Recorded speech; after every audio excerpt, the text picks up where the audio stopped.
Please welcome to the stage Rachana Shanbhogue from The Economist.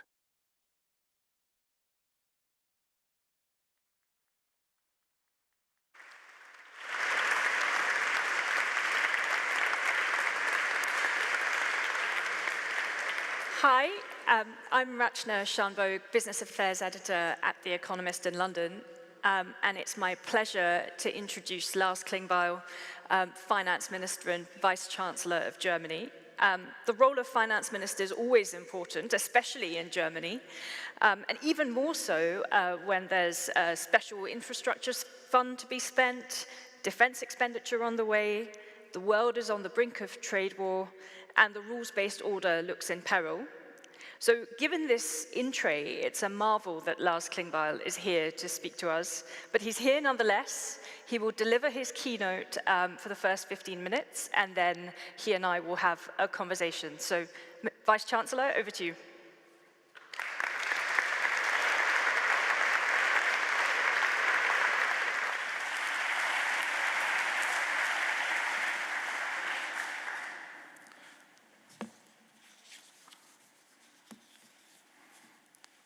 So, Ministers, Excellencies, ladies and gentlemen, it's a great honor and pleasure for me to be here today.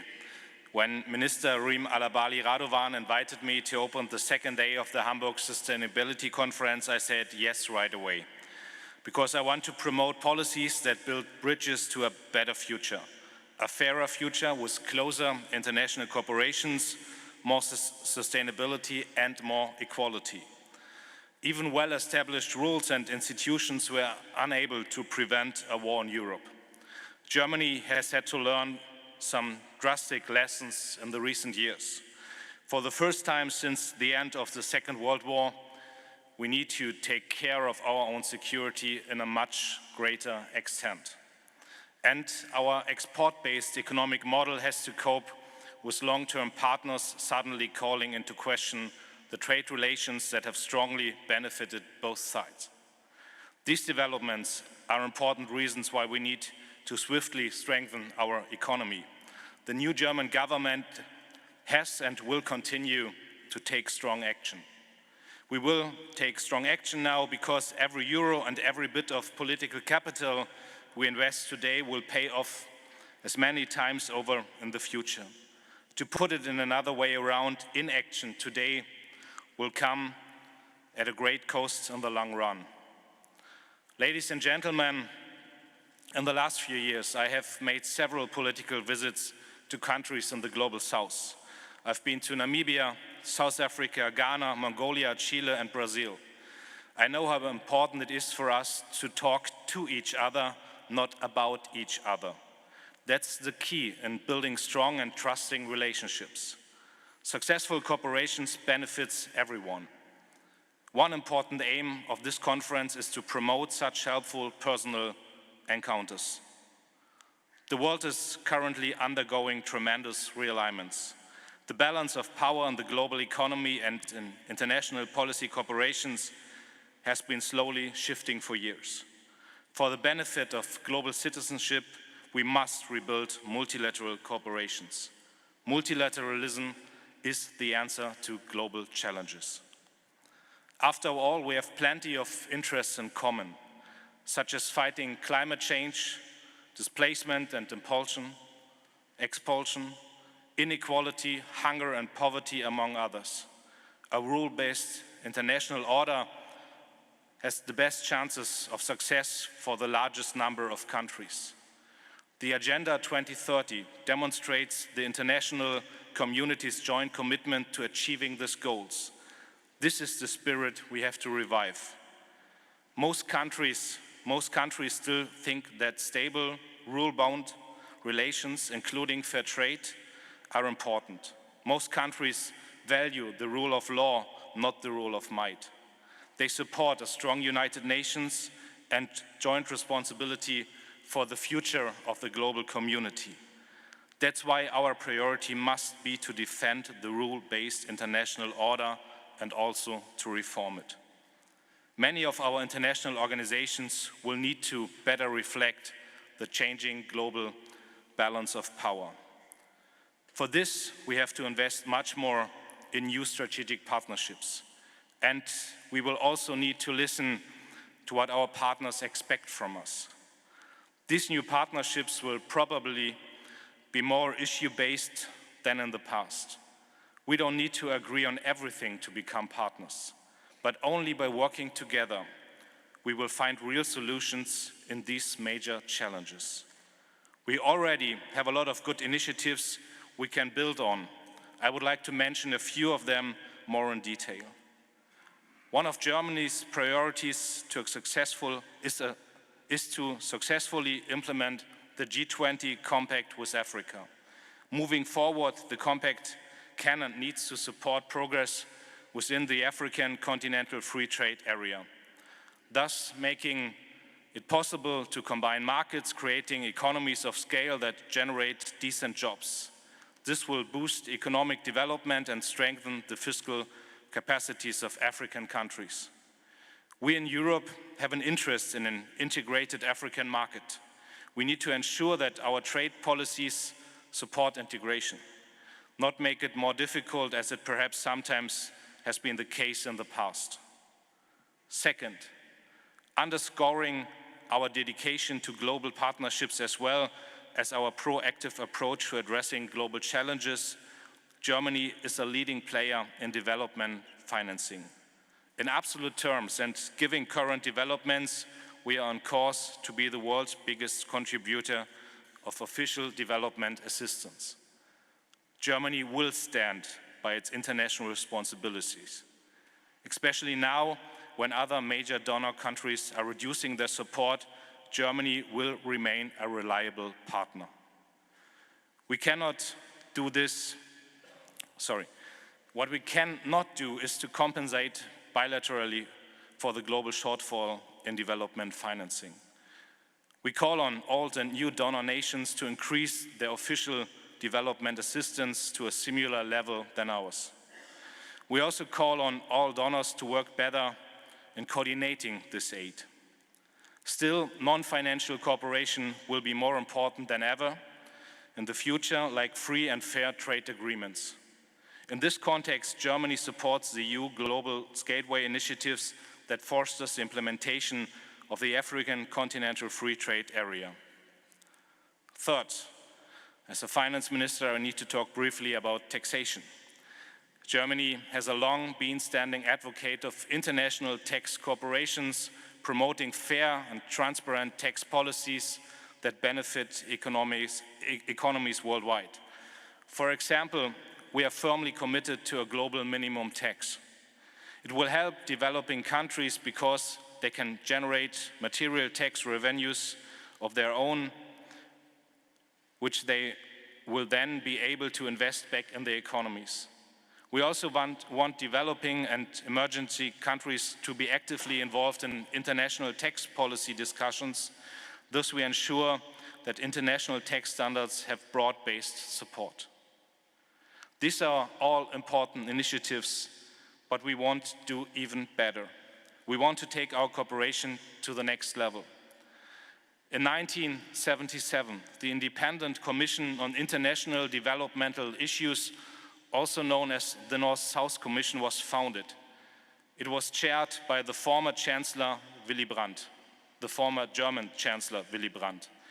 In the introduction of the North-South Commission's final report, which was published in 1980, Brandt wrote, "The challenge for the next decades will not be met by an adversary system of winners and losers, North versus South or East versus West, but only by one founded on human solidarity and international cooperation amongst all."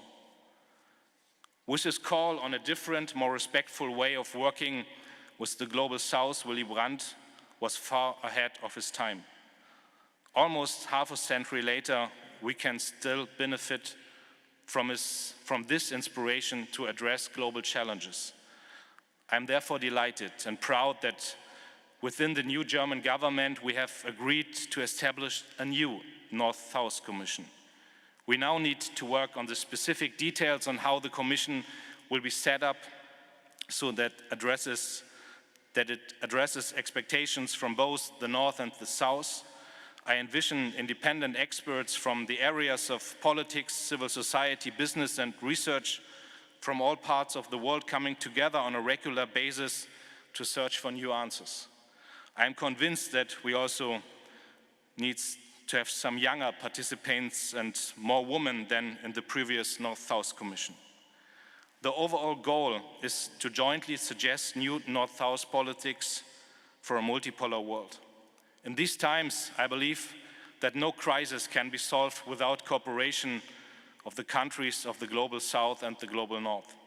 Therefore, we want to establish a new dialogue based on partnership.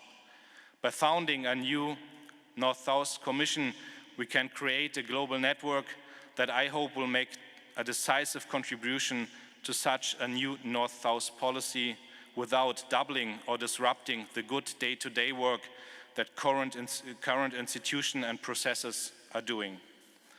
Ladies and gentlemen, the American author Zora Neale Hurston once made the following insightful observations. There are years that ask questions and years that answer. After many years that raised more and more questions, 2025 can be the year of answers. We all share a common goal. We want to work together to solve the challenges of our time so we can create a better future that leaves no one behind. That's why we are here today. Let's all put our heads together and find answers to the big questions that affect us all. Thank you for listening, and thank you for being on this conference.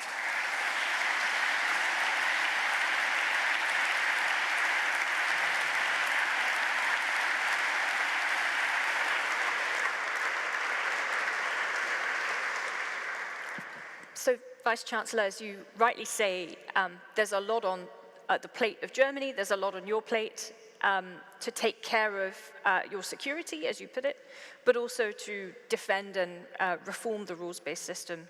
And let's just stick with the domestic priorities for a moment. Maybe the easy part was changing the constitution and agreeing on the fund. The hard part now is to spend it. And you've said that as part of your goals in your first 100 days, you want the finance ministry to become like an investment ministry. So tell us, what are your priorities for this year? What are the bottlenecks in getting the spending out of the door? I do know what everyone knows, that we have this changes in constitutional law in Germany now, so we will spend 500 billion in a special fund for investment in school, in kindergarten, in streets and bridges, and so in the infrastructure of the country. And I think this is very important also in the fight against right-wing populism to show to the people that there's a modernization of the country, that something is happening in the country, that something is going on, and that life is going to be easier by investment in infrastructure. And so my aim now as a Minister of Finance is that people see that something is happening very fast. So in Germany, sometimes it needs 20 years that the first euro is invested. So my aim is that in this year, people see that something is happening. And for that, we have to change a lot of laws, fight a lot of bureaucracy, make the state a lot faster, and work together with the 16 countries. Peter Tschentscher, Mayor of Hamburg, is here, so we will give them also a lot of money, and so I'm very sure that the 16 states will also invest a lot. And this is my aim, that people in Germany see something is changing and something is happening, and I'm very grateful that we now have the decision together with the CDU, CSU to spend so much money in the modernization of the country. And I think, last sentence from me, I think it's better to invest in future than not to invest in the future of a country. Oh, this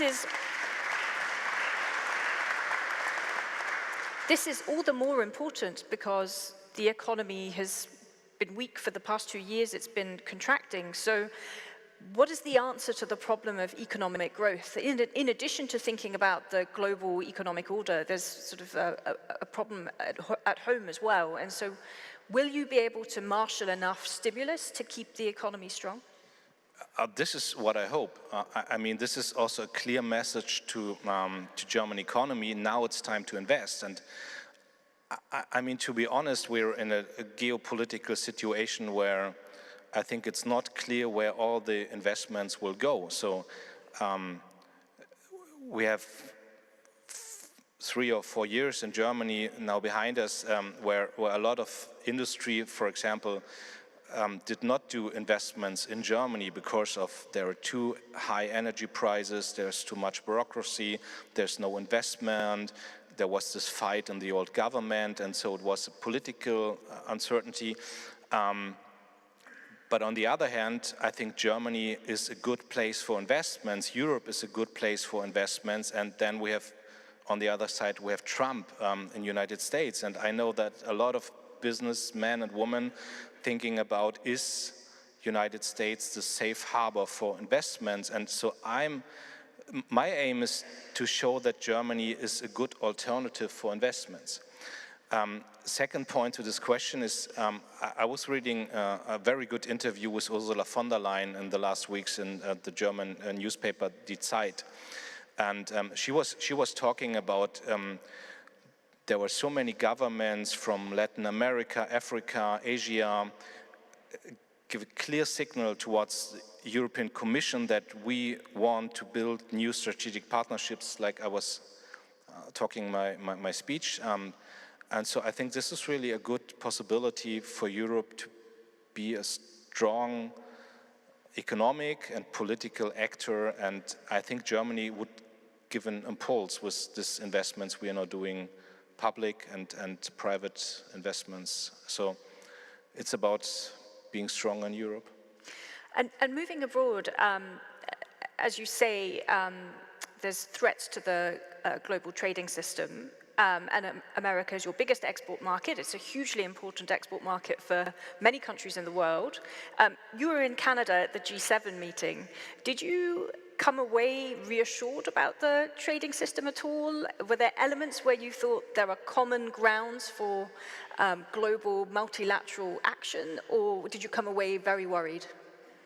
No, I was not worried. I mean, I'm in office now since 3.5 weeks, and it was the first meeting, for example, with Scott Bessent, the colleague from United States, was the first meeting with the colleague from Canada. But in the debates, it was very clear that there's a lot of common interest, and I was thankful for that. I mean, when I was back in Germany, Trump was giving a speech on 50% in tariffs, so it did not match with the talk I had with the US colleague. But I think at the end we will find solutions, and this is the clear message from Germany and Europe towards the United States, that we want a common way, and we look for a common solution on the question of tariffs. But there was no instability on the multilateral system in the dialogue we had. But to be honest, nobody knows what will happen tomorrow in the United States. And so for me, as a German Vice-Chancellor and Finance Minister, for me, the most important thing is that we do our homework in Germany and we do our homework in Europe. And if Europe is a strong actor on the international level, if Europe is a strong actor putting forward the multilateral system, if Europe is a strong actor asking also for strong international institutions, I think this will help. Not to sit here and wait for the next press conference in the White House, but do our homework. This is what we have to do.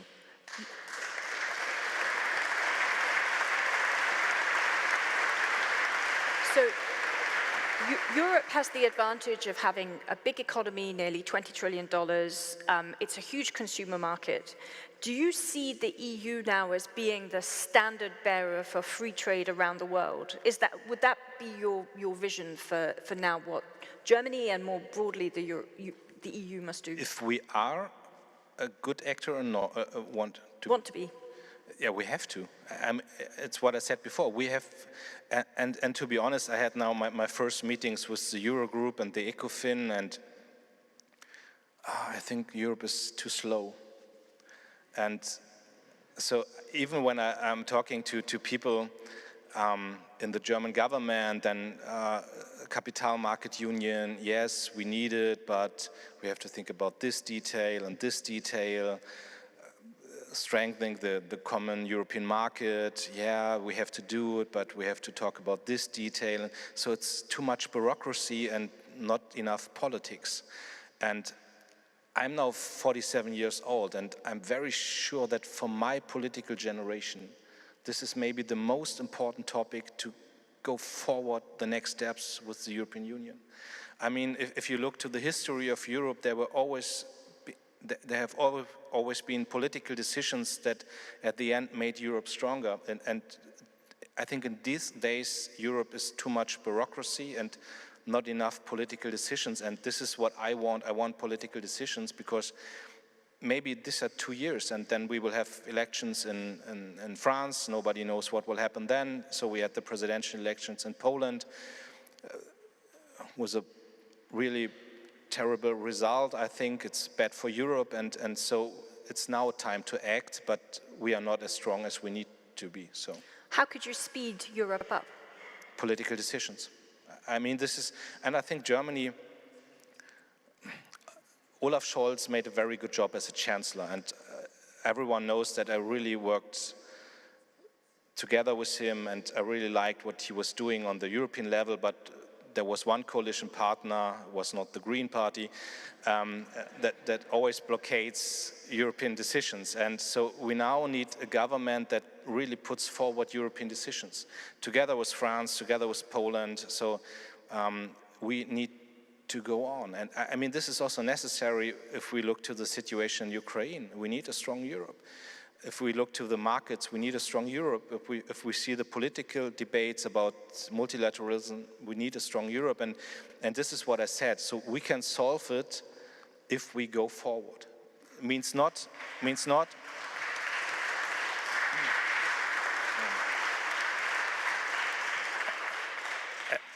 This means not leadership by being arrogant, but it means leadership by convincing the other countries that we have to take action.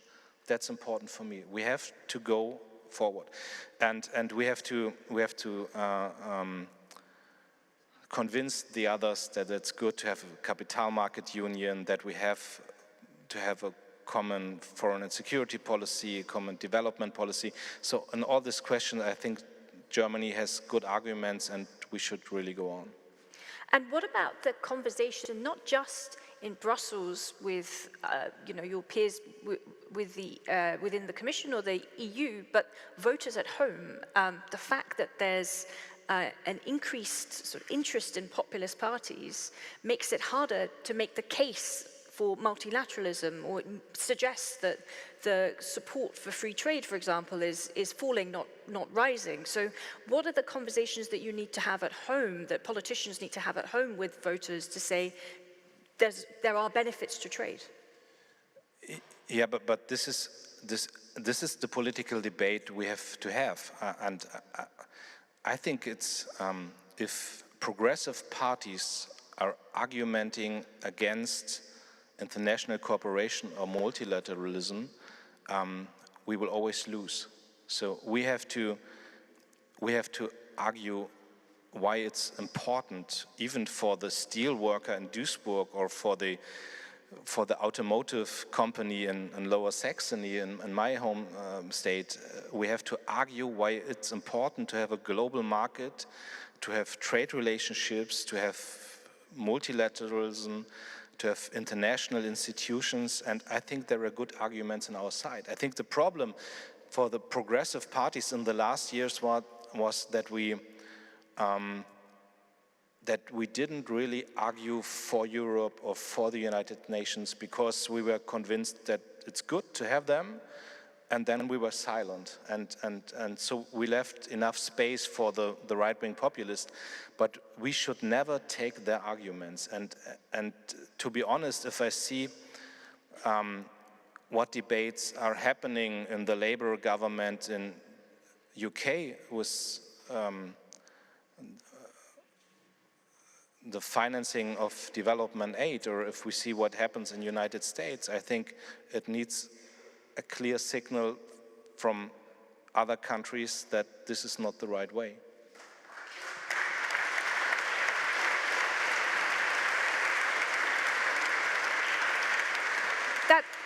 That's easier said than done. I mean, ultimately, to put it in really blunt terms, I mean, I don't envy your position. I would not want to be in your shoes. There's a choice here now between spending on defense because there's a war on the borders of the EU versus spending on aid, and this is a really difficult question. So how should countries that have less means than Germany, that have higher debt problems of aging populations, think about this? It's a tricky dilemma, and it's a kind of a choice between your voters at home and people abroad. Yeah, this is a total dilemma, and I will also have this dilemma in the next weeks as the Minister of Finance if I talk to my colleagues in the government, because I have to find some money for the budget. I mean, we're giving a lot of money for investments in infrastructure, and we will spend a lot of money in the military, but we have to reform the core budget. And we have to find money there, and there will also be a debate about how much money do we give for other countries. But I am convinced that every euro that is invested in cooperation with other countries is a euro that strengthens ourselves. And I said in my speech,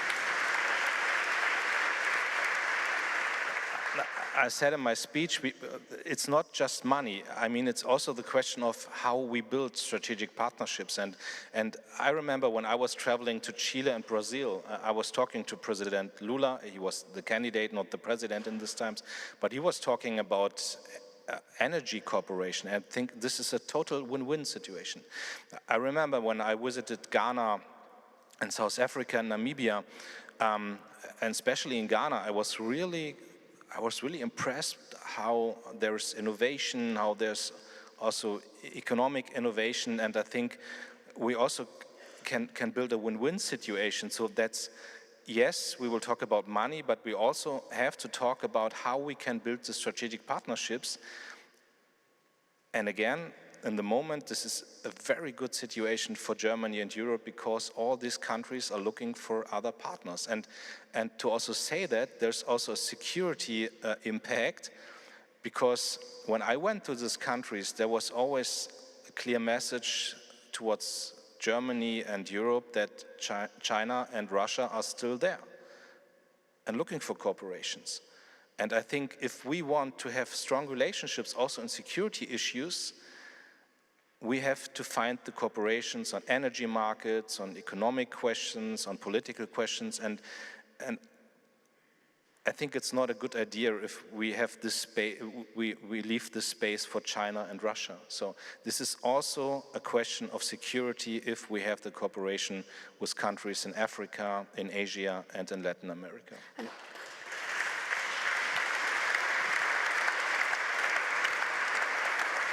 And that brings me to my last topic for you, which is China. As you say, America stepping away from the rules-based system and the global trading order, presents some opportunities for Europe. It also presents some opportunities for China, and China has a different vision for how it would like the multilateral system and the trading system to work. So where do you see areas for cooperation with China when it comes to thinking about global public goods and the global infrastructure, and where do you see elements of competition? I mean, economy is always a competition, and but I remember my last visit in China, and I had a meeting with the Prime Minister. We were talking about climate questions. We were talking also about welfare state and how it's working in Germany. So I think this is maybe not an area of cooperation, but I think there are a lot of common interests. And so I'm very clear that we should cooperate with China, but we should always give the clear message: if you're attacking Taiwan, then everything will change. But before that, we should use every possibility to find common ways with China. And just want to mention, when Olaf Scholz went to China as a chancellor, everyone was attacking him from the opposition, but it was a very good very good visit when he gave, together with President Xi, the signal towards Russia not to use nuclear power in the war in Ukraine. And yes, we know that China is standing close to Ukraine, to Russia, sorry, but we also need this diplomatic channels to talk to China. And so I think there are a lot of areas where we have competition, but I think there are also a lot of areas where we have common interests with China, and we should look for them, and we should cooperate with them, but always with a clear standpoint on questions like Taiwan, on human rights and all of this. We should never sell our principles and our values. So, Vice-Chancellor, the future looks like one where it's multilateral, but maybe there's smaller groups with common interests talking to each other, and at the same time there's a conversation with Europe, speeding it up. There's a conversation with voters at home to make the case for cooperating and investing abroad and with the Global South. So your to-do list is getting longer and longer and longer. No boring times, yeah. Not boring times at all. Thank you very much for making the time. Thank you so much. Thank you.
This is the Future Talk, Insuring Our Planet, Protecting Communities and Biodiversity.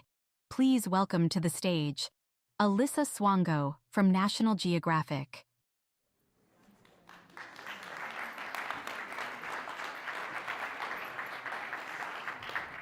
Thank you. It's an honor to be here. My name is Alyssa Swango, and I am the Vice President of Digital and at National Geographic, where I manage a team of editors and video producers who are publishing stories, providing useful context for millions of people globally every month across all the digital platforms. This includes our 800 million social media followers. And to be a 137-year-old brand with the largest following in the world is something that we're very proud of. And it's key to reaching and engaging younger audiences with the important issues that we face today. The work that my team does involves partnering with National Geographic Society, who provides grants to scientists on every continent of this planet who are doing groundbreaking work in all fields of science, including animal conservation, archaeology, paleontology, and all aspects of the environment, from protecting the depths of our oceans to exploring the heights of Everest. It's the work that these explorers, as we refer to them, that inspires our storytelling and informs our readers about the health of the planet and what can be done to solve some of the most urgent environmental issues. In fact, next week we have 260 explorers coming from 40 different countries that are traveling to our headquarters in Washington, D.C. to share their most recent work in the field. We'll have a week full of conversation and idea sharing, similar to how we're about to have today, where we'll discuss solutions and how to be the best stewards of our planet. So to get started and pushing forward with that stewardship, I'd like to introduce our panelists today. And I'll invite them to come up on the stage. Roberta Katsali, Vice President, Finance and Risk Management of the Asian Development Bank. Yep. Antoine Denois, CEO of AXA Climate. Daniela Feltes, Director of Catalytic Partnerships at Finance in Motion. And Akeem Steiner, Administrator for United Nations Development Program. Okay, and so let's begin. I'm going to start with you, Akeem. How does the UNDP help create the right market conditions and governance systems to encourage innovative insurance solutions for nature and communities? Thank you very much, and delighted to be here with my fellow panelists. Let me basically admit in advance I'm a bit of an insurance junkie in the development world, because a few years ago I began to discover the extraordinary potential that insurance would bring to, in a broader sense, de-risking the future. Secondly, also taking advantage of an industry and a field of business where actuarial science has fundamentally rewritten the way we price risk. And for instance, health insurance to most poor people is inaccessible. The traditional models of pricing an insurance premium were out of reach. Today, with actuarial science and the kind of precision with which an insurance company can essentially test a product, micro-health insurance has suddenly become an extraordinary possibility. And the same is beginning to happen in a broader context of climate change on the one hand. How can we help communities as part of an adaptation strategy? For instance, use insurance, and that has a lot to do already with nature and what nature, in a sense, is revealing to us in times of climate change. And then right down to biodiversity, where just a few weeks ago in Argentina, we had a world first with a jaguar insurance scheme that was developed together with the insurance industry and also the Argentinian government. And your question was, how do we as UNDP help? Well, first of all, by understanding how central insurance could be to so many different aspects in development, in conservation, in managing the growing risks to people and planet. And secondly, also, when you take a jaguar insurance, it's not that we're insuring the jaguar, although by default that's what the impact will be, because what we're actually insuring is the damage that a jaguar can do to the livestock of a farmer. And as some of you will know, when you go to parts of East Germany or parts of Europe today, we have the equivalent, the debate about a wolf. Should a wolf still be allowed to run around? Should it be reintroduced? Should it be allowed to come into our daily lives? Never mind the threat it may pose to a community, but also to livestock. Insurance is a very elegant way in which you can at least deal with the economic damage, but you also create a better goodwill. We spend a lot of our time now in over 40 countries looking at how governments need to rethink their insurance regulatory framework, how it can be incentivized to reach people who usually would not be in the insurer's first line of clients. And thirdly, how we can leverage insurance to de-risk an economy, a community, and ultimately development decisions. So I'll stop here. Thank you. Great, thank you. The next question, Daniela. How is Finance in Motion supporting biodiversity conservation through your investment portfolios? And is there a role for insurance there? Well, thanks a lot, first of all, for organizing the session and also for inviting us.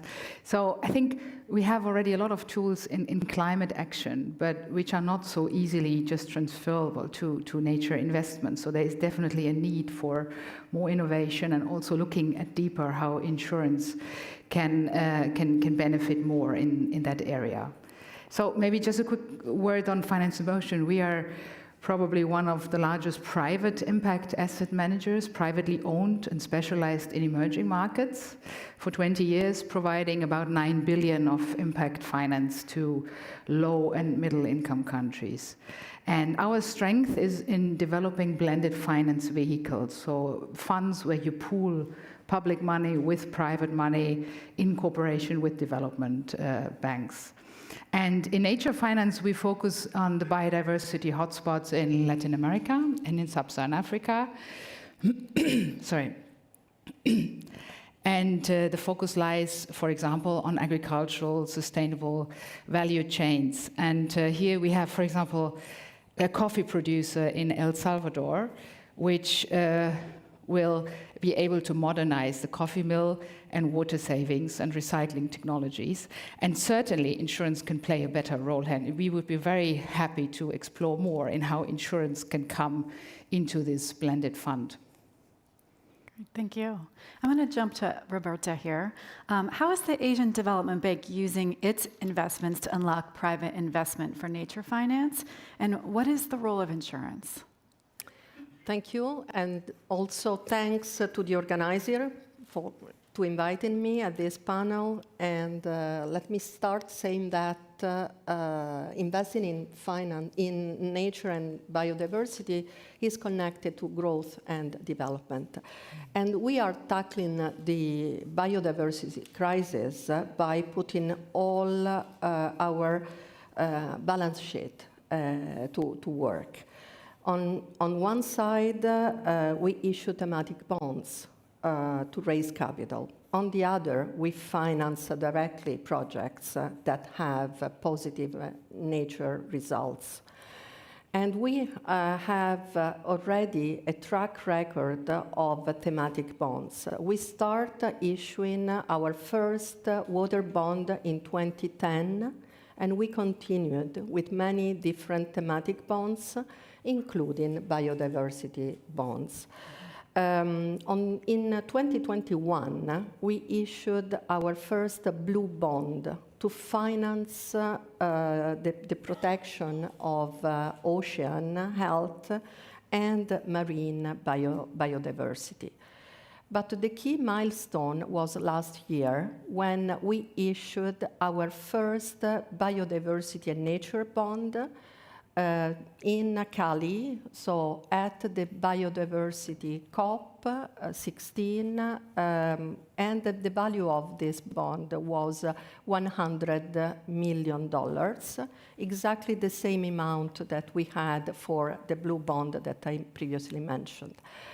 And what is relevant here is that we had already a pipeline of 700 million projects.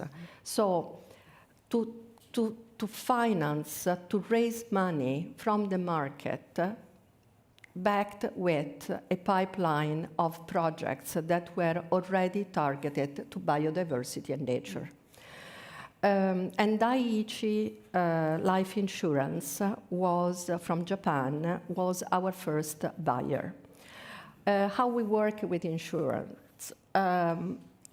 Just beginning of May, when we had our annual meeting in Italy, in Milan, we signed a master agreement, a new one, because the first one was signed in 2022, in this case with 10 global insurers.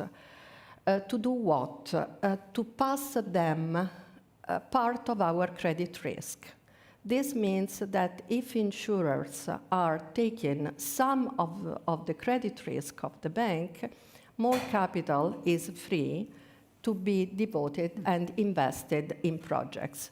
This was not, of course, targeted only to biodiversity and nature, but is an important way that shows how more and more we are building cooperation and business with the insurers so that we can enlarge and do more investment.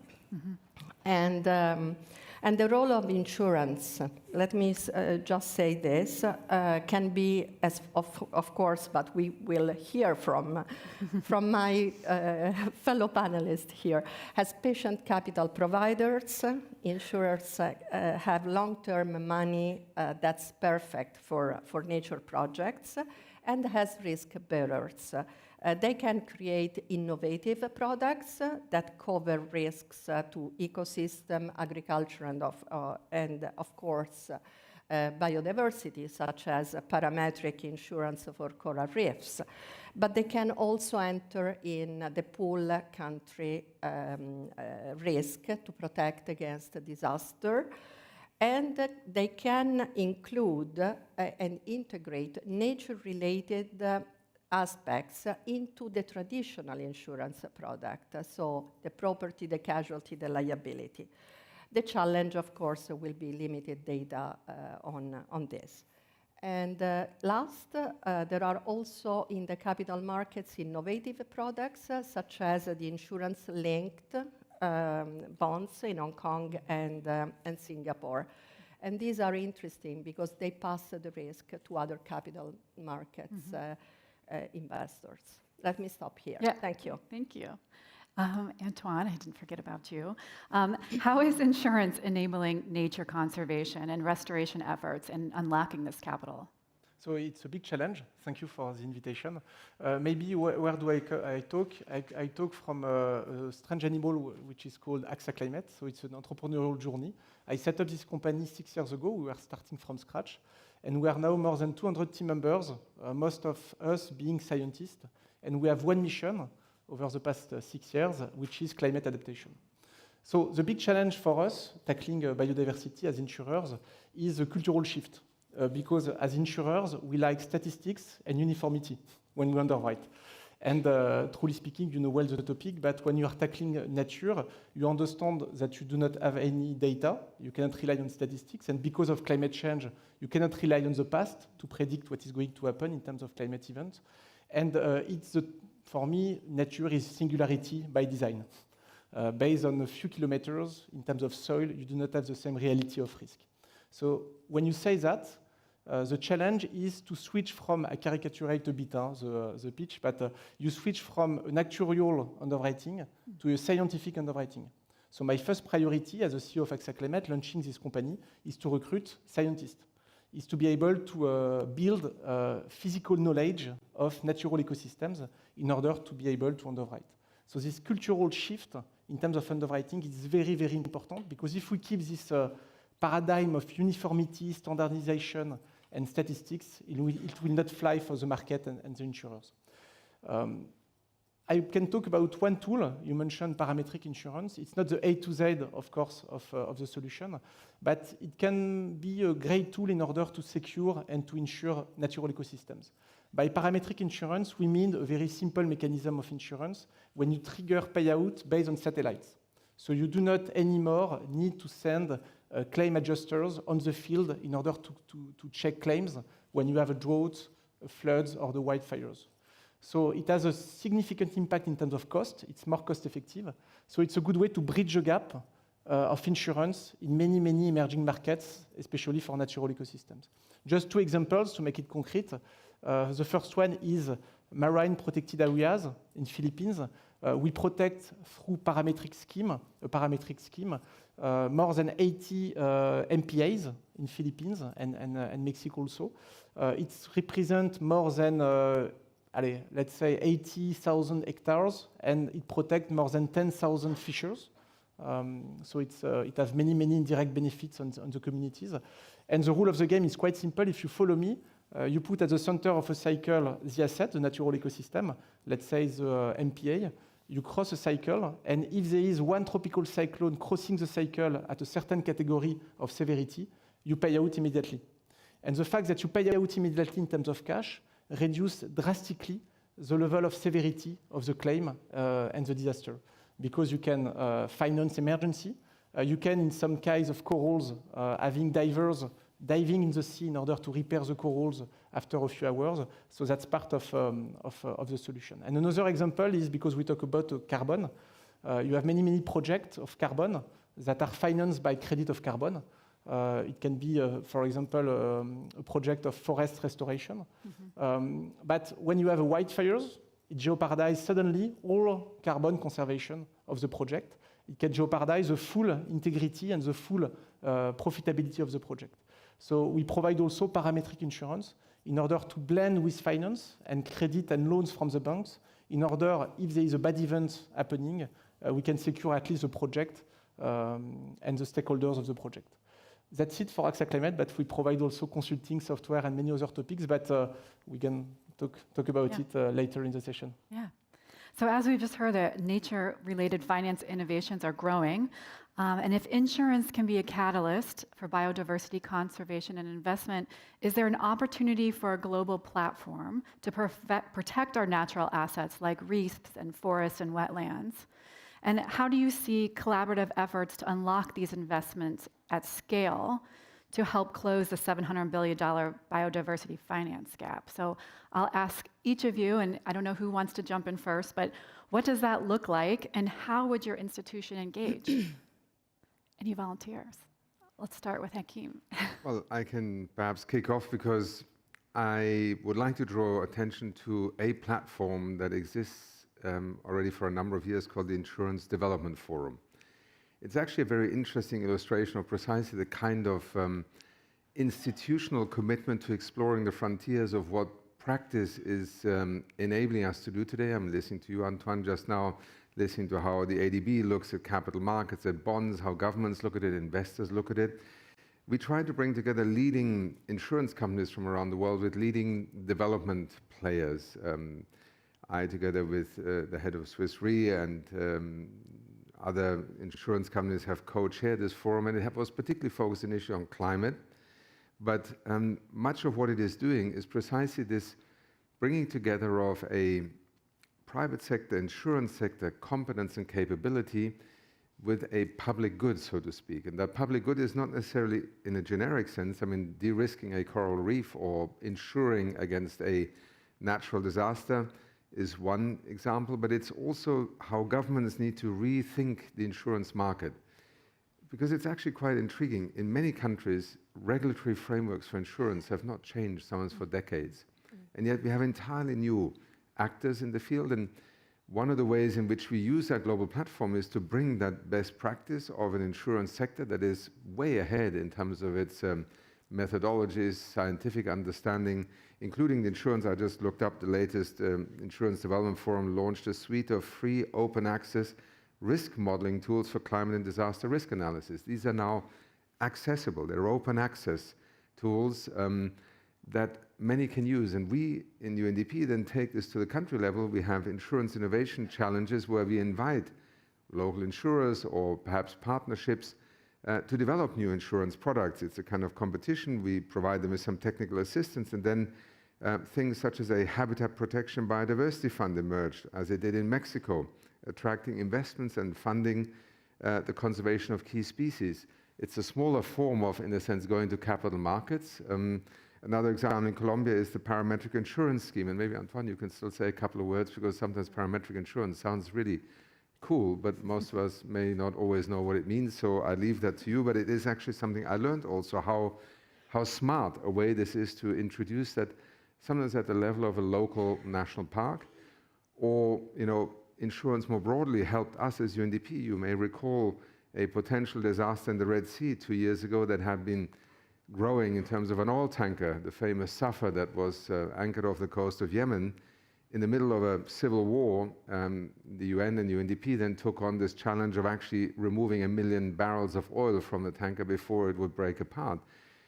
Without insurance and a very specific partnership with a set of insurances, we in the end involved 90 insurance companies to reinsure this insane operation.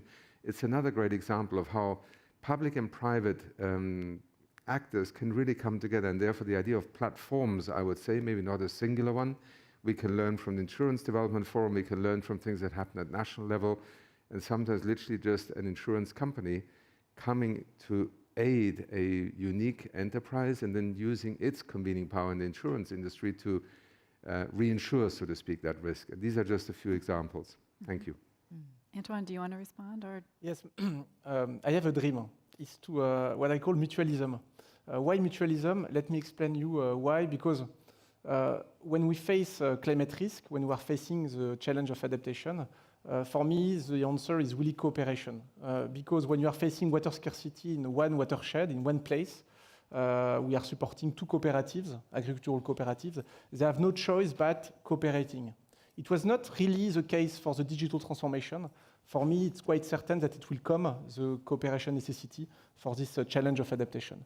And when you say cooperation, suddenly you say that if you want to create cooperation, you need a purpose for people around the table. Why do they contribute together? For what? And you understand that the question for me is the habitability of places. So it's a very local topic. How do we create the indirect conditions for communities to be able to keep being able to fulfill in one place? And if you follow me in my thinking process, you understand that if you want this purpose, this location-driven purpose, it should be local. So I do not believe in terms of, to go back to your question of platform, in the centralized approach, in a top-down approach, in the usual way we cooperate together. I strongly believe, and it's complementary to such other approach, more centralized, but I strongly believe that we can create new vehicles of financing, having different stakeholders locally around the table in order to finance, to insure. And when I was thinking about the future of AXA Climate in the coming years, finally I go back to the past. I read some books about the essence and the source of insurance, but back centuries ago, it was mutualism. And what is mutualism? I think it's part of the answer to the question today. Mutualism, it's direct democracy, it's solidarity, and it's the idea of sharing value to the ecosystem. It's people in one place coming together in order to solve a big and concrete problem that they face. I think what my dream would be to bridge a gap between what you just described, which is very important, that is to say this kind of global coalition of different actors, and very concrete topics for people. We are working on it on a first proof of concept of mutualism for agricultural sector. So it's in France, sorry for that, not outside France. We like agriculture in France, you know it. But we are relying on a conventional system of production with chemicals. And the problem of the transition is there is no incentive for farmers to reduce chemicals because he's trapped, I would say, in a system of production, economically speaking, that make sense for him to keep using chemicals in order to produce and to optimize the yield. Having this kind of mutualism help us to tackle the elephant in the room. Hola. Oops.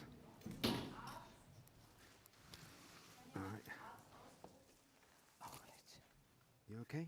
Can you breathe? Just lie. It's okay. You can lie.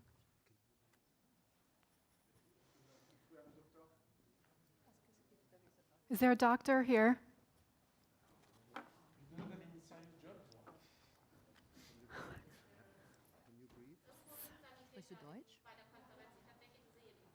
I can't understand.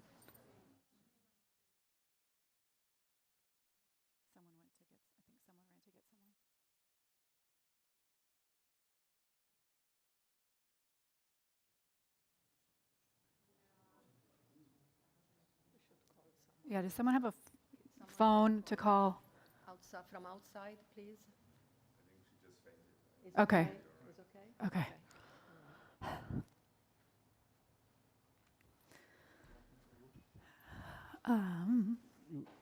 You want me to go? I think so, yeah. Okay. If you Yeah, could we should continue, go. yes.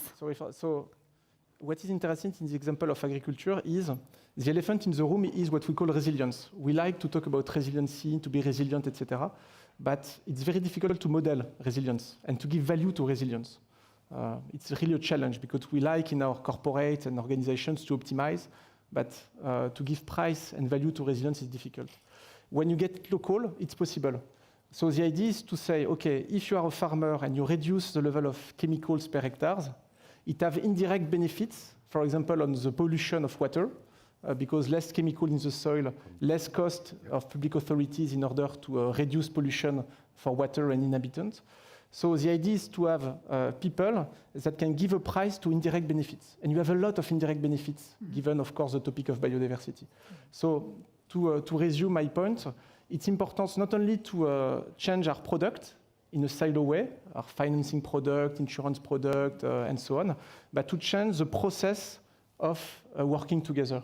And for me, mutualism is not, I do not say that we should copy-paste mutualism in 25 in our societies, but it can be a source of inspiration, giving able at the end of the day to solve real problems of real people in real places. Yeah, I've heard a lot about cooperation and collaboration, and so Daniela, what does this look like? What does a global platform look like for finance in motion? Well, I actually want to come in on Antoine's point, because taking this example of the Eco-Business Fund that Finance in Motion advises, and that is already a cooperation of basic public and private players pooled in blended finance. The key partner is the local bank on the ground, because this local bank will receive green lending, so it will provide lending to the end beneficiary that already incentivizes the farmer to reduce the risks. So that's where the local partnership comes in. Basically, you provide the lending on certain terms that promote sustainable practices. And going back to this coffee farmer in El Salvador. So basically, it's modernizing the equipment, but it's also saving water. It's also having new recycling technologies. It is also renewing the way they grow the coffee by using shade-grown coffee plantation and so on. So by that, you already reduce the risk that the farmer is exposed a lot to, like extreme weather and so on. And then insurance could come in covering the residual risk, which is simpler for the insurance. It is also simpler for the farmer because the premium is lower. And like that is a great cooperation on the ground. And that's how basically I think we can think about products where insurance can come into these blended finance structures. And that's also why I think platforms to speak about this and to speak about how we can all cooperate better is absolutely welcome. Mm-hmm. So Roberta, talk a little bit about Asian Development Bank and how they could benefit, or how we could benefit from a global platform. Sure. Let me say that as a multilateral development bank, we finance, as I said, projects. So we blended with private sector to have more bankable projects that can definitely help. But we do not offer only all finance product, but we also offer technical assistance. And I would like to come up with what was started as the first response to your questions. Platforms that put together all the different actors are extremely important. We should even strengthen more what we have already in place, and of course also be open to new platforms that can develop. And as Multilateral Development Bank, we also operate through technical assistance, which applies less capital, but are very much beneficial to create something that does not exist or need to be fostered. And last year we had the first climate and disaster risk forums that put together all the different actors, so insurance, reinsurers, think tanks, other multilateral development banks, and investors on a common platform. The bottom line is that we should enhance all our instruments because the gap is so huge that no one alone can do it. No one alone can do it. So, which means 700, it was said, 700 billion. We have to cooperate. Is a necessity. It's not a choice. It's something that we must do. So let me say that the key message here is nature is investable. Yes, it is. And the fact that someone was able to buy a first biodiversity and nature bond is a demonstration. It's not there alone. As I said before, is connected with a pipeline of projects which is solid and very much consistent. There are many ways in which we can act. And in our review of our strategy 2030, one of the two important aspects we would like to pursue are exactly climate action and private sector engagement. So this is the ground in which we move today. Insurance partnerships work and can work a lot. And the agreement that previously I mentioned is concrete, and it valued $2.75 billion. So, and again, collaboration is definitely key. Collaboration, because there is a lot to build on the different experience that on this stage, I think we all represent. Antoine, you wanted to respond? Two examples of collaboration illustrating the need of platform. The first one is as an insurer, because we use parametric, we cannot send people on the field. So in order to give trust, we need to rely on NGOs in order to say there is a problem and to be able to leverage local understanding and to trigger payouts. So it's a very concrete example. And a very more important example is financing. Public authorities have no more money. I don't know where public authorities have money in the globe, including in Europe and even in France. So for me, the key element is to convince corporates to finance the adaptation of their places. But for that, they need to understand the risk that they do not see.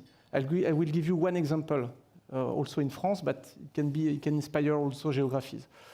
In the Pyrénées-Orientales, in the south of France, next to the Mediterranean, you have a lot of drought. You have a huge water scarcity. People cannot use swimming pools, etc., and farmers cannot, in fact, irrigate their fields. We have convinced the sector of hotels, hospitality, to finance a study for farmers. And it's the opposite of the traditional scheme that you have in mind, that is to say there is water scarcity, there is a conflict between two sectors of activity, tourism and agriculture. Why did we succeed to create this cooperation mindset? Because we have been able to make it explicit, the dependencies, interdependencies between the two sectors. We go to see the tourism players and say, okay, farmers are in your scope, because where they are not happy because of water scarcity, they demonstrate, journalists come from Paris, and you have no more tourists the next season. So the ability to make it explicit, the interdependencies, are very important and critical in order to go to see corporates that have margin and revenues and to say, okay, if you want to keep being able to operate in these places, you need to invest not only for your assets, physical assets, but also more globally for your stakeholders around. Mm-hmm. Could I maybe ask a short question, because this is very interesting what you describe, and maybe Antoine and others also might answer. You know, you spoke about mutuality or mutualism. I mean, at a certain point, there is a simple law of gravity insurance. You pay enough in order to be able to pay out. With the changing nature of risk and the escalation, or the in a sense exponential growth of risk and damage, the traditional response of insurance is to basically no longer insure a risk or to charge such a premium that essentially you price most people out of that market.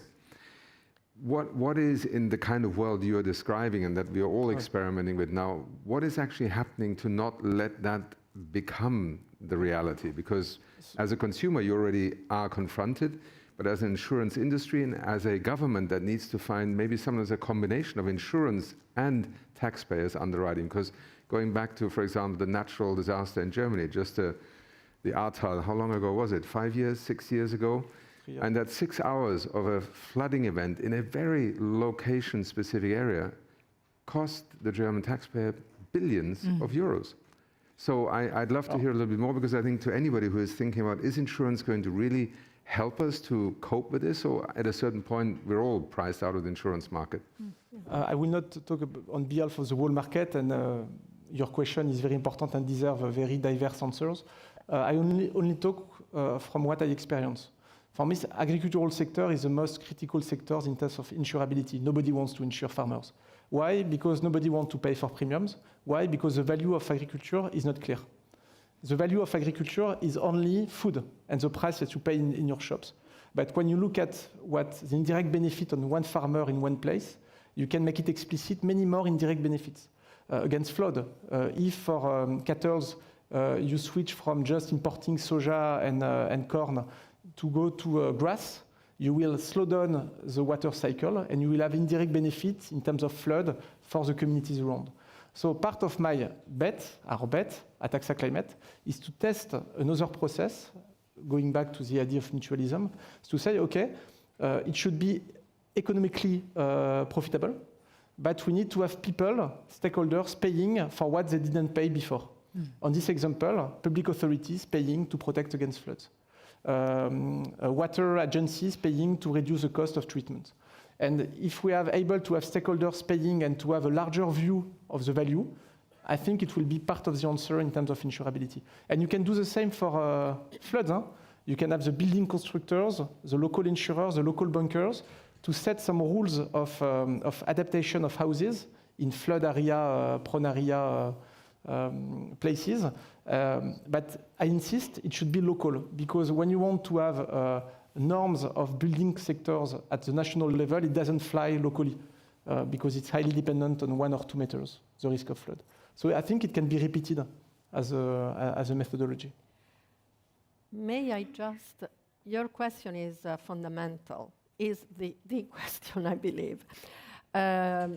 We have an Asia Pacific Climate Finance Fund, a CLIF, already developing parametric insurance for coral reefs in different countries that share the same risks. Because the problem is exactly that. It's very costly. It costs a lot to protect against some risk. So if you put together some funds and the bank can, of course, put his money on, it's better. And in this case, the coral reefs countries interested in this insurance are Fiji, Indonesia, the Philippines, and the Solomon Islands. So we committed $3.8 million to this in 2022.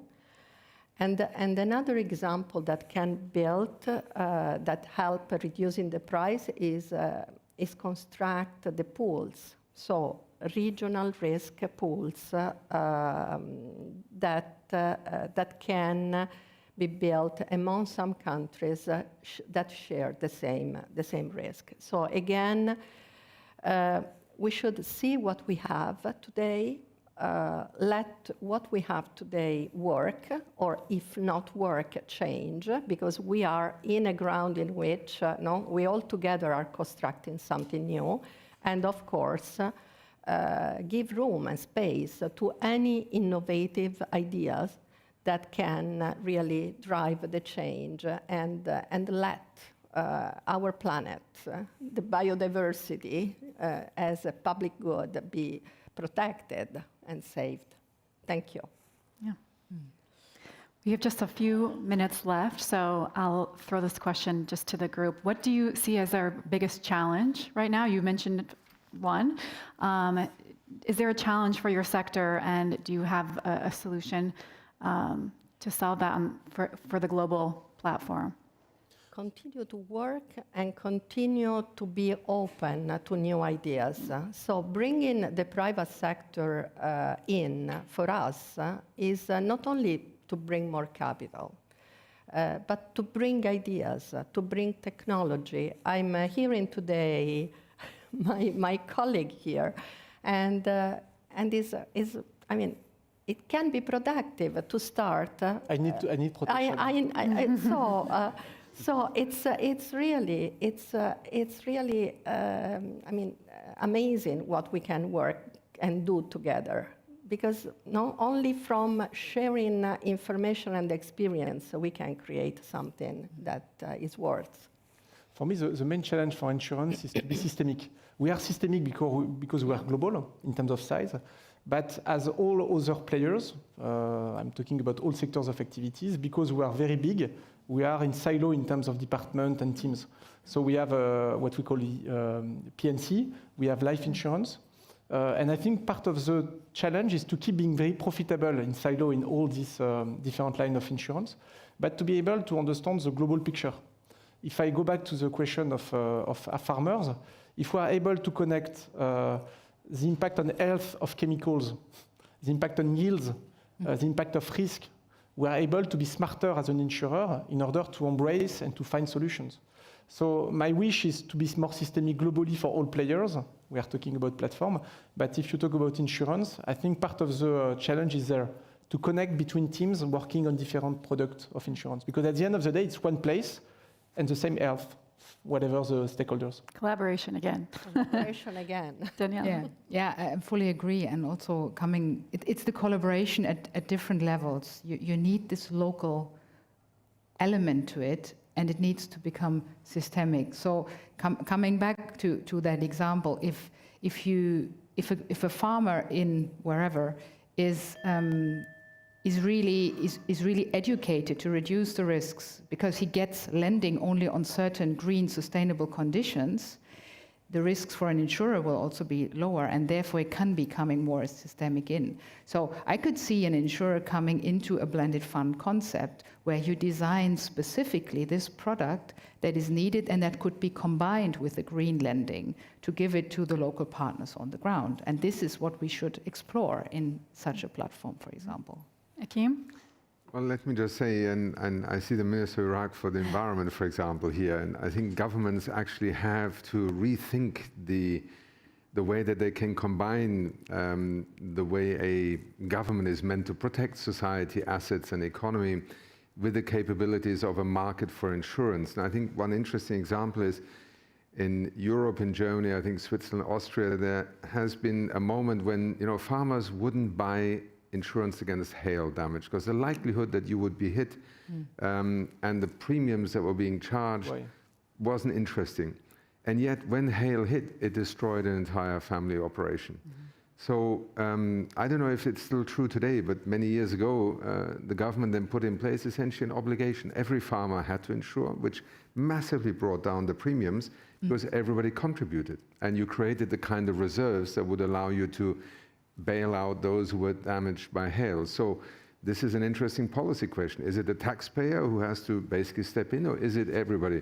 Especially when we have these floods now and people return to the very same place, rebuild their houses there. At a certain point, the public purse becomes no longer willing to pay. And I think in the way that we can, for instance, also combine public policy objectives with the capacity of the health insurance sector.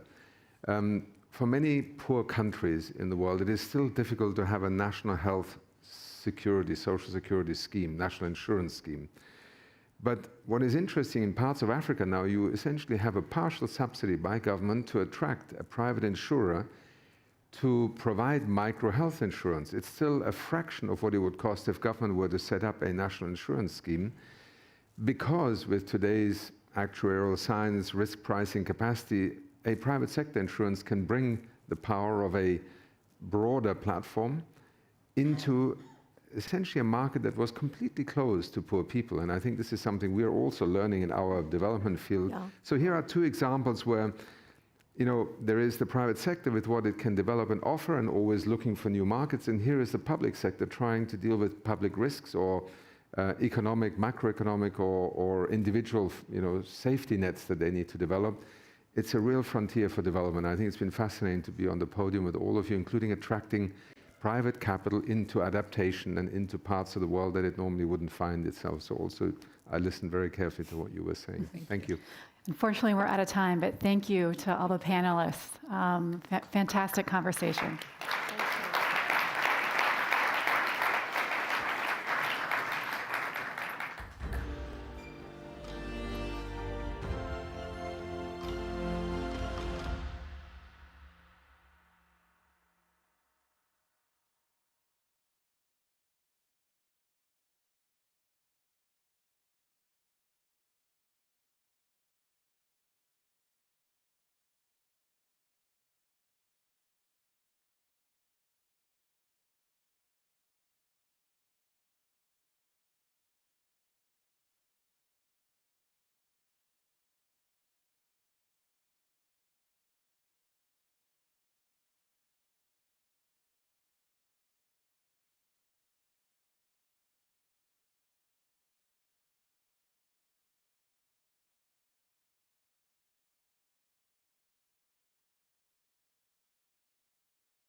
This is the New Alliance Talk.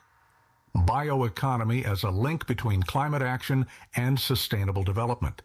Please welcome to the stage Melina Walling from Associated Press. Hello. Thank you all so much for being here today. I just want to give a really quick announcement first to say that part of this panel will be in French. So if you need a translation, please use the little devices here. Channel 1 is for English. So I am Melina Walling. I cover agriculture and climate change for the Associated Press. And we're here today to talk about bioeconomy. So what does bioeconomy look like? That could be farmers around the world selling corn and soybeans, or politicians making laws on their trade. It could be someone with a small skincare business importing sugar-based oils from Brazil or perfume scents from India. It's the way we buy the food that we eat and the clothes that we wear. And it's also connected to our governments, the policies they adopt when it comes to trade, and to the responsibility that countries and companies owe to tackle climate change. So all of our speakers today have different perspectives to share. I'm really excited to introduce all of them. So we have Dr. Rosalie Matondo. She's a teacher researcher and the Minister of Forest Economy in the Republic of Congo. We have His Excellency Roberto Jaguaribe, Ambassador of Brazil to Germany. We have Yuka Kantola, Chair at the World Bioeconomy Association and founder and CEO at the World Bioeconomy Forum. We have Dr. Eliane Yubale-Joro, CEO of C4ICRAF, which is an international research center that studies forestry and agroforestry. And we have Avinash Persad, Special Advisor on Climate Change to the President of the Inter-American Development Bank. So thank you all so much for being here. I hope you can come up on stage, but first we'll have Dr. Matondo giving some remarks, so go ahead.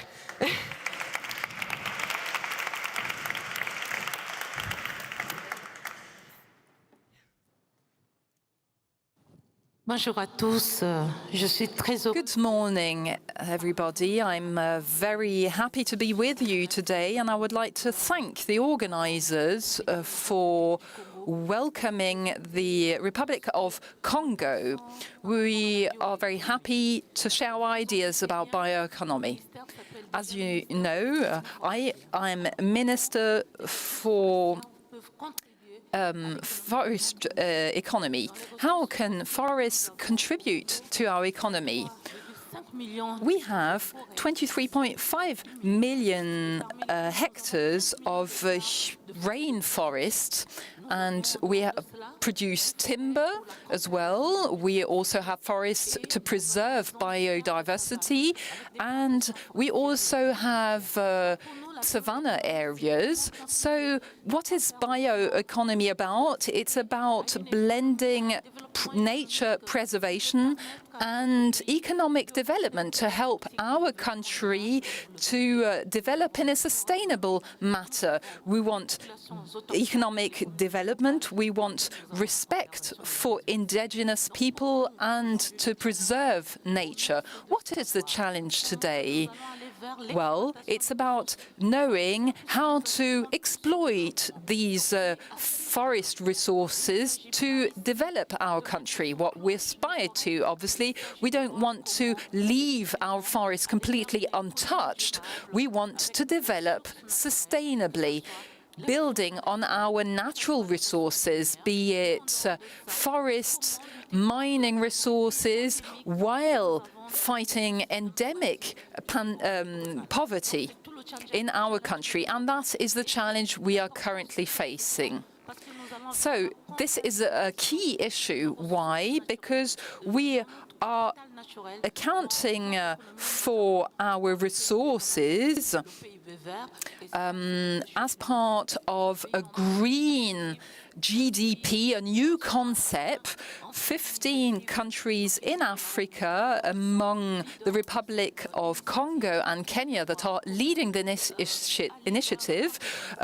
What we are trying to do is to include such natural resources in our GDP, which is not the case currently. And then secondly, our country believes that agroforestry are a nature-based solution, a solution that we can offer to the world from an economic perspective, but also to fight climate change. We want to protect our forests, but we also need an alternative. And what is this alternative? Well, agroforestry, as they do not contribute to deforestation and help us find alternatives such as timber and wood-based products, which is why our country has suggested an initiative that has been adopted by the UN, namely the UN Decade on Reforestation that was adopted on the 16th of April 2025, thanks to your votes, for which I would like to thank you. So that was what I wanted to tell you about this key topic for our communities. Thank you very much. Thank you so much. We really appreciate it. All right, please, everyone else, come on up so we can get started. Thank you. So the first thing that I wanted to have us all do is just go down the line and let each speaker give in just a really quick kind of lightning round, 1 to 2 sentences about their definition of bioeconomy. And the reason I want to do that is because I talked a little bit at the beginning about the ways I've seen bioeconomy show up in my reporting or just as a person in the world. And I think by letting everyone give their definition of bioeconomy, I think we can get a hint into their perspectives. And yeah, so can we just all go down the line and share, how do you define bioeconomy? So in a nutshell, to me, it is about exploiting natural resources such as forests, water, environmental services that we have thanks to our world. So it is including and valuing these resources that contribute to our domestic economies. Thank you very much, first of all. This is a wonderful panel. We had the idea of doing that because bioeconomy is a fundamental element in Brazil's environmental and climate policy. But there's no multilaterally accepted common definition of what bioeconomy is. But it is what the two words say, bio and economy. It's the generation of resources of wealth, be it on products or services or energy or information, through the interaction between knowledge and bioproducts, biology in general. Of course, it has to be sustainable, and that's where the definition faces a problem, because we're always in an interaction between idealism and pragmatism. And it's something that must be combined. And this is where we'll find the right path. If either one prevails, we're not going to get anywhere. Thank you. Avi? I think there are dangers in being too prescriptive. Unlike in climate, it's one of those examples where the bio space and the climate space don't overlap completely. But I think bioeconomy, it's an activity, it's a livelihood that is boosting nature capital. It is not reducing it. It's not an extractive industry. Thank you. Eliane? So we see the bioeconomy at C4CRAV as playing a critical role in supporting food systems, sustainable development, and climate resilience. We define it as the production, use, and conservation of biological resources, including the ecosystem services, provisioning, regulating, supporting, and cultural that undergird sustainable and equitable development. And we support the social-cultural biodiversity definition often used by indigenous populations in Brazil. Thank you. Okay, yeah, Chris Scott. My name is Jukka Kantola, also the World Bioeconomy Association. And for us, the bioeconomy is a balanced and sustainable economic system based on 3 interconnected visions that we keep on saying. First of all, a sustainable use of biological resources. I think that's quite sort of, let's say, traditional way of thinking of the bioeconomy, but that exists. Another thing is that, okay, the advanced biotechnological solutions, actually that's one of the main reasons that, okay, why they are talking about the biorevolution is on. There are a lot of opportunities related to, okay, the biotechnology. And on the other hand, the balancing fact is that, okay, it's strengthening with the ecological systems. So it's all about, okay, driving prosperity while regenerating nature and reducing dependence on fossil-based resources. Thank you. I really appreciate all of your perspectives. I think it's a great way to kick this off. So I want to start first, Dr. Matondo, how do you think traditional knowledge fits into the modern bioeconomy? And when have you seen modern and ancestral or indigenous practices blend and learn from each other successfully? Il le faut. Peut-être que c'est pas assez mélangé. Well, I think they're probably not blended enough currently, but we know that we have ancestral knowledge in our forests. Our communities live in these ecosystems. There is no forest and communities living separately. No, the communities are living in the forests. The forests offer them their food, the medication they use. This is where they find food to eat. And what is key is to transfer technologies as part of the partnerships. This round table is essential to create the partnerships that are necessary to promote these communities, to offer them better living conditions. So we want to give these communities the best conditions to live in these ecosystems, and they are also the guardians of these ecosystems. We are coming with our machines to destroy these ecosystems. This can't be right. Our communities have been living there and preserving these ecosystems for thousands of years. They have always lived there, eaten the food from the forest, and used the medication from these forests. Thank you so much. I want to ask a really quick follow-up question to that. I want to ask it to Dr. Yubalejoro, because we talked a little bit about how it's so difficult sometimes to convince people, you know, to do things in a sustainable way. Or I'm just wondering if you can connect the dots between some of the traditional practices that we just talked about and maybe like the right way. What's the right way to develop a bioeconomy sustainably? So one of the things that's really important is how do we use the bioeconomy to tackle the interconnected global challenges of food security, biodiversity loss, and climate change, and resource scarcity. And so while we're creating employment and income opportunities, so it's really important that we take the best of traditional and indigenous knowledge that has been honed over millennia, and also look at the digital world we live in. And so how do we bring these different knowledge systems together to really ensure that we look at the natural world and the intelligence embedded in the natural world, and we become stewards of this natural world. And how do we do that? Going and building economies that are really beyond the simple definition of capitalism, but really looking at natural capital, human capital, social capital, and how are we accounting for these different forms of capital, while at the same time bringing the profitability necessary for sustainable livelihoods. Thank you so much. So now I think that's a really good segue. Ambassador Jaguaribe, can you talk about the role that governments and the private sector both play in this process of the global bioeconomy? And can you share some examples from your experience as an ambassador to illustrate that?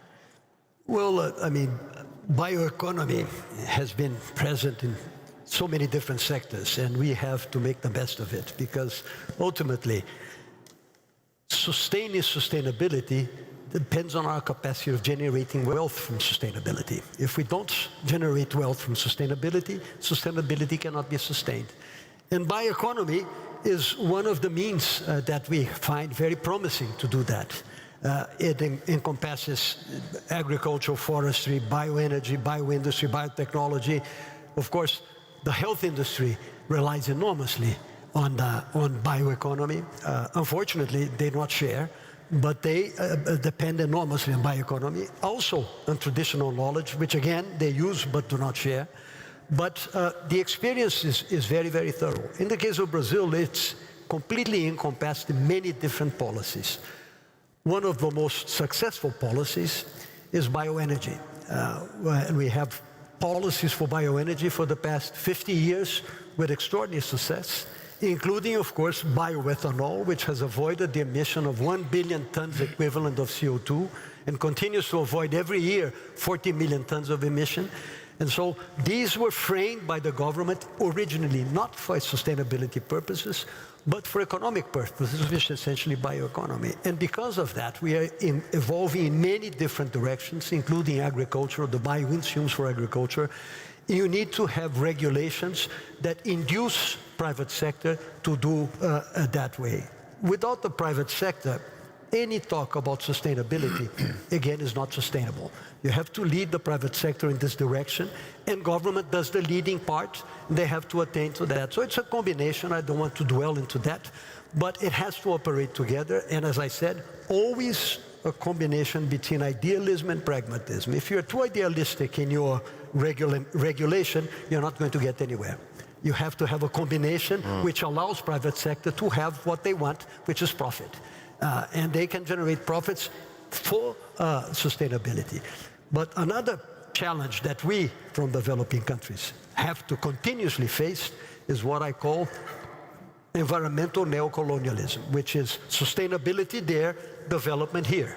And this is something that is very acute, especially in Europe, where you have destroyed all the forests, but you need, and so you have to have balance in relation to this sector as well. Thank you.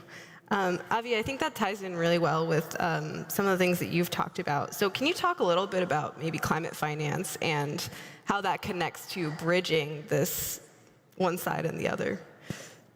Sure. And I think Latin America in general and the Amazon in particular has shed a really interesting light on the bioeconomy and climate. So in climate, 75, if you think of the world as a whole, 75% of harmful emissions comes from the energy sector, generating energy.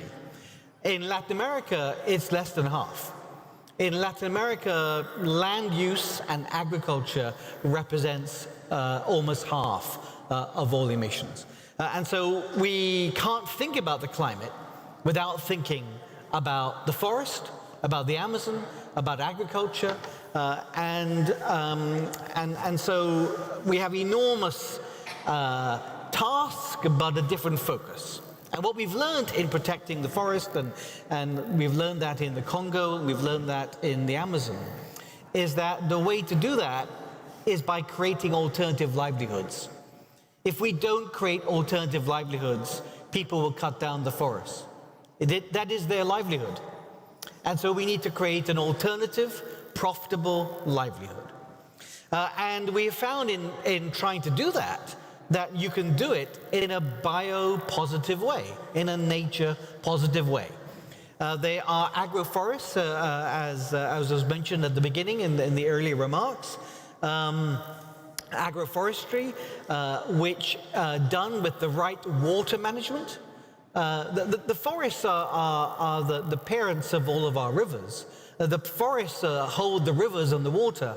And we can do water management and soil management in agroforestry that actually is building nature capital.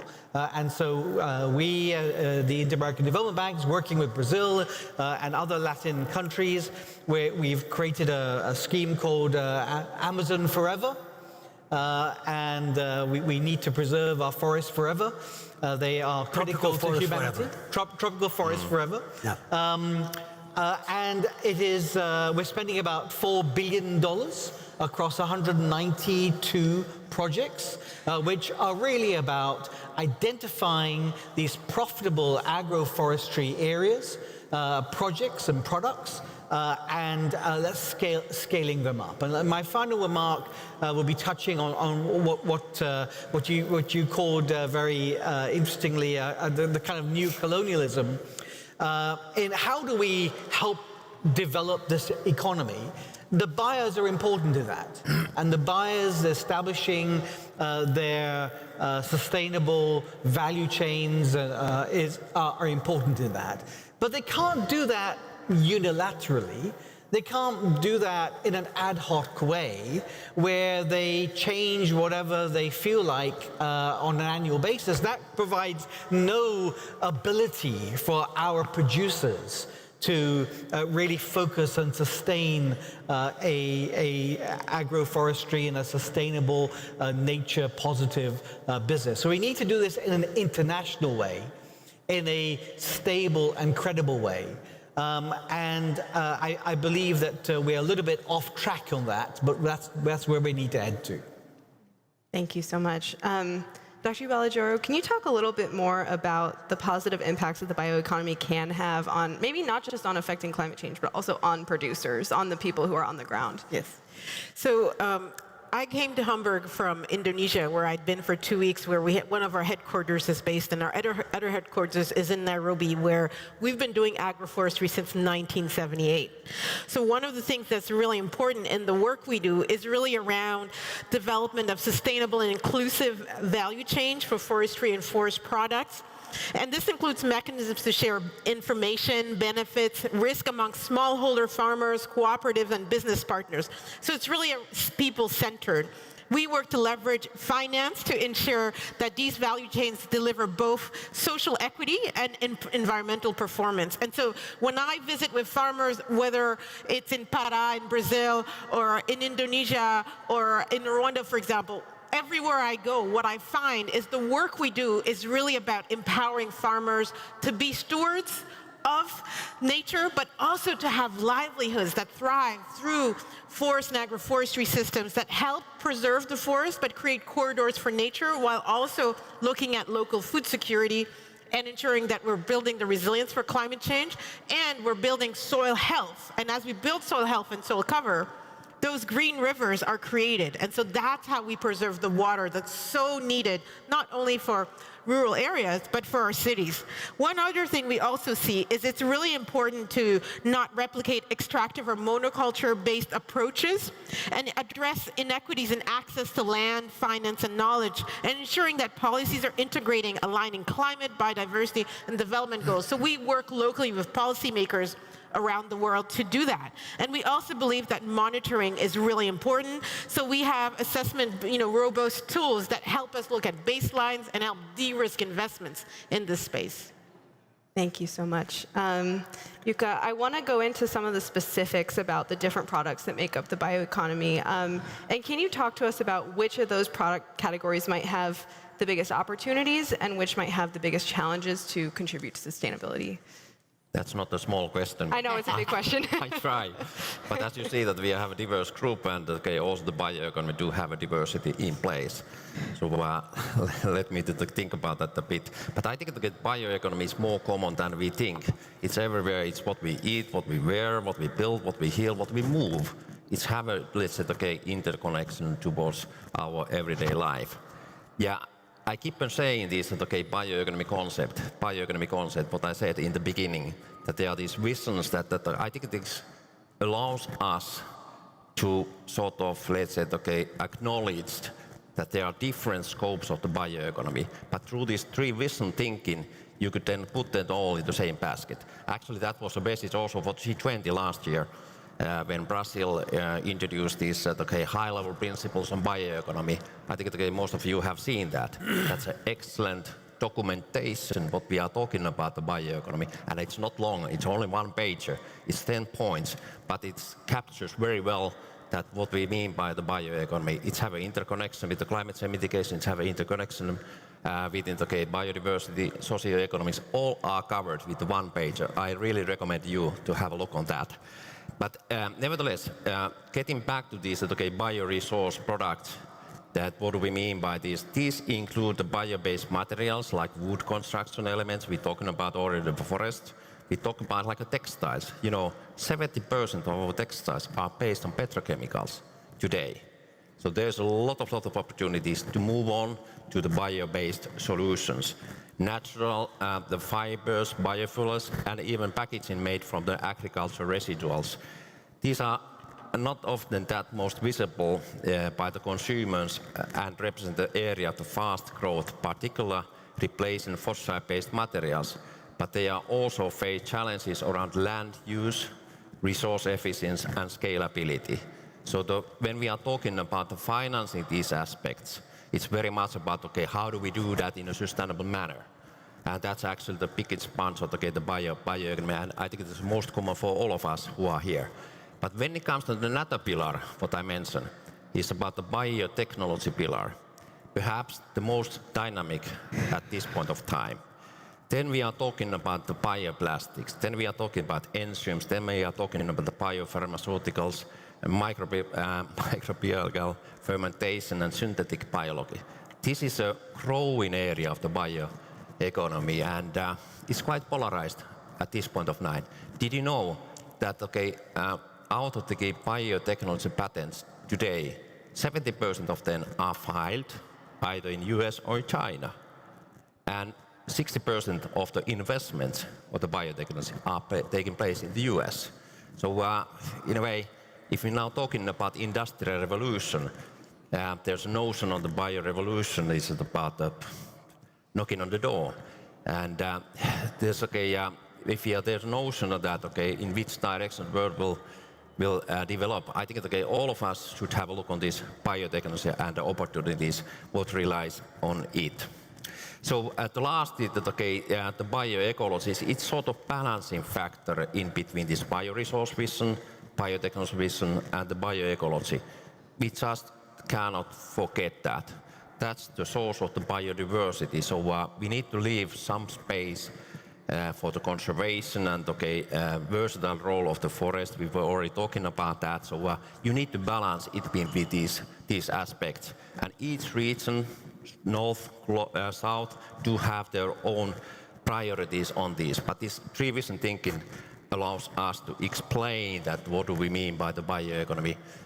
Today, there are 25 national bioeconomy strategies, and we make a survey against these three pillars. And I think it would be helpful also the ones who are contemplating whether moving to this bioeconomy strategy. So, some notion. Back to you, Mel. Thank you so much. Avi, you said something in one of your answers earlier that I just want to bring up, because you said the words off track. And I'm wondering why you think that, or what the bioeconomy can do to get more on track. And sorry if I brought that up out of the blue, but I was just thinking about it. I was like, that's really interesting, yeah. So one of the things I think we've all mentioned about the importance of the whole value chain. We have buyers taking a more active approach in understanding where their supplies come from. That's a good thing. But there are multiple motivations behind them doing that.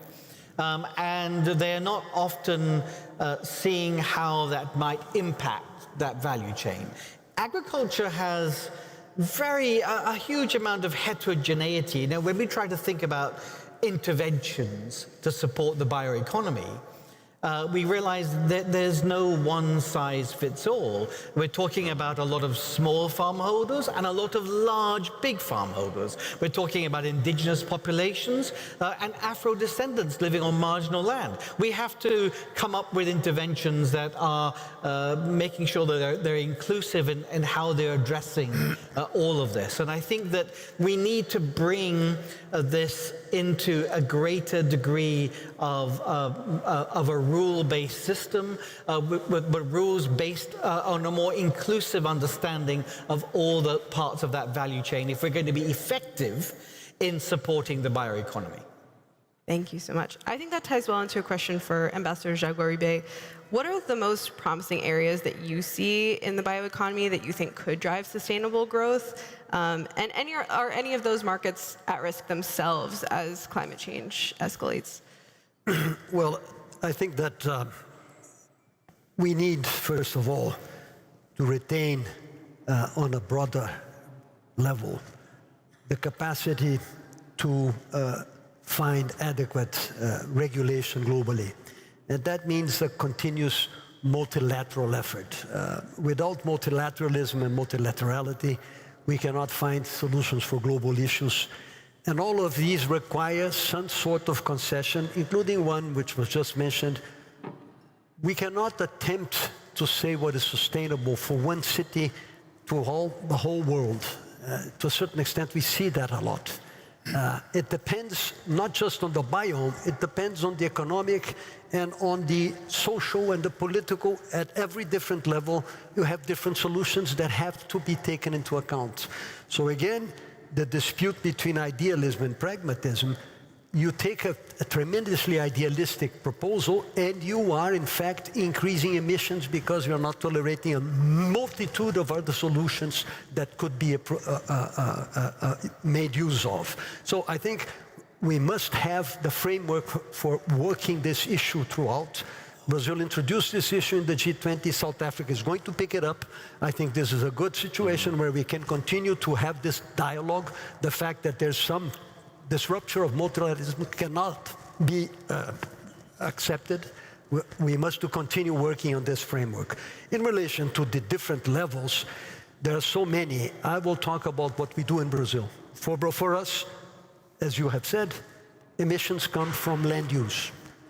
We are attempting to reduce dramatically land use emissions and make carbon neutral and sometimes even carbon negative agriculture. For that we need bioinsumes, biodefensives. There's an enormous promise, not just promise, a reality. We're increasing every day the use of these things in order to do away with other chemicals that are not appropriate for the environment.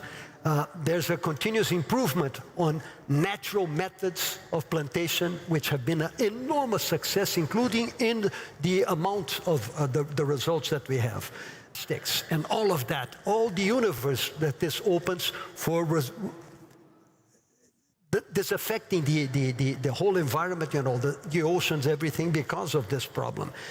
And finally, enormous progress can and has been achieved in the health sector. And we'll continue to do so. We have devoted a lot of energy and many different projects for that. In the health sector, I cannot fail to mention the fact that a lot of benefit is being taken from traditional knowledge and from elements that are found that could be used to drive sustainability, especially in the populations from which these knowledge is derived, but it's not being geared in that direction. Even sometimes, you know, I was president of our National Institute of Industrial Property. We cannot even use the name Amazon to sell products from the Amazon. Because, there is an imbalance that has been created, and I think the whole intellectual property issue sometimes plays a role in this imbalance, and in the health sector and in others. But there are in numerous areas, and my colleague to the end, the extreme here, mentioned many of the different areas where we can pursue bioeconomy and make it wholer, again, with two things in mind. First of all, sustainability, because we are facing a huge challenge in this direction, but also overcoming poverty, because as many have already implied, poverty is one of the main sources of natural degradation. And people in these areas, they're not entitled just to survive, they're entitled to prosperity. And we have to find the means to seek, and of course bioeconomy is one of those roads, not the only one, but one of those roads. Thank you. Dr. Matondo, I think this would be a good time to, oh, sorry, yeah.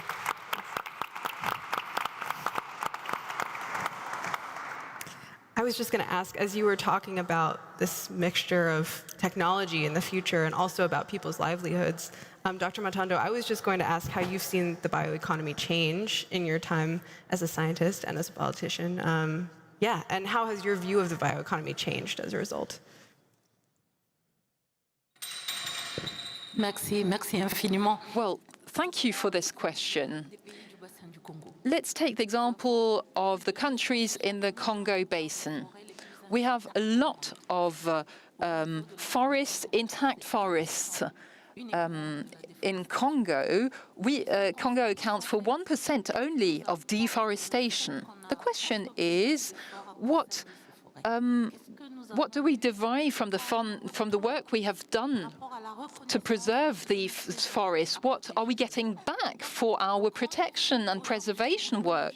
So the challenge for us academics, politicians, is to know how to join development, the development we need for our countries, and these natural resources, riches that we have in our forests, in our grounds, the water we have. As you know, the Congo Basin is the river that supplies many countries in northern Africa. If we don't take care of this region, we will have a water crisis elsewhere. The question now in academia is to know what approach is needed to make sure that when I protect a certain area, how can I make sure that we benefit from the protection work through funding, for example. As I said, there are many communities living in these preserved areas. We can't just preserve forests just to preserve them. As the ambassador was saying, we are fighting poverty. We can't just tell these communities, yeah, please be the guardians of these forests, but for nothing, without any benefits for these communities, which is why we have suggested solutions. We have worked on preserving sustainably these forests, but reforestation, agroforestry are key solutions we can offer to these communities to help communities cultivate their land, and while at the same time preserving the forest, because, as I said, these communities are living in these forests. This is a major challenge. So to include, account for these forests and help our communities. So taking into account macroeconomy and microeconomy. Because the whole country must benefit, but our communities too must benefit. And we have just had a conference in Brazzaville with representatives of indigenous communities there, and that's what they said. They want their rights, land rights, to be recognized. They want funding with tangible effects on their lives, and if this is recognized, they can continue to preserve their forests and environment. Thank you. Thank you so much. Yuka, I want to ask this question now. Do you think that companies and governments are on the same page when it comes to how they're defining the bioeconomy, how they think that the bioeconomy should develop? Or are there kind of two different perspectives there? Yeah, that's an excellent question. So what the short answer is not always. And but I think we are, let's say, they are getting closer to each other, thanks again to Brazil on the high-level principles on the bioeconomy, and we've been distributed also among the companies. So we need to have a common stock taking in order to make improvements in this space. So typically, it is so that the government often approach bioeconomy from the policy and sustainability perspective, whereas the companies are looking after for markets and also economical markets. So there's difference in that respect. Also, if you have a look at I already said that there are 25 national bioeconomy strategies. We will hear maybe this year also from Brazil that will have a national bioeconomy strategy. But if you have a look on these, that certainly the scope is different. There might be the areas which do have which are rich on the bioresources, as we hear also in this panel. There might be the areas which don't have that much of the bioresources. Still, they could be active in the bioeconomy. For example, applying the biotechnology, utilizing CO2 from the atmosphere and cultivating that into biofuels, cultivating that into proteins. There are already companies who are operating this space, so they still belong to the same family. The issue I'd like to point out, even though it's less than 4 minutes to go, is that how we could then accelerate the bioeconomy. Then I think this is it's very, very important now we have this sort of common stock taking. I'm again referring to these high-level principles. So this is a sort of giving the basis. And also last year was a lot of discussion that how to organize the financing arrangement this bioeconomy, and we will have a look on this sustainable financing. And we all know that its roots back to the 1970s. and it took decades and decades to develop that on that level we are today. And the sustainable finance is today something like 6 trillion US dollar. So it's quite remarkable. It's having already leverage power. If you go deeper on this sustainable financing, it's predominantly, let's say, related to climate change mitigation, which is certainly very important, and the biodiversity. But when you are investing in the bioeconomy, you are not getting the credit that you are reducing our dependence on fossil-based world. You are providing an environmental solution, for example, like these textiles. No, let's say, microplastics if you are using that as a bio-based. So that was also discussed last year, and there was a report on this financing a global sustainable bioeconomy, where we had looked on that how you could then apply the existing, let's say, sustainable finance mechanisms in the bioeconomy.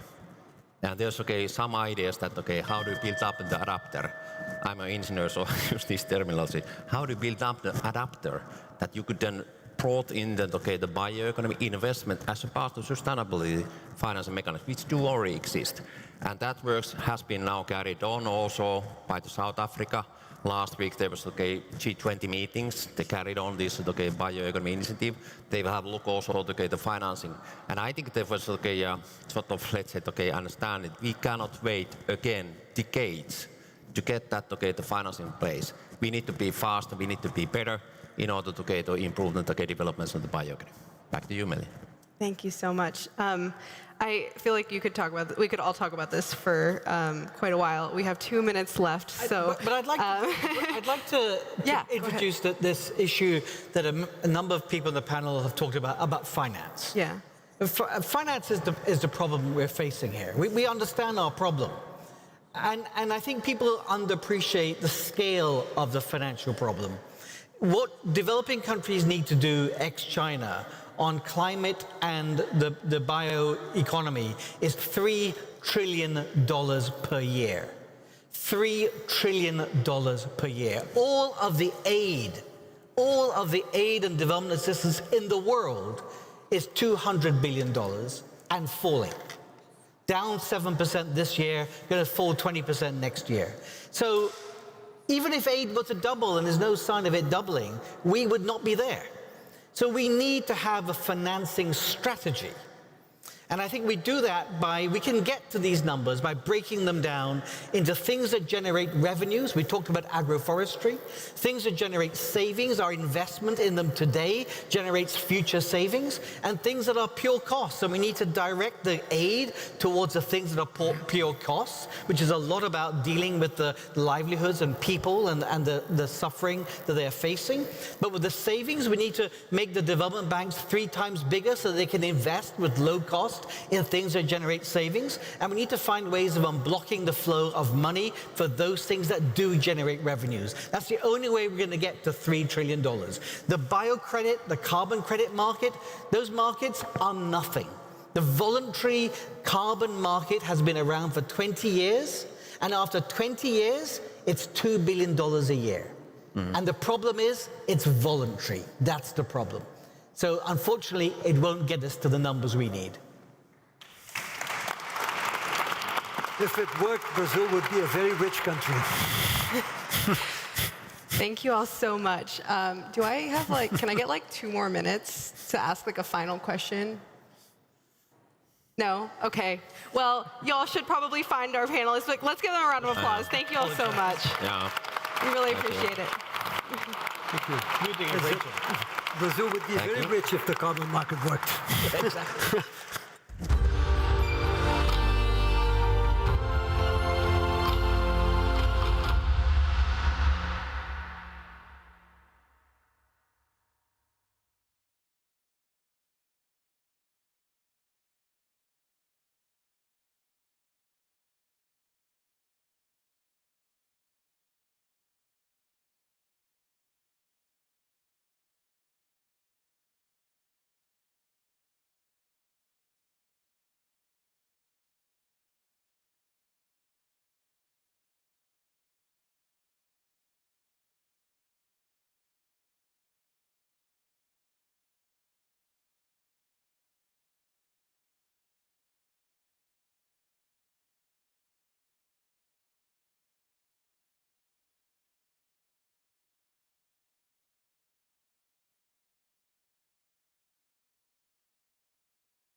Future Talk, From Awareness to Action, Driving Nature-Aligned Business Transitions.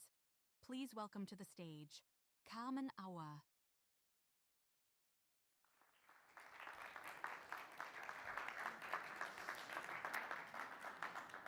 A very warm welcome to our next Future Talk.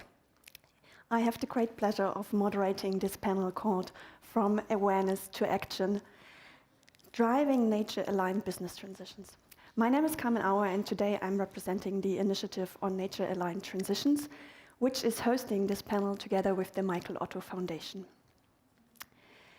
Different sessions in this conference have featured already the topic of biodiversity or nature in general, which shows us how important and especially timely this issue is. And personally, I've been writing my master thesis on biodiversity 15 years ago, exploring how 200 large companies worldwide were reporting on biodiversity and what has happened since. I think we've seen a lot of great tools and frameworks develop over the last years for businesses. But if we look at the corporate reporting, we still see a lack of biodiversity reflected in there. And if we're looking to corporate action, we also still see a huge amount of investments going into non-nature aligned topics. So what do we need to do here? And this is the topic of our panel today. We want to look at what are the risks if we are not addressing nature, biodiversity sufficiently, and what are the risks for the economy and the society, and how can we frame the conditions to awarding long-term resistancy over short-term extraction. This we are going to discuss today, and also how we're moving from this awareness to concrete action, especially in times where we are facing a regulatory backlash for sustainability. And we also want to have a look at the integration of sustainability, or more climate and nature, because climate has been on the agenda for a long time, and it's a well-established topic. And yeah, nature and biodiversity is a bit falling behind on the agenda, and we run into the danger that it doesn't even come up on the agenda. So that's what we want to discuss today. And so let's find out together how we can make this transition. And in order to do so, we have an outstanding panel today of experts who are all at the forefront of driving sustainable change. So let's welcome our panelists. And our first panelist has been a decisive developer of the first German biodiversity strategy. His whole life, he's been a pioneer for nature conservation, for climate protection. So welcome, Mr. Jochen Schlassbart, State Secretary of the Federal Ministry for the Environment, Climate Protection, Nature Conservation and Nuclear Safety.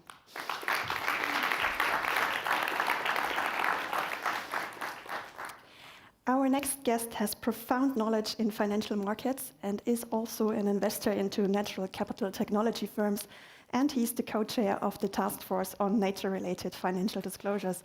Welcome, David Craig.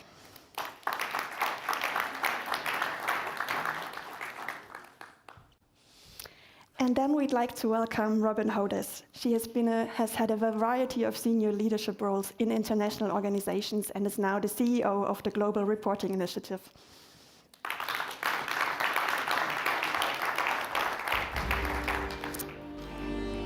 And our final panelist has served on several boards committees on sustainable reporting and governance, and she's an ISSB board member within the IFRS Foundation. Welcome, Ndidi Noli-Adosian.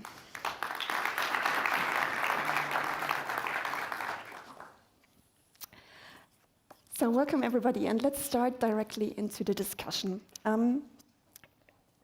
The ecosystems we are having are critical to the economic stability. So why is the preservation of those ecosystems so important? And I'd like to address this question to all of you. David, maybe you want to start. Well, thank you very much, and it's a real pleasure to be speaking here this morning with this amazing panel. So I'll step back a little bit, and I'm glad you talked about risk from nature and ecosystem, not just risk from biodiversity. Language is important. And we need to think about our beautiful Mother Earth as these four realms that combine both nature and climate. You said that is nature catching up with climate? I'm hoping that nature's moving ahead and actually that we learn that climate is a subset of nature, not the other way around. We have these 4 realms of the atmosphere, of oceans, of fresh water and earth.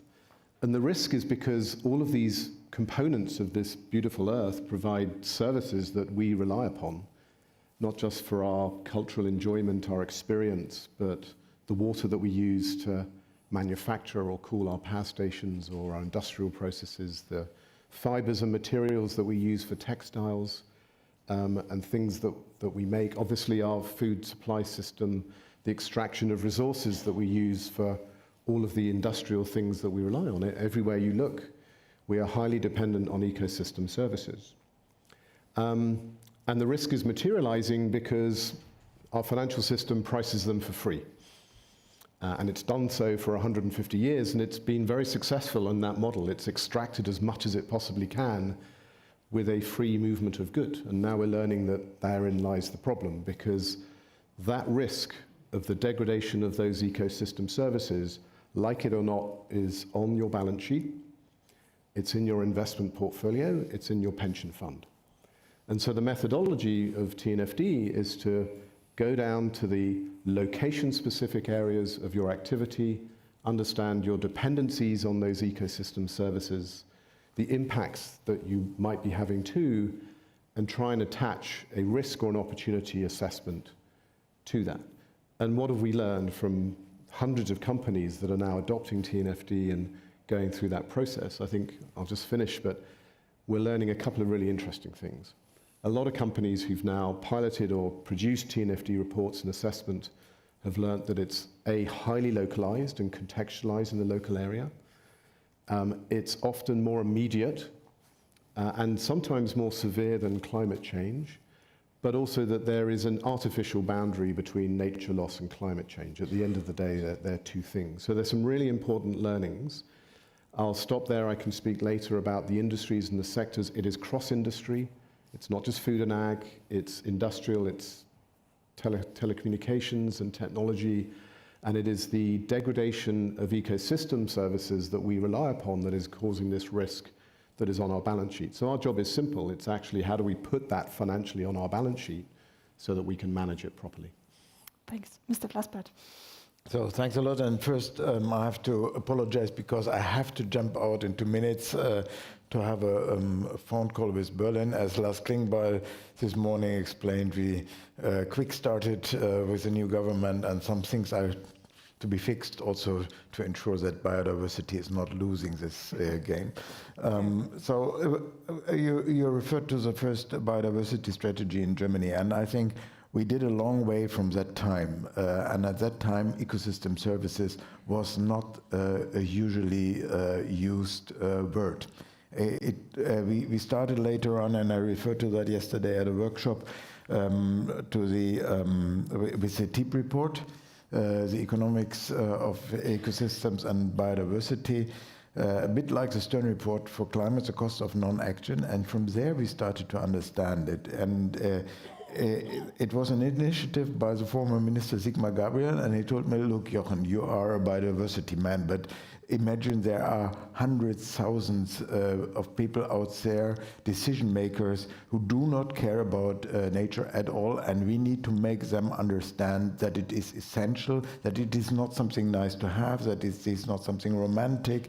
So we started to think about how to incorporate this kind of thinking into the economics. It was not at that time on the level of enterprises. It was more aggregated, but it was, in my view, a starting point to get a better understanding. And that we are now talking about ecosystem services is something, a huge step forward. Also, as you mentioned, the climate topics. The climate people didn't understand ecosystem services at that time.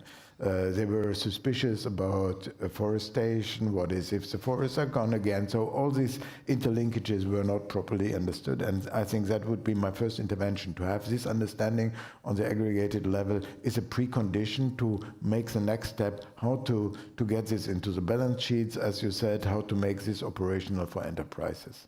Sorry again that I have to jump out in a minute. No worries. Robin.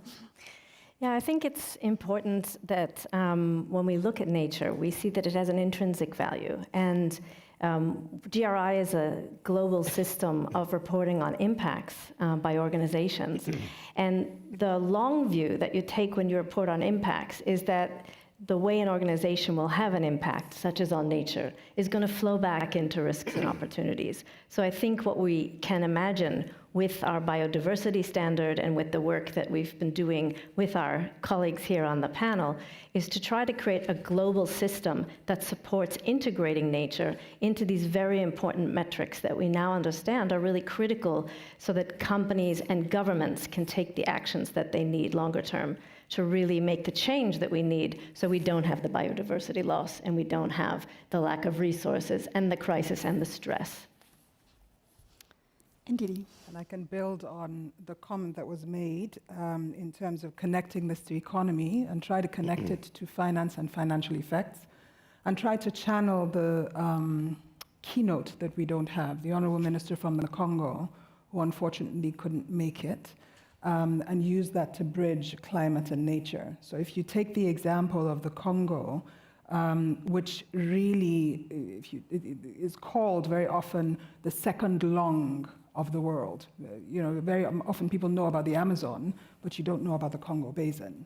And if you think about that, where you could say, extrapolate that and even take that country, which is 80 million, to a continent of over 1 billion, and think about the fact that less than 5% of climate effects are caused by that continent, but the loss of biodiversity is over 50% on that continent. And think about what that does to the second lung of the world. So the consequences and so the point I want to make is not just like Flossbart was saying about getting it into the economic thinking, we also have to get it into the financial thinking. We need to build a bridge for, and interestingly what we did on our project was we called it, when the ISSB, which is who I work for, the IFRS Foundation, started working on biodiversity, we called it Biodiversity Ecosystems and Ecosystem Services. But as was rightly said, that sounds very sophisticated and very scary. And most people are like, I don't know what that is. So we will probably end up calling it nature. That's one. The second thing, I'm speaking for myself now. The second thing that's also very important is just the interoperability. So what you're seeing on the stage is, you know, TNFD, GRI, and the ISSB that are committed to collaborating to create a shared language and demystify that shared language. But more importantly, not just infuse it into economics, infuse it into finance, infuse it into accounting, so that you can actually create a value and begin to see the effects of not taking this seriously, because we depend on it. So again, the analogy of, unfortunately, our Honourable Minister, who we couldn't make it, who represents the second lung of the earth, is we need it because otherwise we won't breathe, and then everything else is a luxury. Yeah, and I take that, especially the integration into the balance sheet, into the financial world, is something which we've heard a couple of times here. Now we are at a time where we face certain regulatory backlashes.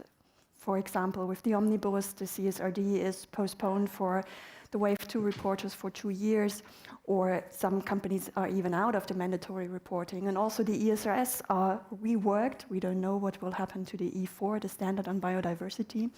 So with this backlash, what is at stake now if we see that? So what's at stake financially and what's at stake environmentally? David?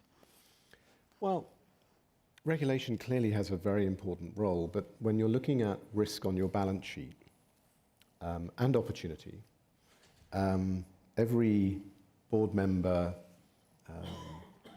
has a fiduciary responsibility, the executive team, to manage that risk. So you could wait for regulation to tell you to do it.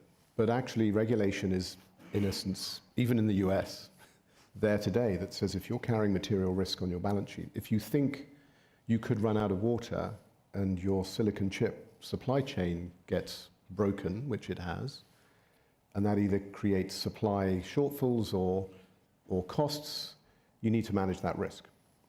So I think we would all benefit from a level playing field and regulation, because we all know that actually it just moves the floor.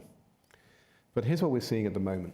it was an interesting conversation right this morning where a company actually from Germany said, look, I need to know why I should do this. And I spoke to him and he said, well, our investors are asking us because they see the risk. Our customers are asking us to understand the risk. And our ecosystem of partners is also asking us to understand the risk. And I sort of said, well, it's becoming obvious that actually you need to start understanding the risk of your business and where these issues might lie. So that's one reason. The second reason is the transition to move away from the things that harm nature and to use materials, processes, other approaches which don't damage the planet and exploit resources in the way that we do is going to take time, will require a lot of knowledge, and actually is going to drive a lot of innovation. And I think from a CEO perspective, the sooner you start on that journey, the better. Because if you wait, and then try and panic and say, where do I hire the people, where do I get the knowledge, where do I get the skills, you're going to be behind. And I think this is a leadership issue as much as anything. So to me, I think there's an imperative on a number of reasons why people should start now and get ahead of regulation. I appreciate the regulatory system has blocked at the moment and it is causing a freeze. But I would just encourage CEOs in particular to think about what they're missing by not doing this and waiting for more clarity. Yeah. NDD. I get to respond second. I like it. First of all, so you talk about backlash, and I think we always have a choice. It's either we focus on what we don't have, like we don't have enough data to act on, or we focus on what we do have, which is we have a lot more standards, we have a lot more focus, we have a lot more attention on this. So that's, first of all, I don't focus on the backlash. I focus on how much ground we've covered and where we need to go. The second thing is, again, just to use a random example, because we're in Germany right now, and Germany is a big economic powerhouse in Europe. Let's focus on that for a second. First of all, as a member of the Sustainable Finance Beirat of the German government, I know how much work we did in terms of creating alignment among the standards, in terms of creating alignment between different jurisdictions, between policy and business as well.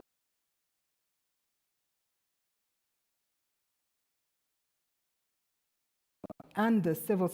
And even if you look at these three actors on the stage, sorry if I'm not going to talk about you for a second, but you're solving Germany's new future-looking government. But TNFD is the largest funded by Germany, if I'm not wrong. The GRI CEO sits in Berlin, in Germany, and the ISSB is headquartered in Frankfurt. I mean, and this morning we were having a conversation where we had the opportunity to say to Michael Otto that he should please be the glue and the arrowhead to help to strengthen some of this conversation, also in terms of making sure that supply chains and value chains, which are, again, I will call on our keynote speaker who isn't here and hold space for her, a lot of our value chains and supply chains are in the global south. And very often, look around the room, they're not at the table.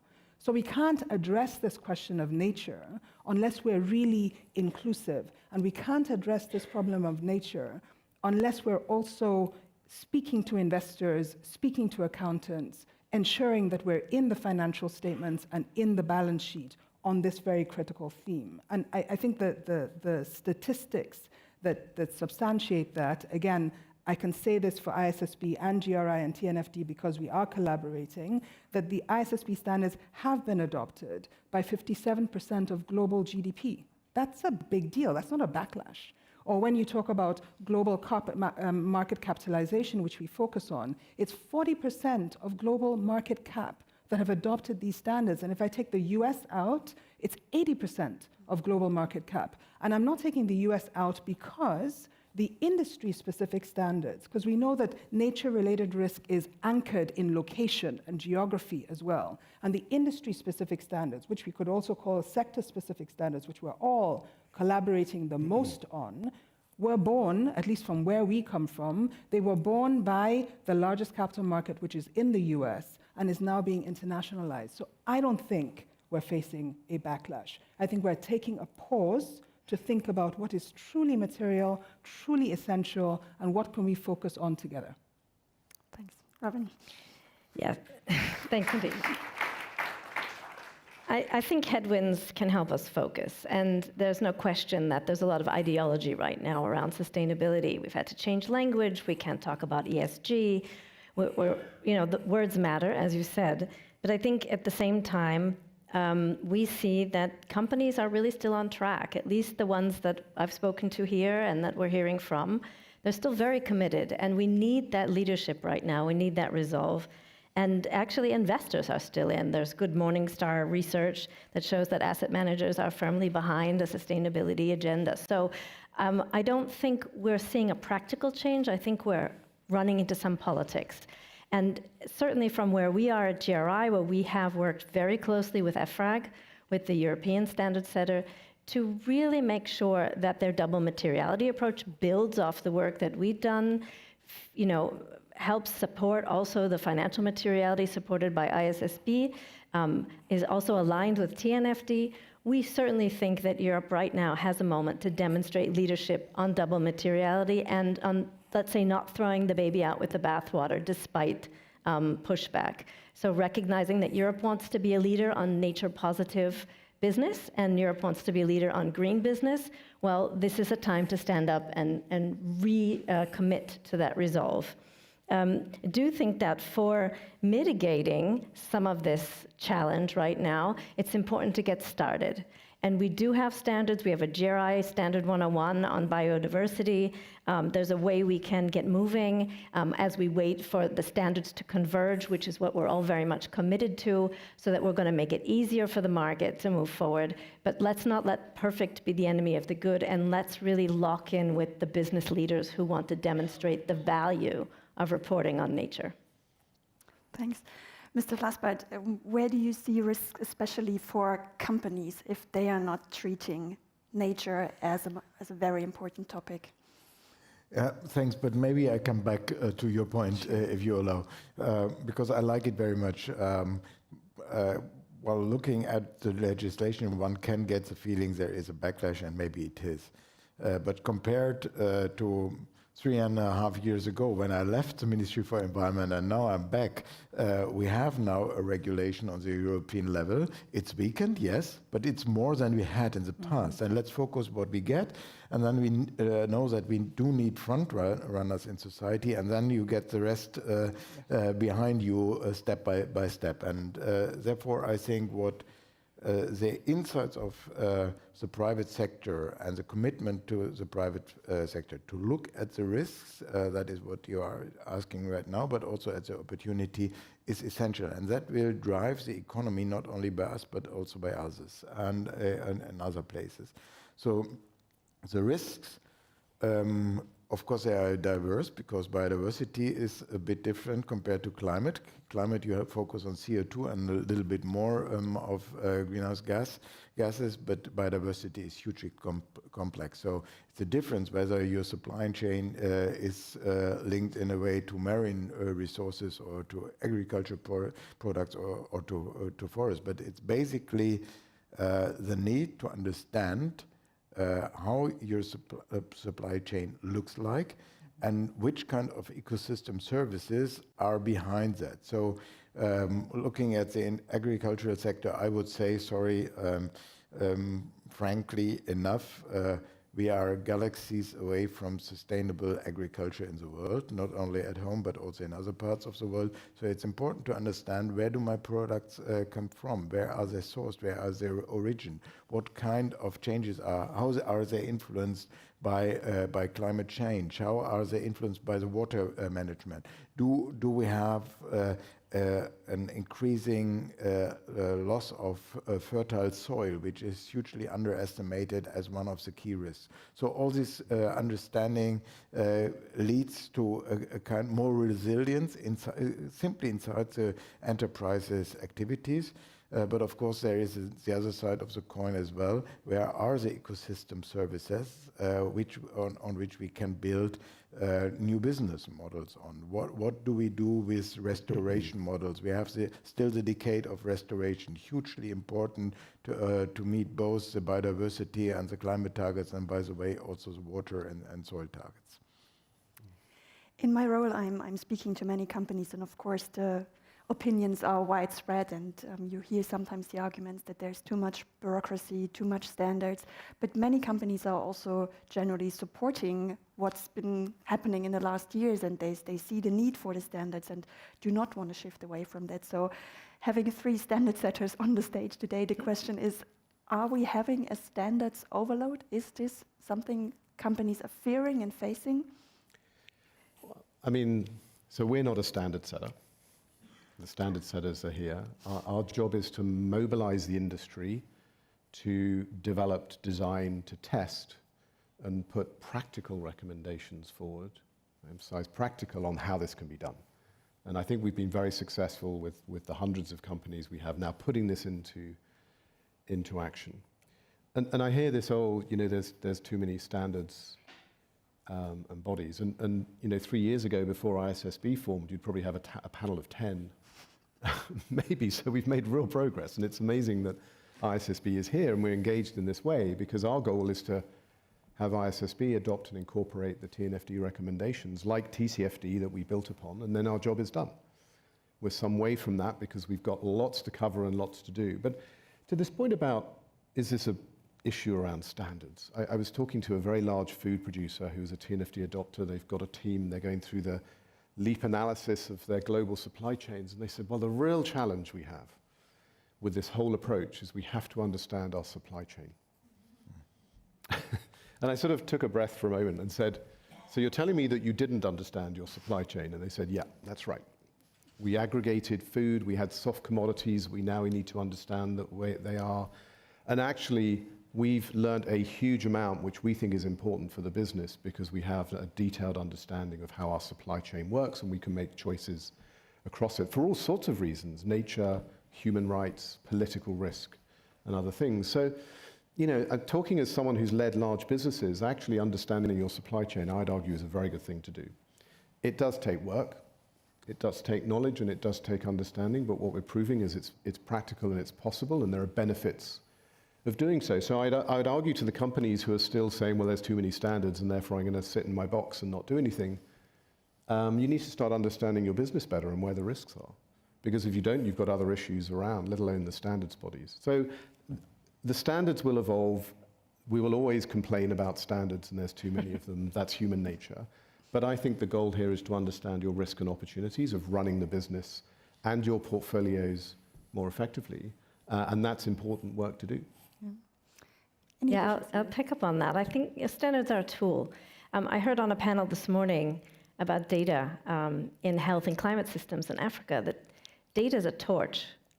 And if we think about that, the data that comes from standards can be a torch. Data is critical for the change that we need in our economies, in building circular economy, in building regenerative economy. Without that information, enterprise can't make decisions and investors can't make decisions. So we do need to start with baselines. We need to build that information. And standards are a critical part of this ecosystem of building, understanding, knowledge, action. It's like a virtuous cycle in a way of building pathways for strategic change, both by business, but also by regulators, governments, and others who can influence. And that includes broader stakeholders. And that's why the work we do at GRI on impacts also involves communities, which I think is very important when it comes to nature. Other standards as well that we work on, but we've heard how location-based and value chain focused the natural world is. So without that input and feedback loop from indigenous people, from local communities, we don't have the legitimacy to this work. And so I think it's really important that the overall purpose and push around nature includes that broader stakeholder engagement. I would add to that 3 short comments. One is, sitting as ISSB, I think it's an incredible privilege to hear you, David, say, well, we're not a standard setter, we're just saying like TCFD. So if you don't know, the Task Force for Climate-related Financial Disclosures, what happened is we copied it so diligently in terms of its 4 pillars of governance, strategy, the risk and opportunity metrics, and the data, so the specific number points, so you can measure, so you can count, so you can incorporate in the financial statements. We copied it so diligently that the task force decided we're just going to become part of the global baseline, which is an honor and a privilege because we were created by G7, G20, and others to become a global baseline, create a common language that everyone can build on, not to break apart, but to bring together. And so it's a huge milestone to have earned the trust to say that, well, we will also target achieving this. Likewise, also to have earned the trust for working with GRI, which is already so prevalent over 20 years, long before we came around. So that concept of interoperability is really key. The second one is connectivity. I keep saying that. We need to talk to where the money is. Too many people in the world follow the money. So if we're not speaking that language, we're disconnected. Because to fix this, you have to channel resources where fixing is required. And it needs to be not policy-driven, but actually also business-driven, market-driven, and also bottom-up. So it's got to be a combination of the 3. And the third one for me is proportionate, which I learned working, so I'm responsible for Africa on the ISSB board. And there I learned, even more than in Europe and the rest of the world, how critical it was to have the policymakers encourage the regulators, and the regulators work with the market. And the market, and this is exactly what she said, understand your business model. And that's where I want to end, because you talked about how critical it is to actually create, not just to understand the sourcing, and to understand that actually some sourcing cannot be certified because it's just too small and too difficult, and we need to find other ways of doing that. So we need to innovate our business models. You spoke to that. And the second thing is that we actually also need to think about this. If I think about the 2 examples you gave, they were industry specific. It's very difficult to think about the risks and opportunities at a high level. We need to go into the industry, and we need to understand the industry business model and the supply chain and the value chain in order to identify the risks and opportunities and then unlock value. And the biggest question that I was asked by the different presidents across the African continent was, how do we unlock nature capital? How do we unlock the value here? We don't know how to do it. And so I want to challenge Jochen Flossbart and say, can you step into my seat, and can we use your brain for at least half a year? Because we feel that you're a little bit lost doing too important work, and we need your mind to actually help us crack this challenge, because it is a challenge that we all have to crack together still. Here you have it. No, I'm back in this business we are doing together also with the Ministry of Finance. We heard the minister this morning at the Sustainable Finance Biod, I think, is one part of this endeavor. And I liked your picture of language. And what you said, complaining is a kind of humankind. It's also a bit boring, by the way. And I want to give one example why I believe we have also to look what would be the alternatives.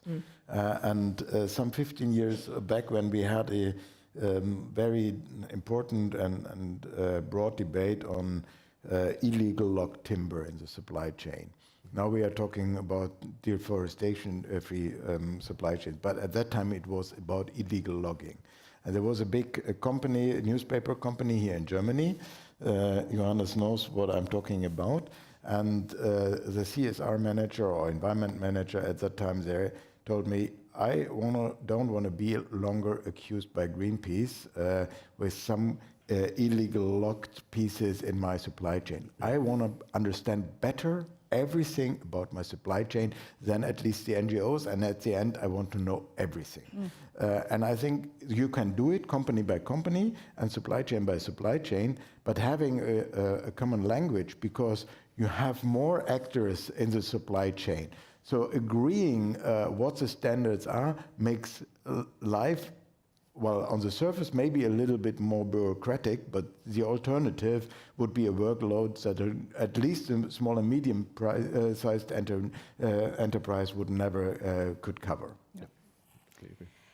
We've heard of unlocking the value. We've heard that the time is now. So there needs to be a narrative shift from the bureaucracy to actually doing it and unlocking this value. The panel is called Nature-Based, Nature-Aligned Business Transitions. David, could you give us a quick definition of what is a nature-aligned transition? We do love these grand terms. I'm sure we'll have a nature-aligned business transition task force before we know it. What is it? Well, I think a couple of things are really important, and I talked earlier about this gets real when we start transition. And quite honestly, climate transition has taken many years to get going. Nature transition hasn't really started yet. And we're seeing it with our adopters that as they start to assess their issues, their opportunities, they start to learn and look at their supply chains, they're now already starting to think and do and address some of the issues that they face. And the issues I would categorize in two areas. They're highly localized, they're very industry dependent, but there are common threads across industries like water. But the two areas are either you have major dependencies on ecosystem services. I rely on nature's provisions of fibers or food or medicines. Pharmaceutical companies are very, very worried about pollinators and natural products. Or I rely on water for irrigation, but cooling or cleaning of the silicon, as I mentioned, for technology. So I have, across my industry chain, I have dependencies. And these are manifesting themselves in risks. Either the supply runs out, or I get cost inflation, or other issues. And therefore, I can put a financial figure to that. But now I need to start thinking, well, what do? I'm using 1 million liters of water a day. How do I get that down to 500,000, half of that water use, but through recycling or other methods? That's a transition project. That's a focus on a particular area in a particular location. It could traverse parts of the business.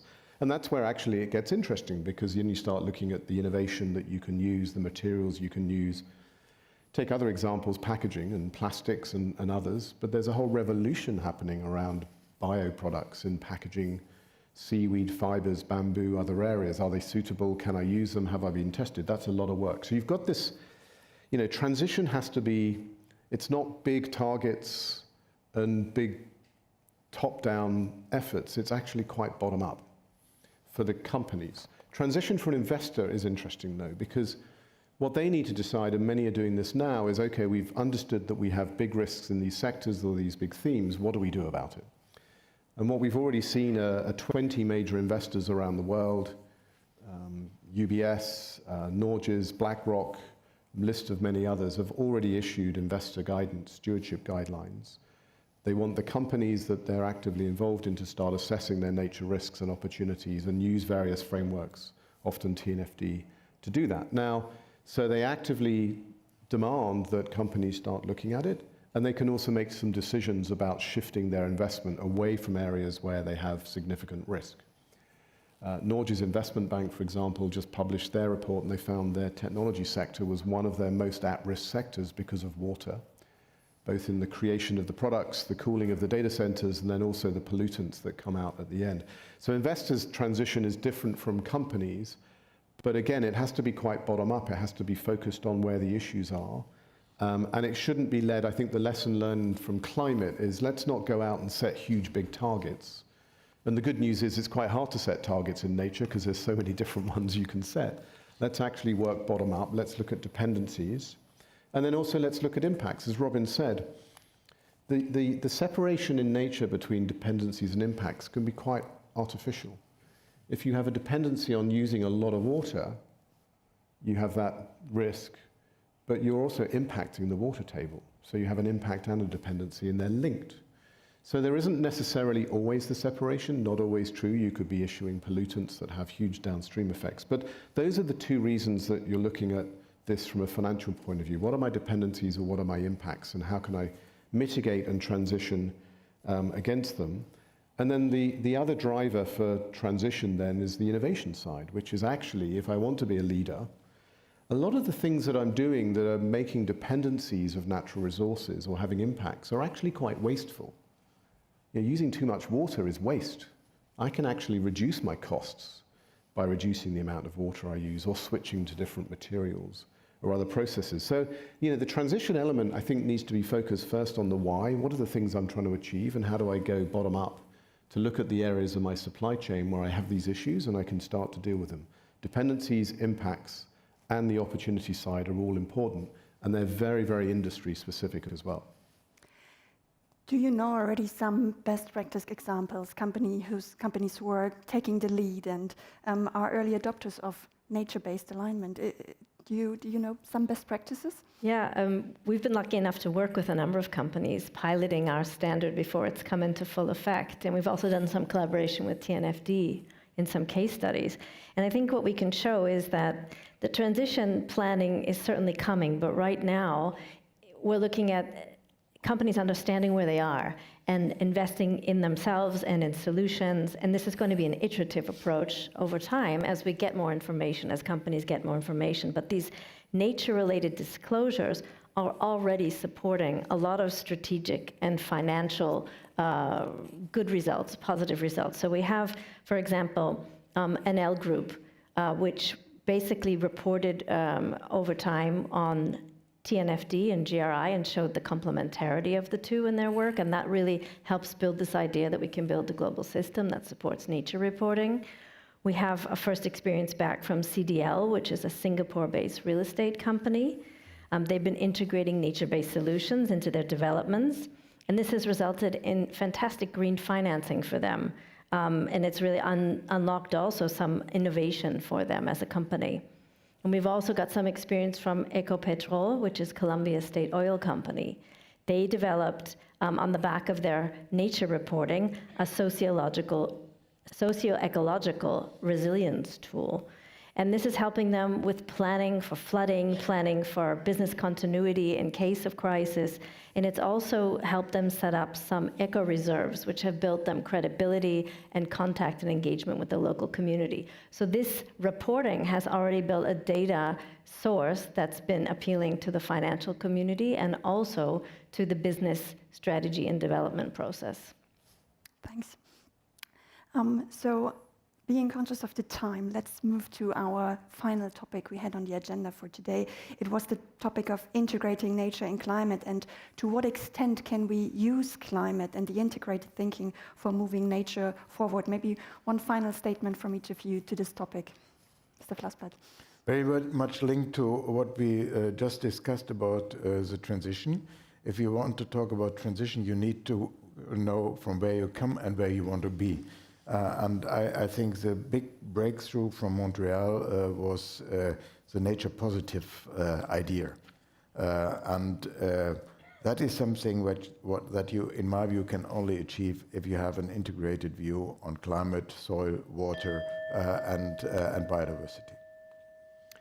I would just reflect on a comment I heard yesterday, which was music to my ears, which was one of the companies in the room said, we actually think a bit about this now as nature, holistically, and climate is a part of that, which, by the way, is how our planet was created. We just happen to have created artificial boundaries and looked at climate first. So thinking about it holistically, then the links between the two are naturally there. You start to see all the areas where actually addressing climate change and nature together is more efficient and more effective. And certainly the goal is to have an integrated report. So TCFD, TNFD comes together in one holistic approach. And a lot of companies now that are doing that have actually combined their teams as well. So if I was doing this, job number one, put the teams together. Well, climate has catalyzed so much business and investor support. And I think with nature, we have an opportunity to really extend that to people and to be looking at a broader stakeholder engagement with an issue that actually needs to break down a barrier between climate and nature. So I think we can enhance both the number of, let's say, stakeholders and people involved in shaping the discourse, but then also seeing it lead to a connectivity between climate and nature, which is really essential if we're going to help companies and help societies build for a net positive, nature positive future. And I think I'll just close and anchor on our two global lungs. First of all, we need innovative, and again in the session yesterday, we were speaking about the Forever Forest Fund, which Brazil has initiated, where you're talking about tens of billions of dollars running into the hundreds that can actually go to those local communities who are actually protecting biodiversity, which requires thinking outside of the box and fixing some of the issues that we have with Paris Agreement and even with REDD+. And the second is perhaps also just to look at statistics. You asked about how do we connect climate and nature. And I think, again, I will channel our Honorable Minister from the Congo, because I'm channeling her energy now. And I think the message that she gave was 1.2 billion tons of CO2 is what the Congo captures from the atmosphere on behalf of all of us, which is about the equivalent of what Japan emits. And so there is an opportunity there to actually connect climate and nature in tangible terms. And if we think about it that creatively and tangibly and from an accounting perspective, I end with still handing over to the brain on the table in terms of how do we make this work for economics and finance, and how do we get it into the balance sheet and the financial statements so that nature becomes real and something that, money is following in order to fund the opportunities as well as mitigate the risks. Yes, thank you so much for being here today, sharing your valuable insights. I wish all of you a nice rest of the conference. Thank you. Thank you. Very nice to see you.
This is the Future Talk, Green Economic Opportunities Amidst a Rise in Industrial Policies.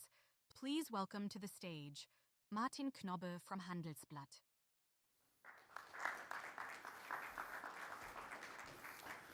Thank you very much. Good afternoon, ladies and gentlemen, and welcome to the panel Green Economic Opportunities Amidst a Rise in Industrial Policies. Well, no doubt, financially, we are living in difficult times. The global inflation rate is still high. We are facing several wars, and most recently, a big trade conflict with the United States. And the tendency to shrinking development budget seems to be becoming a global trend. It is a difficult, or let's say a critical phase of the global economy, especially for emerging market and developing economies. And therefore, it is still unclear whether traditional approaches for economic development remain powerful or if we have to develop totally new strategies. I think we will find it out on that panel. But let's keep optimistic, especially on that panel. Green economy and its regulation may provide an opportunity for emerging market and developing economies to catch up. And if we keep looking and searching, we see a lot of light at the end of the tunnel. Just one of many examples. The global energy transition will require the world to ramp up mineral and metal production on an unseen scale. And if we do it smartly and not in an exploitative way, there is a chance that many countries can get some profit and wealth out of it. So our main two questions we have to discuss today are: how do industrial policies and sustainability regulations in advanced economies influence these opportunities for emerging market and developing economies? And how can these EMDEs most effectively leverage these opportunities, for example, by policies, partnerships, etc.? And I'm more than delighted to discuss these questions with my smart guests here on the panel. First, Madam Secretary Marupene Ramogopa, I hope I pronounced it correctly, from South Africa, is the minister in the presidency responsible for planning, monitoring, and evaluation. Thank you so much for joining us here. Thank you. Jörg Eigendorf, Chief Sustainability Officer with the Deutsche Bank. I think many people know him here in the room. And he's a former colleague, but now you work on the other side. And we have Christian Kettels, Global Lead for Value Chains with the World Bank, which has organized this panel together with the Federal Ministry of Economic Cooperation and Development of Germany. Thank you so much. So let's dive right away into it. Madam Secretary, what industrial policy conditions in advanced economies are helping the green transition? What effects have you seen so far? And maybe, even more important, where are the obstacles? Thank you very much, and we're really excited to be here, of course, as South Africa.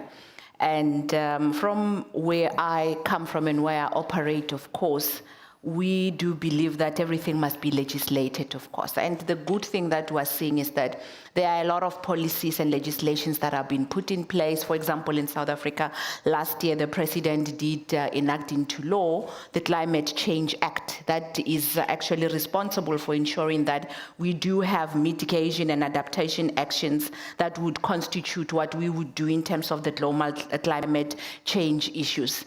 And of course, and I was just sharing with you guys that in terms of what would make climate change actually become successful, not climate change, adaptation actions and mitigation to be actually successful is not only what we can do in terms of policy, but it will also have to do with us industrializing, but also coming up with the technology that we would need, but not only technology, access to that particular technology. Mm-hmm. Of course, in South Africa, we do have minerals that are going to be critical in ensuring that the technology that is put in place actually becomes successful And we just started discussing and coming up with a strategy of our critical minerals. We do know that in many other countries, critical minerals policy is already there, but we believed that from ourselves, as the leading country in Africa, we needed to come with our own policy and operation so that we can be able to guide other African countries. So we are already having a strategy that we have put in place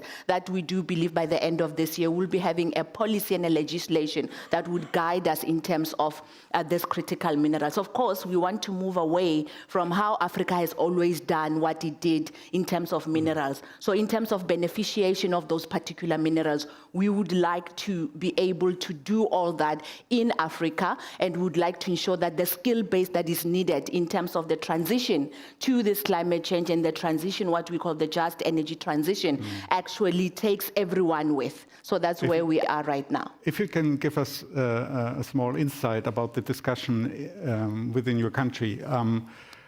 When we talk about legislation, what kind of arguments are there on the floor, and what are you debating about?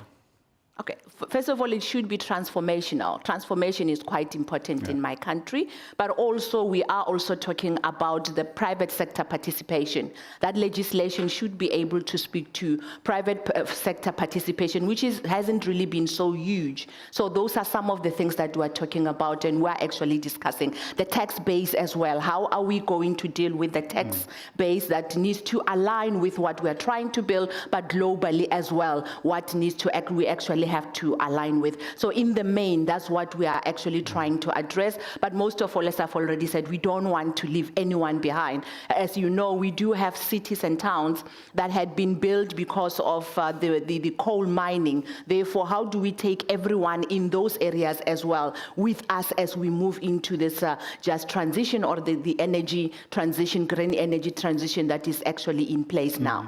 So there was the internal discussion. What are your expectations towards the international community? What is your biggest request to us here? The biggest request, of course, is the fact that we need investment in technology, the hardware technology, but we also need investment in our human capital. Because as I've already said, that is mostly important, because if we don't deal with the human capital, we will leave others behind. We know that we are going to need engineers in the green energy and technicians. So we definitely need those kind of partnerships to allow us to be able to prepare our people to be able to move with us as we move into this. But we are so much committed into reducing the greenhouse gas, and we will also make sure that whatever it is that we do, we take Africa with us. So I think, Jörg, it's your point now, because we discussed already about the private investors. And what do you think? How can private investors becoming more involved in that in all that business? And maybe you can give us a short overview how the situation is like in countries like South Africa for private investors. Obviously, our private participation legislation is not as strong as it should be. However, it is developing. For example, our energy, or Eskom, I think everybody knows about Eskom, which is our energy regulator and energy generation and transmission distribution, in what actually regulate energy and give us energy in South Africa, electricity. We have started now in opening up, for example, private sector to actually come on board. We have started ensuring that we have put a policy in place where private sector has actually invested a lot, and it participating in generation of green energy in particular. As a result, of course, that particular landscape that we have been able to develop in terms of policies, exactly what we will be using for private sector participation. We will obviously have systems that we put in place to ensure that we do exempt some of these private sectors that are actually investing in South Africa, most especially in green energy, on the taxes that are in place. However, we still have a responsibility to actually get revenue for our own country, of course. So I ask you from Deutsche Bank, does the private sector is on board or is coming on board, or if not, why not? We are on board. We are already on board. We are doing financing in sub-Saharan Africa a lot, and we have just recently 500 million program in Benin. We financing hospital in Côte d'Ivoire. So we have a lot of these financings, but it's just not enough. And we need to ask ourselves, why is it not enough? The first is capital costs are much too high. And for two reasons. The one, we talk about energy transition. And if you look at the projects in energy transition, they are usually already, even if you do them in Germany or the US or in Japan or in one of the OECD countries, or in South Africa, which is one of the stable countries in Africa, you have always a problem that these projects are high risk, that they usually need a huge risk premium if you want to get investors on board. And then you even want to do it in the developing world and in emerging economies. So now we have to look at, and I usually look at it from a risk lens. Yeah. So it's not the easy approach that you just say, okay, what can we do as private investors? How do we get capital costs down? And then you can look at every single player. We have the government here. We have a multinational international development bank here. A private bank. Who's missing? The fourth one is a private investor. But then you have the whole value chain. Yeah. Now you can ask, first you have high political risk when you go to a lot of developing countries. Can you define what is the risk? Is it the political you have the political risk, you have the project risk, you have the currency hedge risk, and you always have the forex risk in there. And you need to think then in each, and then eventually you have an investor who wants to have a risk return, which is high enough, and he wants a standardized product, and he wants to get investors, when they get in, they also want to get out, so they need liquidity. So if you have these very small projects, one of the problems is a lot of these projects are tailor-made. They're not scalable. You can't go from one country to the next and then you do, it's always restarted again. You have a lot of governments where you say the rule of law, political issues, instability. I lived in Russia in the 90s for 6 years, so I really know what political instability means and how it deters investors. Then you get to the project risk. You really have to ask yourself, okay, if it's hydrogen, the scale of this project, the years you need, how you get these things investable, who can take the risk? You always have to analyze, is it a multinational development bank? Is it a private bank? I can tell you, Deutsche Bank, like all the other banks, we are highly regulated, our capital costs are pretty high, and usually we can't even take it on our balance sheet. We can take parts of it on our balance sheet, but we need to find the investor base. So we really need to think, how do we get a product which is liquid enough that we then can sell to investors, to insurance companies. And there you talk about triple B and better. And how do you get to the triple B from very few countries of the 55 countries or 53 countries, I think, in Africa. 54, sorry, I'm almost right. Yeah. Thank you, Minister. Thank you, Minister. But 50 of them are sub-investment grade. So you really need to think, how do we get the risk out of it eventually? But it's possible, and therefore we need to work together. And we need to make of the international development banks, the money leverageable. And right now, the ratio, I think it's some 50-50. This is not the ratio we could live with. We would have to have a 50-500 ratio in order to get to the trillions we need to fulfill our goals with regards to the SDGs. Before we get to you, Christian, one last question to you, Jörg. So are you working on a kind of de-risking strategy, or what would you need to tell your investors that the risk is minimized or less than before? You need always, the simple thing is who takes the first loss tranche, for example. Who is taking the risk so you get in the triple B range? And often you even get in the A range and therefore it needs an international development bank. Therefore, it needs a government guarantee. And this money needs to be deployed very effectively, efficiently. And this is not happening yet. Often, you also look at the regulation, for example, and the title of our session here is, how does our regulation influence, what are the side effects of our regulation? I mean, private banks are very limited in deploying their capital to these things. So we could look at the regulation. We could also look always, what kind of investors do we want to target? There's a whole investor universe out there. As long as you are not in the investable space, you exclude many of them out there. So you need to think about what do they have in their rules for investment, and how can we create that product? And we can, but we need to make it scalable. We need to make it easier. We need to collaborate better with the international development banks, and then it is possible. We have proven it so many times that it is possible, but it's always a cumbersome effort. Christian, how can you help private investors in private banks? First of all, I would say that this exactly describes how the role of the World Bank has changed. When the institution was founded, we were in a different world, right? I mean, countries even like South Africa didn't have that type of access to the capital markets. Many of the countries in which we are active are not only working with us for the money.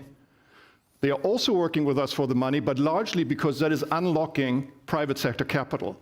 And this is really what now is one of our key goals. This is how we measure our success. It's not just by how we are lending to countries, but how we are mobilizing private sector capital to make the huge investments that are necessary. To give you one example, we're talking about critical minerals. So the World Bank earlier this year has published an energy transition roadmap for Zambia. Now that roadmap outlines investment needs of $60 billion for infrastructure, for skills, for energy, for a lot of things that need to be happening. We know that 90% of that investment has to come from the private sector. So we need to think about what the bank can do. Now we can, and the minister talked about skill development. We have a lot of experience, and we're working very closely with our South African colleagues and others on skills, on regulations, on investment climate, on infrastructure. But I think what we also understand more and more is we need to understand better the market in which we are operating and exactly the type of risks that are currently holding back private sector investments. There is a big conundrum in this industry if we're talking about the energy transition and critical minerals. So if you look at the projections of the International Energy Associations, they're telling us that by 2030, which is not that far out, we need 300 new mines, 60 mines for copper, 50 for lithium, to meet the demand that they are, hopefully, that will fuel sort of the transition that we're happening. So what you would expect is that there is this huge market, massive capital flowing in. Actually, that's not happening. And why is it not happening? In lithium, for example, you've seen that the price spiked and now dramatically went down. So there is no short-term profitability in these markets because a lithium mine takes 20 years to develop. So you're having these sort of very long cycles. We're not in a market where companies very quickly can react and say, oh, here's a profitable opportunity, I build up capacity. We need to think much more long-term. And I think that means for us and our colleagues in the multilateral development banks that we need to think much more about risk sharing, about guarantees, and how we can work also with our global partners in ensuring that there is a market that enables investment. And the G7 has started the RISE initiative 3 years ago under the Japanese presidency, then continued by the Italians and now the Canadians, where the focus is exactly that. How can we use the capital of the G7 countries who is interested in having affordable and secure and diversified access of these minerals, but in a way that actually benefits African and other countries? Because we understand that this will only happen if we do mining differently, if we do it sustainably, if we do it in a way that enables economic development in your kind of countries. And South Africa now with the G20 presidency, I mean, you've taken a lot of steps to say, how can we do this? What is necessary to put in place? So I think there is a lot of stuff moving on, but we have to understand that it is a difficult industry. And the market structures are far from open and competitive. And that, I think, is a new area in which we all need to adjust. And we have to say we are too complex. Everything that is done, regulation, I mean, just look at the CSRD in Europe and CS3D and everything, taxonomy. We love to do the things very complex. And that makes it so difficult. And if we always try to export then the complex standard, it is also going to be super difficult. I think what it really needs are simple solutions.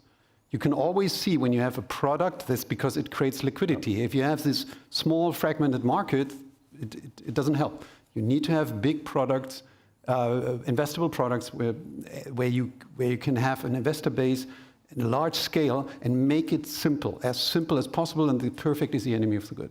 What I would say is that regional integration becomes key in that if you want to scale whatever projects that are there. I know, for example, in South Africa, Eskom that I was talking about used to actually sell and give electricity to the whole region, SADC region, including some part of the East African countries. So what we need to talk by the World about. Bank as well, right? Yes. So energy to the people.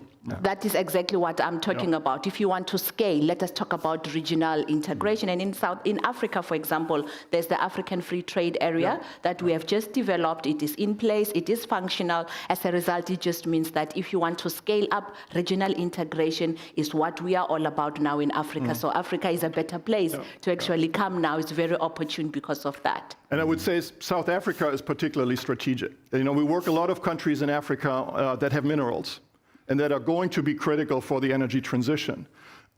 They have hopes that they ultimately will also build batteries and so on. And it's not obvious that that's going to happen because the economics of that are difficult. You need scale, you need access to markets, you need a lot of skills, as you mentioned, in manufacturing. South Africa has both the minerals and the experience in mining, but also the manufacturing base. And so I think we need to create these regional systems in order to make sure that those of your neighbors that have the mineral assets but not the manufacturing capability are still part of that entity. That's not going to be easy, but I think it's absolutely critical if we want to make that transition happen. Madam Secretary, the decisive factor will be whether these revenues out of, for example, critical minerals are used for South Africa's own development and not just to enrich a few others as we had it in the past. So how can you secure that the money and the value chain will be in your own country and not anywhere outside? Well, I do not remember. Maybe you can remind me in terms of what would the money be used for, if not for development of our own country. Not only our country, as I've already said, the region itself. That's what we have always done. So if you would come to, maybe, I know many people have wanted to talk about the triple BEE or the BEE, which is more about transformation more than anything else. Of course, we do have alternatives where, of course, whatever it is, that investment that is coming, and because we are operating under a legislative environment, it is not just like if you just come and I've decided because I'm Minister Maropin that no, you can get this and everything else we can do it elsewhere. Everything else is done under a legislative environment. As a result, you can then now be able to know exactly whatever investment that you are bringing, where will it be going to. It is more than anything else for transformation, but most of all for development. It is for this reason that you can then now be able to say, you can have a mix. I will do this in terms of transformation. However, I can also do this in terms of development, build schools, build clinics, and be able to invest in more other things that can be able to change the lives of the people. Because as I've already said, we are a very regulated under the issue of ensuring that judiciary becomes part of what we use to be able to deal with the issues that we deal with, even in business. South Africa becomes better because of that, because we don't operate under anything else outside of the legislation that we already have. So we are a rule-based country. That one is something that we actually pride ourselves with. You can do your own check. You would actually find that whatever it is that we are doing would not go to anything else except for the development of our own country, including transformation. But development in terms of reskilling people, which will be broad-based, of course, is something that you can be able to bring, most especially when you talk about green energy. Because at the moment, we don't have the technical know-how. So it means that the investment needs to talk about what we do to take everyone with us, including the skilling, most especially in our training and vocational education, precisely because that's where we need to produce technicians, that's where we need to produce engineering. So that will be the landscape of investment that you would be able to invest in if you come to South Africa. Christian, that countries are able to not only export raw materials, but also process them and maybe use it in production. What needs do they have, and what help can they get from, for example, the World Bank? Yeah, so I would say, there are the known unknowns or the unknown unknowns. This is a known question, right? I mean, I think we have the challenge of how do you develop the mining sector for benefits of an economy for for a long time. One benefit is, of course, the resources that are coming in. The fiscal resources, as the minister said, that you can use for development more broadly. So this is one. The second one, there is actually other economic activity around mining. The most important one that directly comes is the processing, which by now actually is very much dominated by one country. And so I think there are clear investment opportunities. It's still very capital intensive, so this is not going to create all that amount of jobs. Where you have opportunities, and other countries, for example, Chile have shown that, is there is a supplier industry and a service sector around mining where there are actually much more jobs, and you can build that up over time. I mentioned Zambia before. Zambia and Chile had the same level of copper production in the 70s. Now Chile's copper production is 10 times as high, and the benefits to the Chilean economy is much more widespread because they were able to build these ecosystems. So I think there is another opportunity. But there's a third one, and I think, Minister, you pointed in that direction. To do mining in a different and more sustainable way, you need to change institutions, you need to change structures, you need to change the way that you do business. You also need electricity and infrastructure. But this is the foundation of many other sectors. And I think we need to much more systematically think about how we leverage the investments that are being made to create access for the metals and the mining products, to also develop other types of industries that might not be directly related to mining in terms of input-output relationships, but they use the same skills, the same infrastructure, and the same institutional things. I mean, there is no magic. We know this is how development works.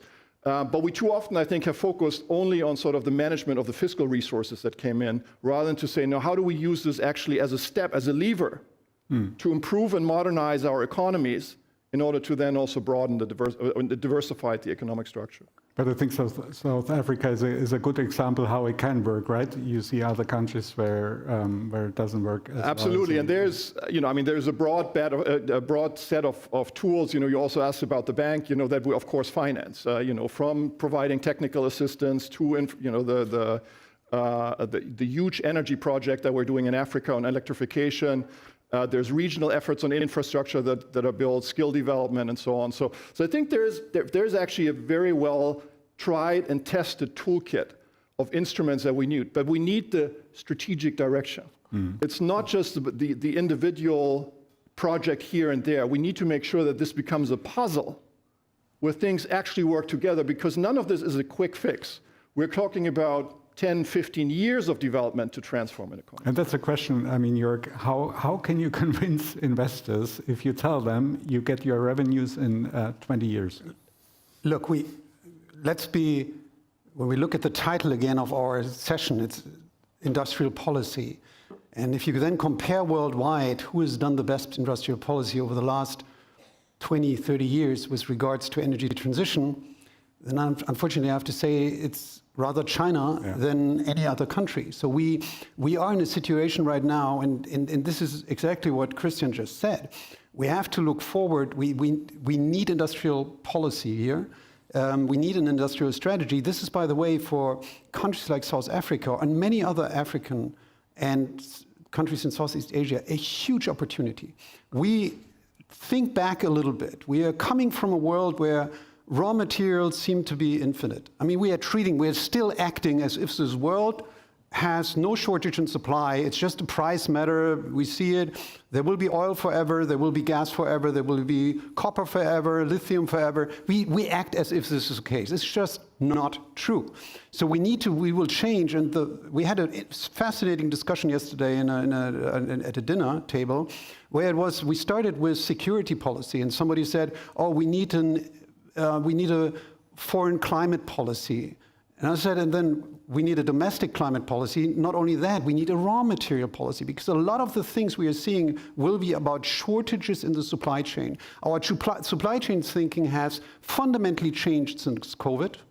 And we are now in the situation that all the companies not only thinking just in time and making it as efficient as possible, they are thinking about what is my alternative? Can my supply chain break down? And I have to tell you, we as banks are at the beginning of looking at nature services, where in the supply chain of our clients or those we lend money to Where are there risks which may be difficult to tackle? So this is a huge opportunity for developing countries, for countries in the global south, because and the Chinese have done it right. They have very strategically in the 90s decided we need to go for e-vehicles because we will never be able to provide our country with an infrastructure, with transport in the way the other countries have done it. They have favored fossil fuel. If you look, for example, China right now is investing more than 4% of its GDP annually in the energy transition. Europe 2%, America less than 2%. Now, if we think about this number, it is just shows all of us that they will have a huge competitive advantage. And in this supply chain, we have to catch up to that. And if we want to catch up with that, we definitely need these partners. We need countries we can rely on. We need to build these supply chains, and we don't need to build them for the next 5 years, as we heard. It's a return in 20 years, and we will need a lot of strategic thinking. And by the way, our democratic cycle thinks 4 years is long term. In China, they think 40 years is long term. Where's the right place for that strategic thinking? Is it the G7? Is it the G20? Is it? Do we have to start locally? Where each country has to start by itself and then coordinate. Right now, we see worldwide a disintegration, which is crazy in times where we need each other more than ever, because material, the substance of this planet is decreasing rapidly. The supply chains are breaking down. We really need to work together closely. So each country is well advised to start with its own industrial policy. Think, where's my strengths? How can I develop my youth so I can, and if you think about mining capacity, you have to do it years in advance. You have to train your people. You need to think about where you want to be.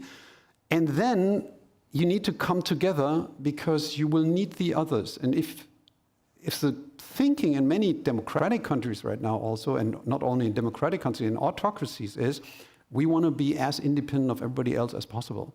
That won't work. If you go down that road, you will just be done in a couple of years because your supply chains will break down for sure. Of course, there's no one who can do it alone. From my experience is that, of course, each country has to have a political will first.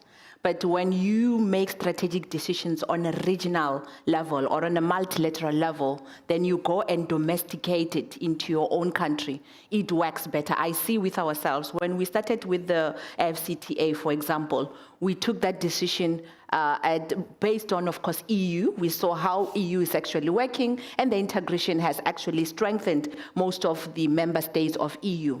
At the AU level, we took that decision. Then we now came with regional, sub-regional economic communities. Then we went to the country. But we made sure that there is capacity to support countries to be able to actually adapt to whatever it is that we have put in place. And of course, discussions and negotiations will take time because each country has got their own interest. However, when we know that the strategic vision that we have put in place actually is taking us to be able to work together, and there is benefit, but there's also places where we can actually compare ourselves if we are moving or not, that actually works. So in my view, yes, that's why I will always talk about regional integration. If we do that, we're able to deal with the eliminations of tariffs and other barriers, of course, of trade, but most of all of ensuring that whatever it is that we'll be doing and taking out of a region would be done in a scalable way. But it would make sense also for the private sector, but also speak to our own needs.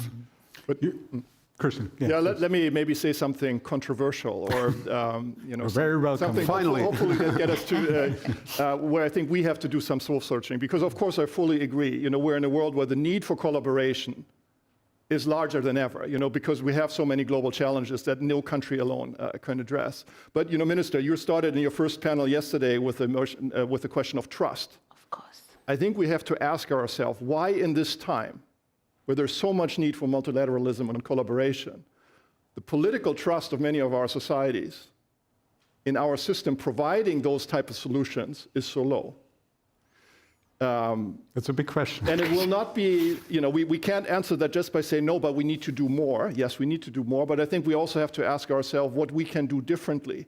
And you talked a little bit about the European regulations, for example, that affect international trade, which I think are all very well meant in terms of sustainability.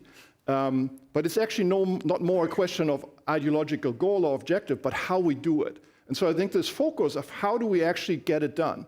How do we do a supply chain regulation that ensures sustainability without closing the market for our African colleagues that say, but we would like to sell our products to this market. So moving it away a little bit from the ideological question, what is really the goal and the objective, and much more to the practical. But Christian, I think, to be a little bit more controversial, I think, I heard that, I remember in Russia, for example, in the 90s, I always heard we have to find our own way.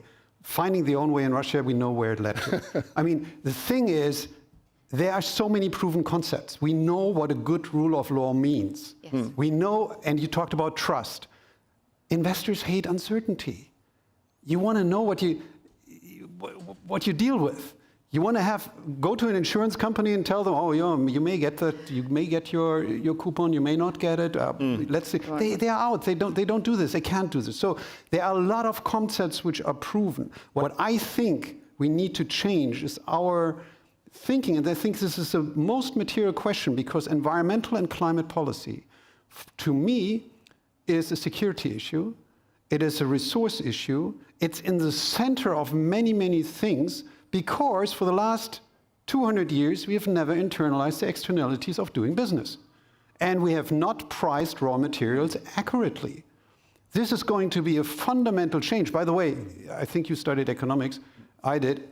You learned that, and you didn't, but you learned it probably already in school. Yes, that you need to price in the externalities. This is market failure. If you have market failure, you need governments to step in. Governments didn't step in, and we see how troublesome it is when you look at a right carbon price. How do you get to the carbon price sets the right incentives? And there's the final thing. Every investor wants to have a reliable system, and the problem is what we are doing, even in Germany. I mean, we have been excellent in really terrifying the people about e-vehicles and heat pumps. I mean, these are the two market-ready things you need to deploy. And what have we achieved in Germany? We stagnate right now. It's completely nonsense, and we are all sure in 15 years or not 10 years, most of the people in Germany will drive an e-vehicle. That's absolutely clear. But the stop and go, then you support it, then you stop supporting it. Then you have a huge heat pump discussion, then you don't want heat pumps anymore. Then you have a heat pump, everybody wants to buy them, then nobody wants to buy them. Then even heat pump companies go bankrupt. All I want to say is, it's even on a national level where you think you have stability, we get it wrong. And if we get it so wrong, we need to think about it. And it's not a miracle. I think we need to understand, in a world where we always try to maximize the political position I have right now, and this is a danger for the democracies especially. If you maximize the political position every moment, you will never get to industrial policy where anybody relies on, and consumers and corporates will take decisions. Because what you see right now, look at what happened, by the way, you have one more example. We usually have 20 billion plus in sustainable financing and ESG investments a quarter. 20 billion. In the first quarter, we had 16 billion. When I heard the number first, and I didn't have the details, I thought this is the US. What happened? No, the US was stable. Germany, 4 billion were lacking in Germany because the uncertainty because of omnibus, CSRD, and all these discussions, that made the market break down. And then the MiFID regulation for private investors also doesn't help. So that market broke down in Germany. Investors hate insecurity, uncertainty, and this is what we need to solve. And what are you asking for? For more political leadership? For more regulation? Or less regulation? I ask for prudent, principle-based regulation. Don't try to regulate everything in detail. Then you end up like with the EU taxonomy. You're so detailed that you are done with 40% and you don't get it finished. I mean, this is what you need to be very principle-based, easy. I don't need to report on 150 or 350 KPIs. These are not KPIs under this ESRS. These are not PIs, these are Is. And then I have to make PIs and KPIs again out of it. And that is, to be honest, this is a waste of time. We are wasting our time for things that don't help. We need to focus on these things. And this is why I'm always get very hesitant when I hear we need to find new ways. A lot of the things are out there. Good regulation is simple and comparable. Let's start with 10 indicators in Europe and get it right. Then we can have 15, 20, 50, and 100. For me, I think stability will be brought by good and strong institutions. Because if you've got good and strong institutions, Absolutely. They are sustainable. I also am one of the people that do not really believe in trying new things, but I only believe in let's improve what we have, or let's review it so that we can then now be able to agree. But clearly, there is a need to actually look at the state, government, private sector working together for a greater good. In our country, we are actually believing we've got 3 priorities for the next coming 5 years. And one of it is to build a capable state. And we said that if you build a capable state, you need a space where you bring private sector, not only on implementation, but also on strategy. And we have been doing that. Super important. By the way, I'm now asked when I'm somewhere in the capitals, I'm asked, what does it mean when this is operationalized? And I think this is the right question. The regulation often does not take this into account. You really need the politicians, the regulators need to think deeply about what does it mean if we operationalize it. If we cannot operationalize it, it's great to have it there in theory, but it won't work in practice. It's comparably easy to operationalize CO2 and integrate it in the management board compensation. To operationalize nature, terribly difficult. I think it will be about nature services and the risk attached to it. But so we need to think about the simple things. Perfect is the enemy of the good. And often I can only say, if we in Germany followed Ludwig Erhard and his principles, we would get it right. This man is dead for more than 50 years. Yeah? So we would get so many things right. And the one thing that is needed now, and this is a little bit difficult in this volatility of the political landscape, and I know that you fighting with the same, is to get an industrial policy is a pure contradiction to making voters happy tomorrow. Yeah. I mean, you can still find Ludwig Erhard in the ministry, actually, so maybe this helps as a statue, right? Minister, I'm curious about, we talked about the backlash of, for example, on the electric car market, that especially Germans are not so enthusiastic as they have been I love it. years ago. But how does this uncertainty affect your strategy, for example, in battery production and your planning? So how is the interaction between our markets and your production? Look, I do believe, in my view, and this is what we are actually working towards. Once we put systems in place, law, including institutions that would be able to make it necessary for us to adapt to green energy and EVs, we will all follow. That's one thing that I've learned. And I will give you an example. This has got nothing to do, of course, with EVs, but this is what we have learned. When we came up with the Government of National Unity of South Africa, I'm from the African National Congress. One of our biggest partners is actually Democratic Alliance, who have been our competitor for quite a very long time. Ideologically, we don't agree almost on anything. We only agreed on one thing: how do we take South Africa forward?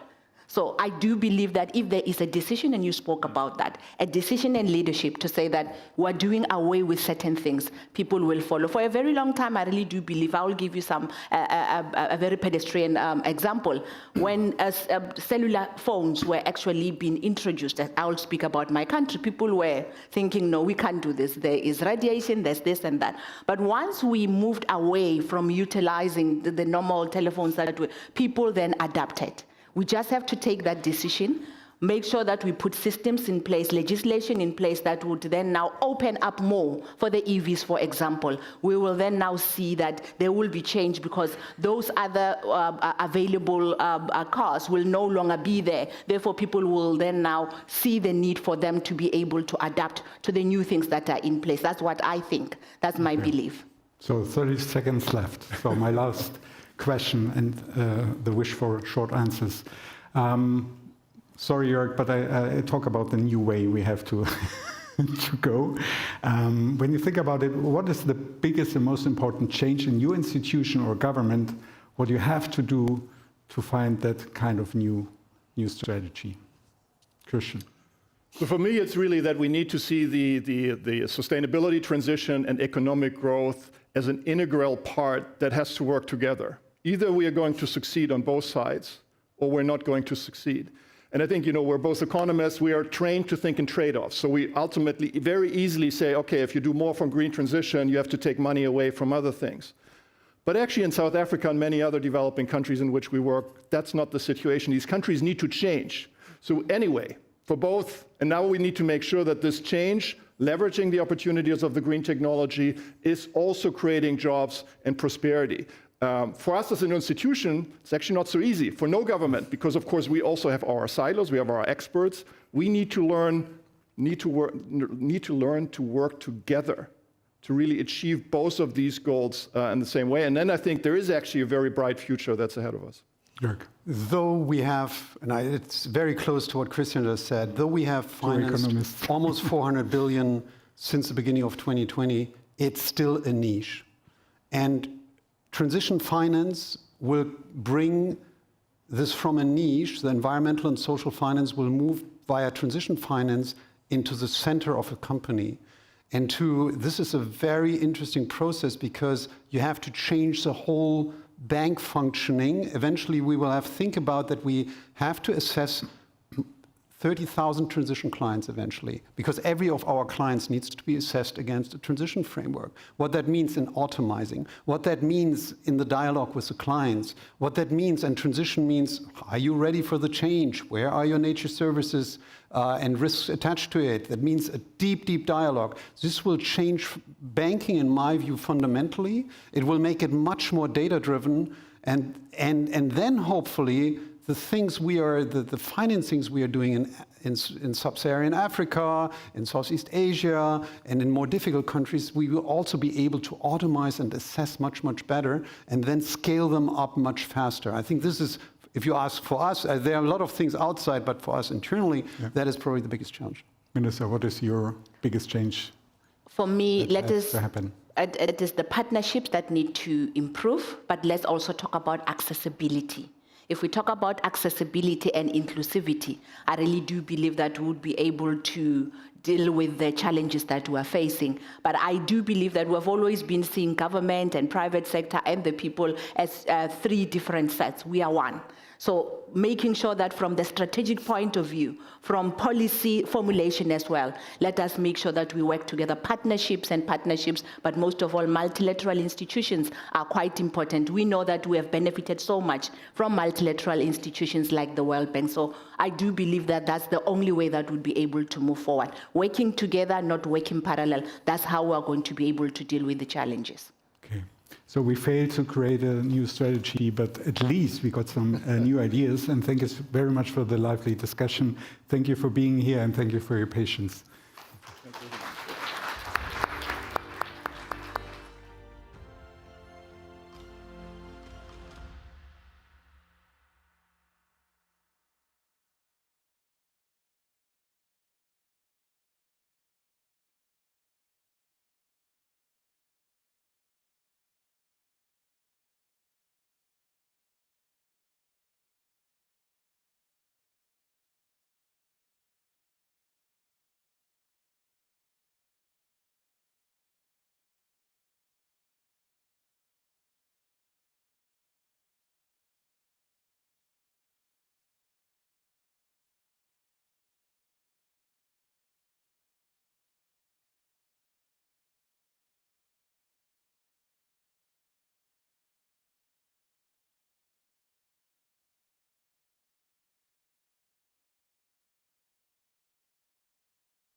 Future Talk.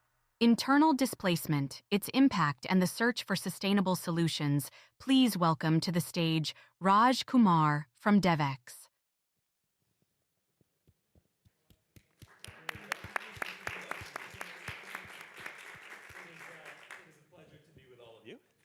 It is very nice in particular to be outside of my home city in Washington, D.C., where it is interesting days to be a journalist, as you might know, and a lot for us to cover at DevEx. I think it was a week before the inauguration that I wrote a prediction that we would reach peak official development assistance.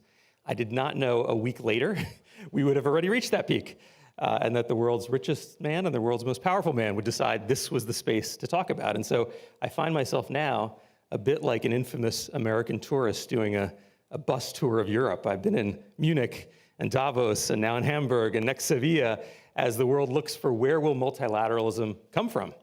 Where will support for this agenda come from? Where will support for the SDGs, I see the pins being worn in this room, come from at a time when in my city it's controversial to support the SDGs now. So I think this conversation is particularly important today because we will not get to the SDGs if we don't understand one of the invisible factors holding much of the world back. It's visible in some ways. I spend some time in Colombia, and there my kids might ask me, why do we see children who are Andean in the coastal cities selling candy on the street? Of course, Colombia, like many other countries represented in the room today, and those of you who are watching us digitally, know many countries face internally displaced people. In fact, there's twice as many people internally displaced as there are refugees. But we think of refugee camps, we think, of course, of border crossings. This is where much of the attention is in the world. Internally displaced people might be a bit invisible, but they deserve more attention. 83 million people are in that circumstance. And if you put yourself in those shoes, maybe some of you have been in those shoes, you can imagine moving with your family. What gets disrupted? Your livelihood? How do you make a living? Where do you live? Your housing? What about your children's education? Where do they go to school? Maybe your healthcare services, maybe other social services get interrupted. There's no way a country can reach the Sustainable Development Goals if such a large part of their population is effectively being cut off from the core services people need. And that's what we want to talk about today. In fact, not just talk. The Hamburg Sustainability Conference is here, in fact, to try to drive some action on this issue. And so I'm delighted to welcome to the stage our first speaker who's going to say a bit more about this topic. I do want to mention, before doing that, we have a QR code that will come up on the screen, and this is a way you can read about a call to action that is taking place today here at the Hamburg Sustainability Conference, and also be part of that action. It's going to give you some sense of what's coming next and how you can engage in it. But we wouldn't be here today without Niels Annen, who is the State Secretary for the German Federal Ministry for Economic Cooperation and Development. Niels, come up and please tell us more about this call to action. Raj, thank you very much. Thanks for leaving your hometown, at least temporarily. You are invited to stay in my hometown, Hamburg, but this is great that you're here.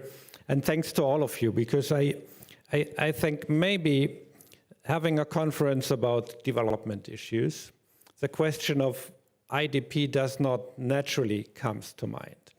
And I think we have a good opportunity to talk about why that is actually why it actually matters to us. And you mentioned the numbers.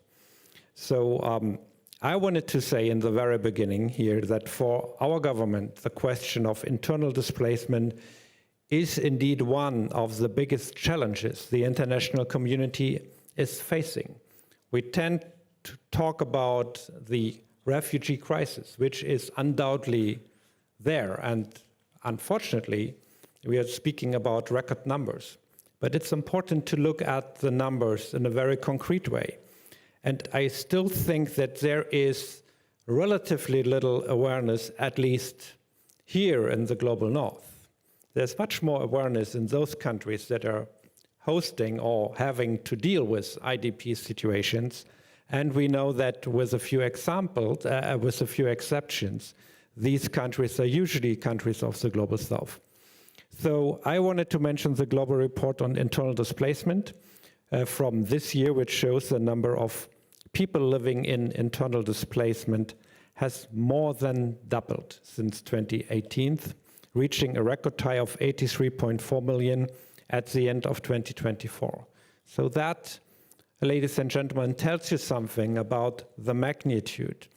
And Germany has been supporting the work that has been done on the question of IDPs in a very practical way. We support Robert Piper's initiatives and the call of the ESG to give more protagonism to the issue. I think that's very important. We supported the Secretary General's action agenda on internal displacement, and I do think that the work that we have been seeing has been very important, and I hope that it's not only been discussed here in this room. So this is a general statement about the protagonism, the priority for us. I think that we need to be very clear. If you look at the mandate that are existing for the UN organizations, of course, the main responsibility for dealing with IDPs still lays mostly with the host countries. But what does it mean in practical terms? We need to make sure that protection is possible, that the international community understands the sometimes really enormous challenges to the countries affected, and that we deliver on our own responsibilities. So addressing displacement together with the affected countries, with our partners, in that spirit of partnership with the international community, is an investment in stability, an investment in peace, and it has to do with the main question that brings us here to Hamburg, the question of sustainable development. So I think you all know and make brief reference to that the majority of IDPs live in countries with low income, and that it's, of course, the situation right now that those countries are not only affected by the IDP situation, they are affected by the trade trends that we are discussing here. They're affected because they lack access to capital markets in many places. They are also often affected by the direct impact of climate change. So we're talking about a very complex political environment. So Germany, I wanted to mention that, agrees that the development policy has a role to play when it comes to find durable solutions for internal displacement. Humanitarian aid, of course, is essential. It remains essential. So it's not about replacing the crucial role of humanitarian actors, but to truly support IDPs, we need to ask the question, what is really required? And I think we need to discuss about long-term, durable solutions based on a close link between humanitarian development and peace-building efforts. The famous nexus that we have been discussing for so long is, in some cases, a live or die matter for the affected population. And so, among others, my ministry, BMZ, has been supporting IDPs and host countries with the special initiative Displaced Persons and Host Countries. And we have gathered also a lot of experience working with our partners, which I think is valuable and which we want to bring to the discussion. There are calls to action that we should discuss, how to commit to concrete solutions on internal displacement, but also how can we help host countries to develop policies that not only address IDPs, but take into consideration the needs and the special situation that many of the host communities find themselves in. So, ladies and gentlemen, a lot to talk. Many great other problems are related to the question of financing, the question of whether to integrate IDPs in the new areas where they were forced to move. And I think it's also very closely related to discussions that we are having when it comes to the question of sustainable response for refugee situations. We should not discuss in silos, but I'm sure under your wise leadership we will not do. Thank you very much.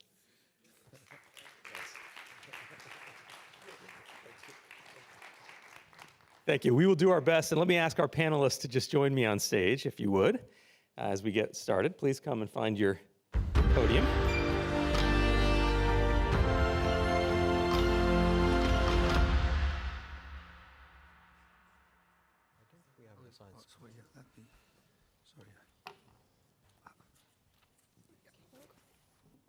Thank you. We are going to begin.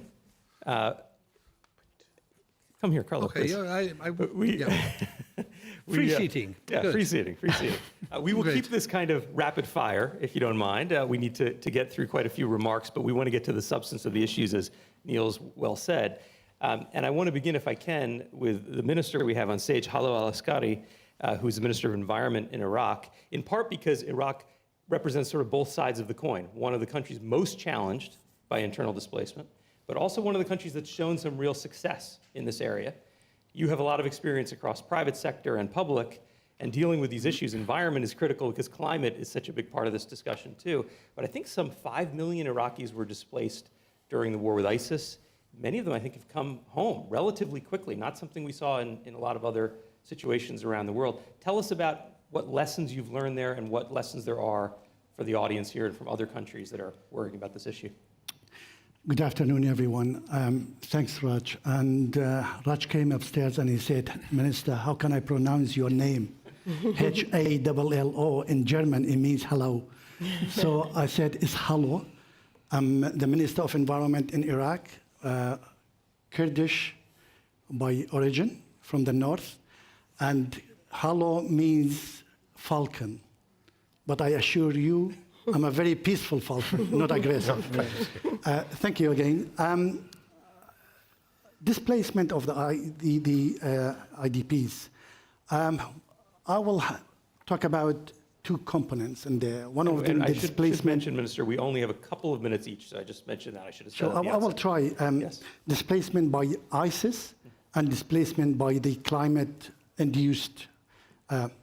So after the liberation of Iraq, all the, from the ISIS, so we faced a huge problem.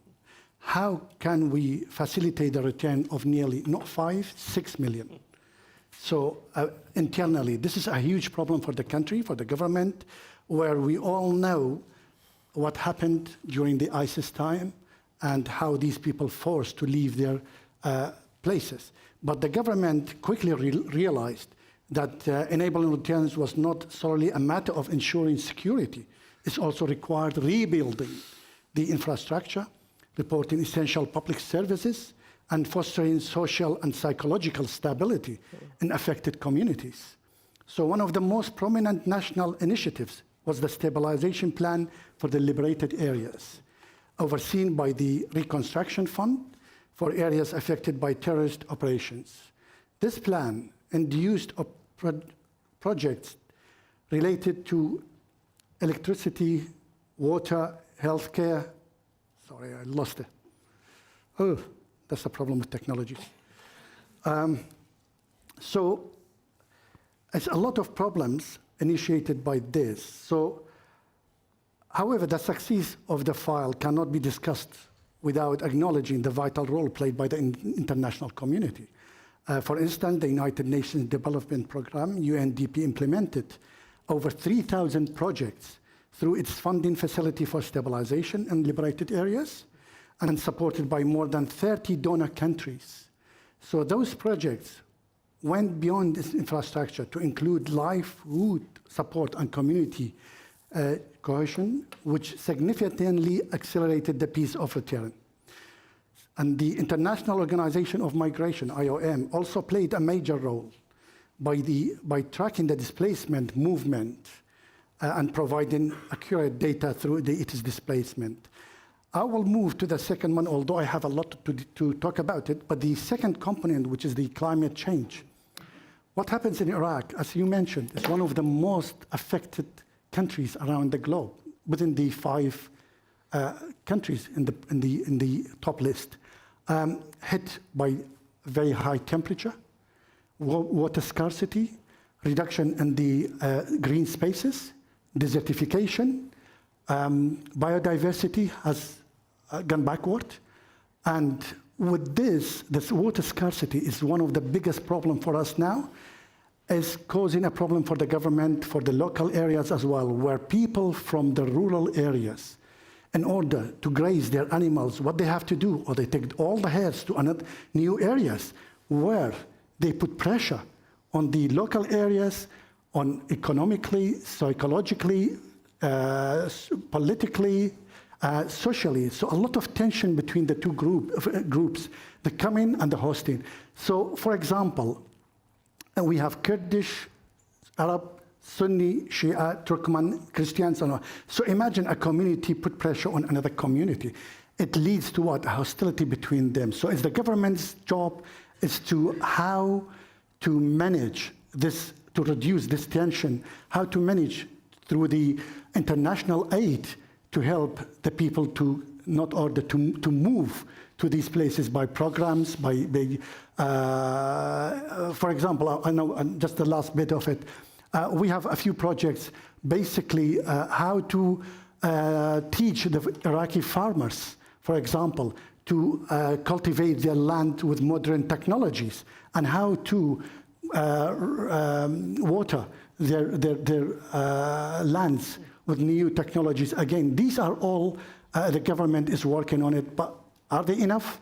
No. So the need for the international community, the need for the international help is still there. Thank you. Thank you, Minister. Please give him a round of applause. Thank you.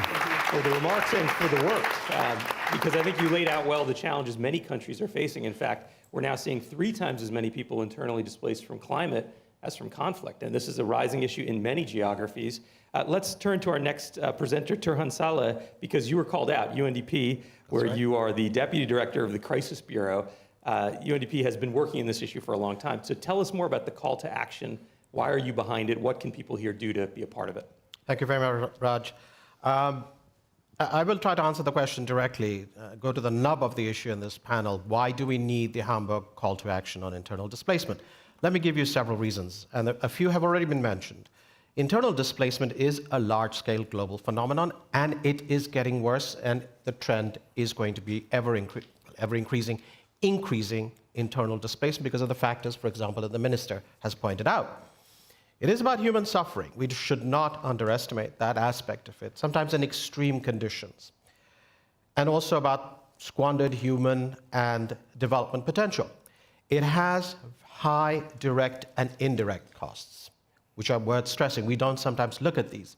The estimate for 2019 of the economic impact, so it's a relatively restricted measure, of internal displacement in 2019 was $20 billion. That's 2019. I can assure you that the number is a lot higher now.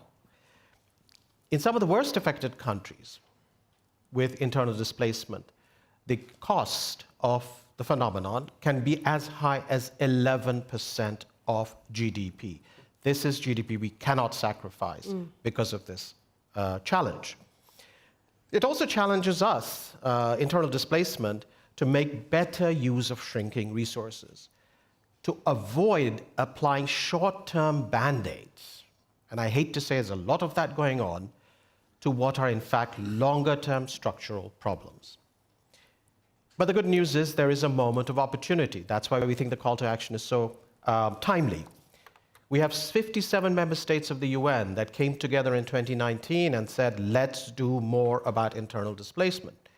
We had the Secretary General follow up, as the State Secretary said, with his high-level panel and then the plan of action, agenda of action, which has actually reframed the challenge and also indicated where the response needs to be. And now, and I'm delighted to see sister agencies here, we have a UN Solutions Champions Group, of which UNDP is a member, but with other UN agencies, such as IOM and UNHCR.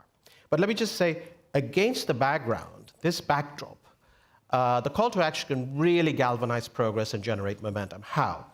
The first point is picking up what the State Secretary said.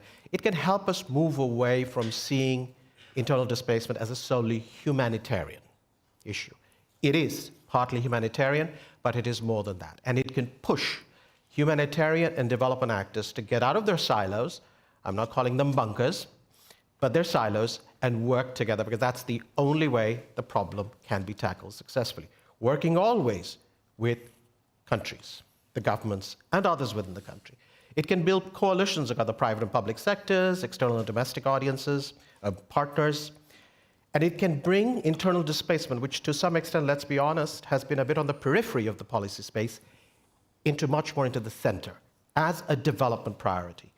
In policies, plans, and strategies like integrated financing frameworks, like national adaptation plans, like nationally determined contributions, into budgets and into partnerships. And another thing it can do is help mobilize resources from all sources. Just like the problem requires action across the whole of society, whole of government, it can bring whole of financing that is available to address financing for sustainable solutions. But let me add a word of caution. That we need to be clear that private finance cannot substitute for essential public funding from domestic and international sources. We should not delude ourselves that that somehow will minimize or negate the necessity of this investment.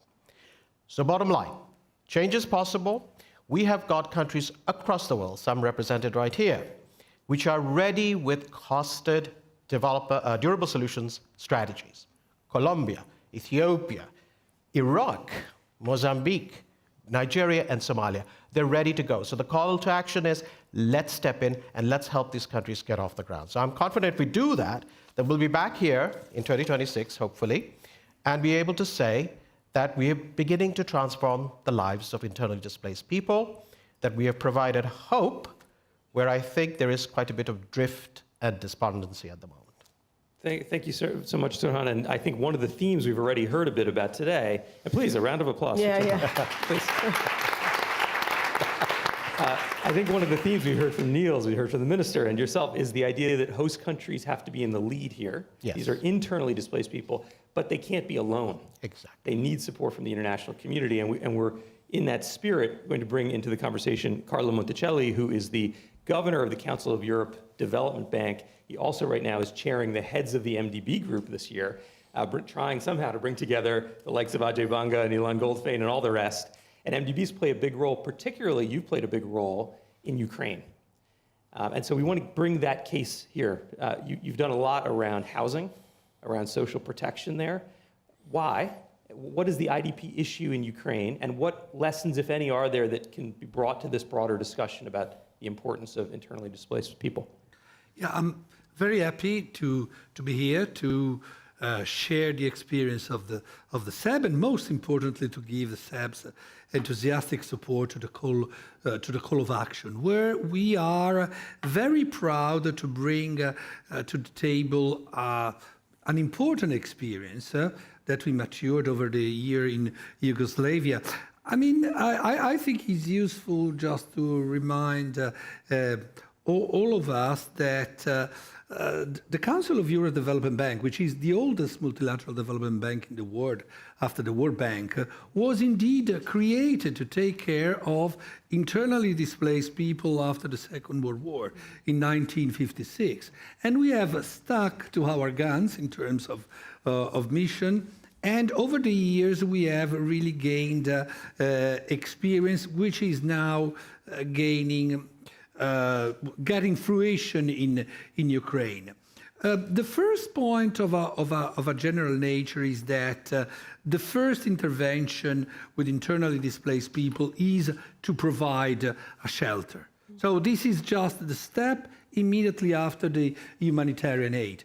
But this is not the end of it, because shelter is not sustainable if it doesn't come together with the means to become self-reliant. And this is where intervention in creating job opportunities and having a social protection are so important.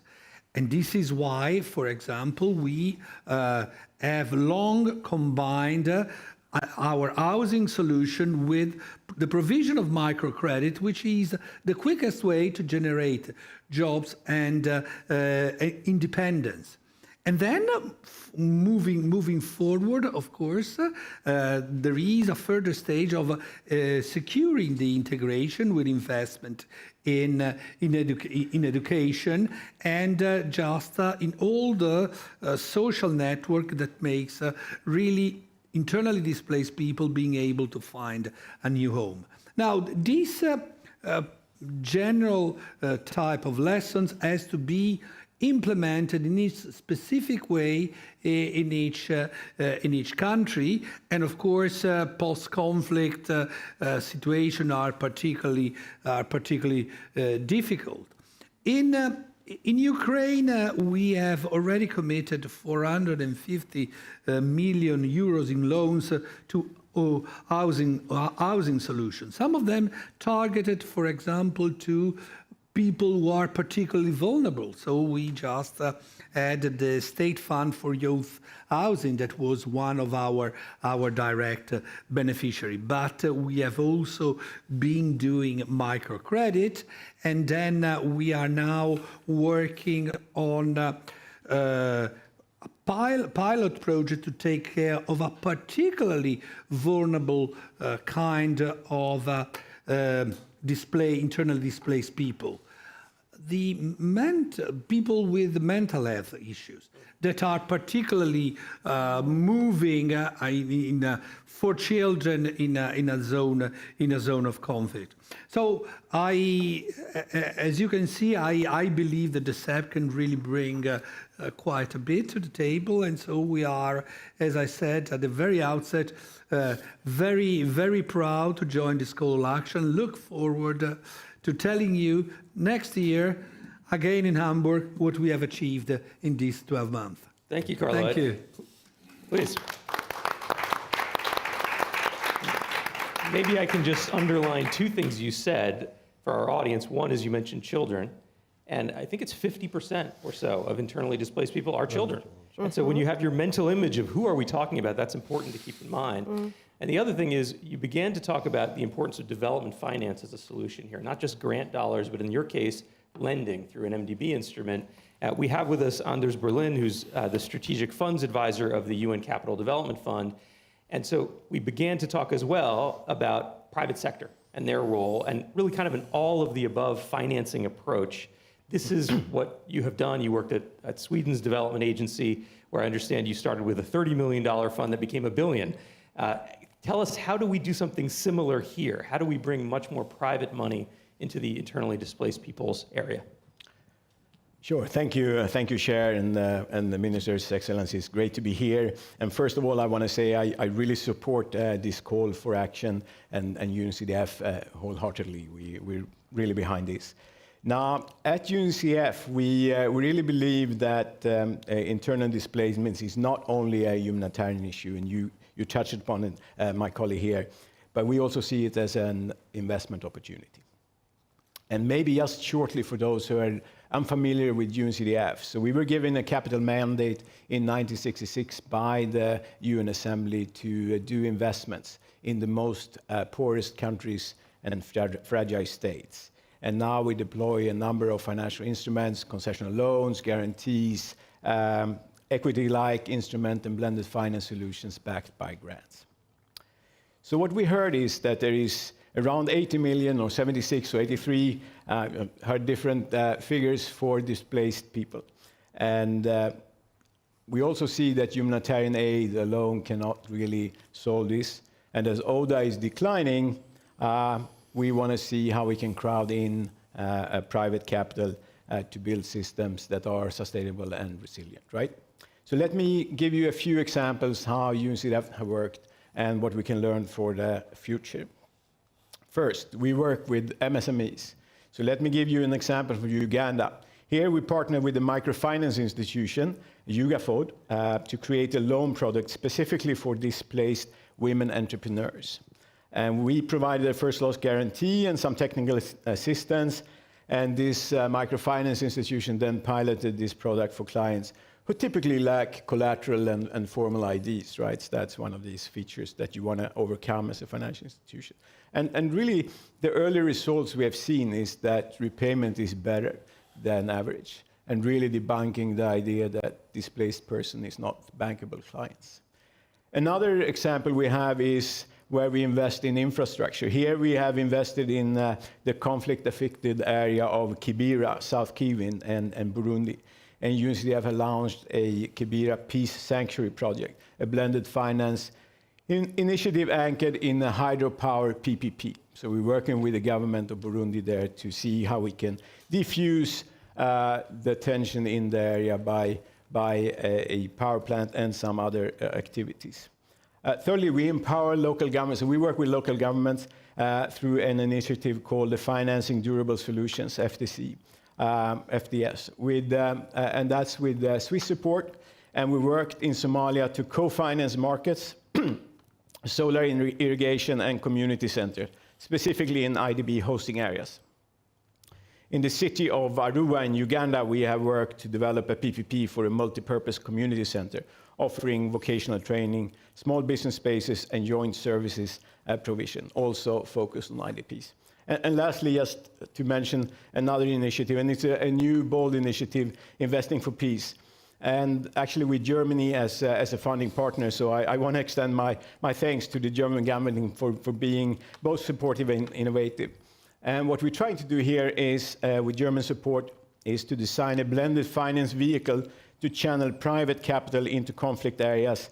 And Investment for Peace will, among other things, invest in return zones, places IDPs have fled due to instability. And the idea is really for the public money to absorb some of the risk that the investors face in these areas, and for private capital to come in and drive scale and sustainability. So these are sort of some of the examples we're trying to do to make sure that private sector is part of the solution. I agree with my colleague here. There's going to be public goods that needs other type of funding, but part of the solution should be working with the private sector. Thank you so much. Please, round of applause for Anders. If I may just interject, and indeed this is very clear in the group of heads of MDBs, where we are actively working on finding new ways to engage the private sector in general, and in particular for internally displaced people. Yeah, the idea that internally displaced people are actually investable. I think that's a key thing to take away from this session today. There is a real opportunity there. It's not just a crisis, but of course it's very challenging. And I want to bring our next speaker into the discussion. Yadir Salazar is Colombia's ambassador to Germany. You've had a distinguished career in the diplomatic service, including working on even more thorny issues like trade. So this may be easy by comparison. Tell us about Colombia's experience when it comes to internal displacement and some lessons you have learned that you can share with all of us.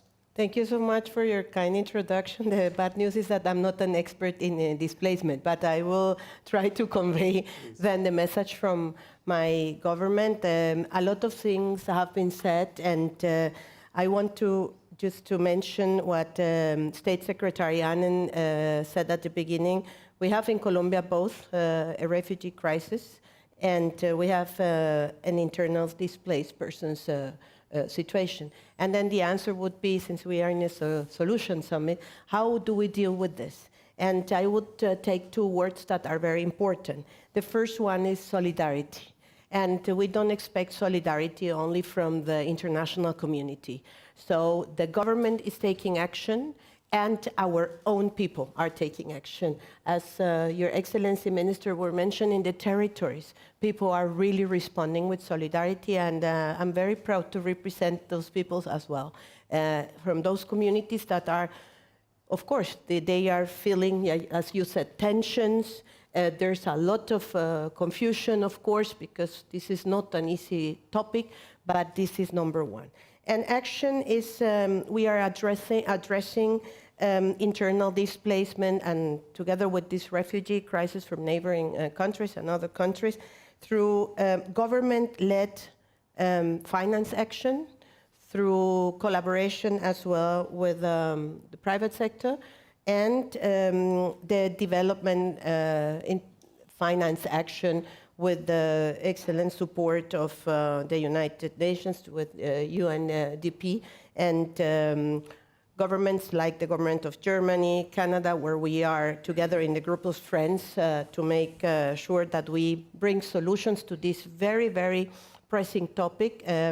We are speaking of policies in Colombia that are human-centered. That's the most important thing. We are speaking here about human rights, and democracy, human rights are becoming, trade is becoming a more popular issue, but the government of Colombia is really connected to the human being in all these policies. These are vulnerable people. You mentioned children. I want to mention women. I'm the only woman in the panel, and women are...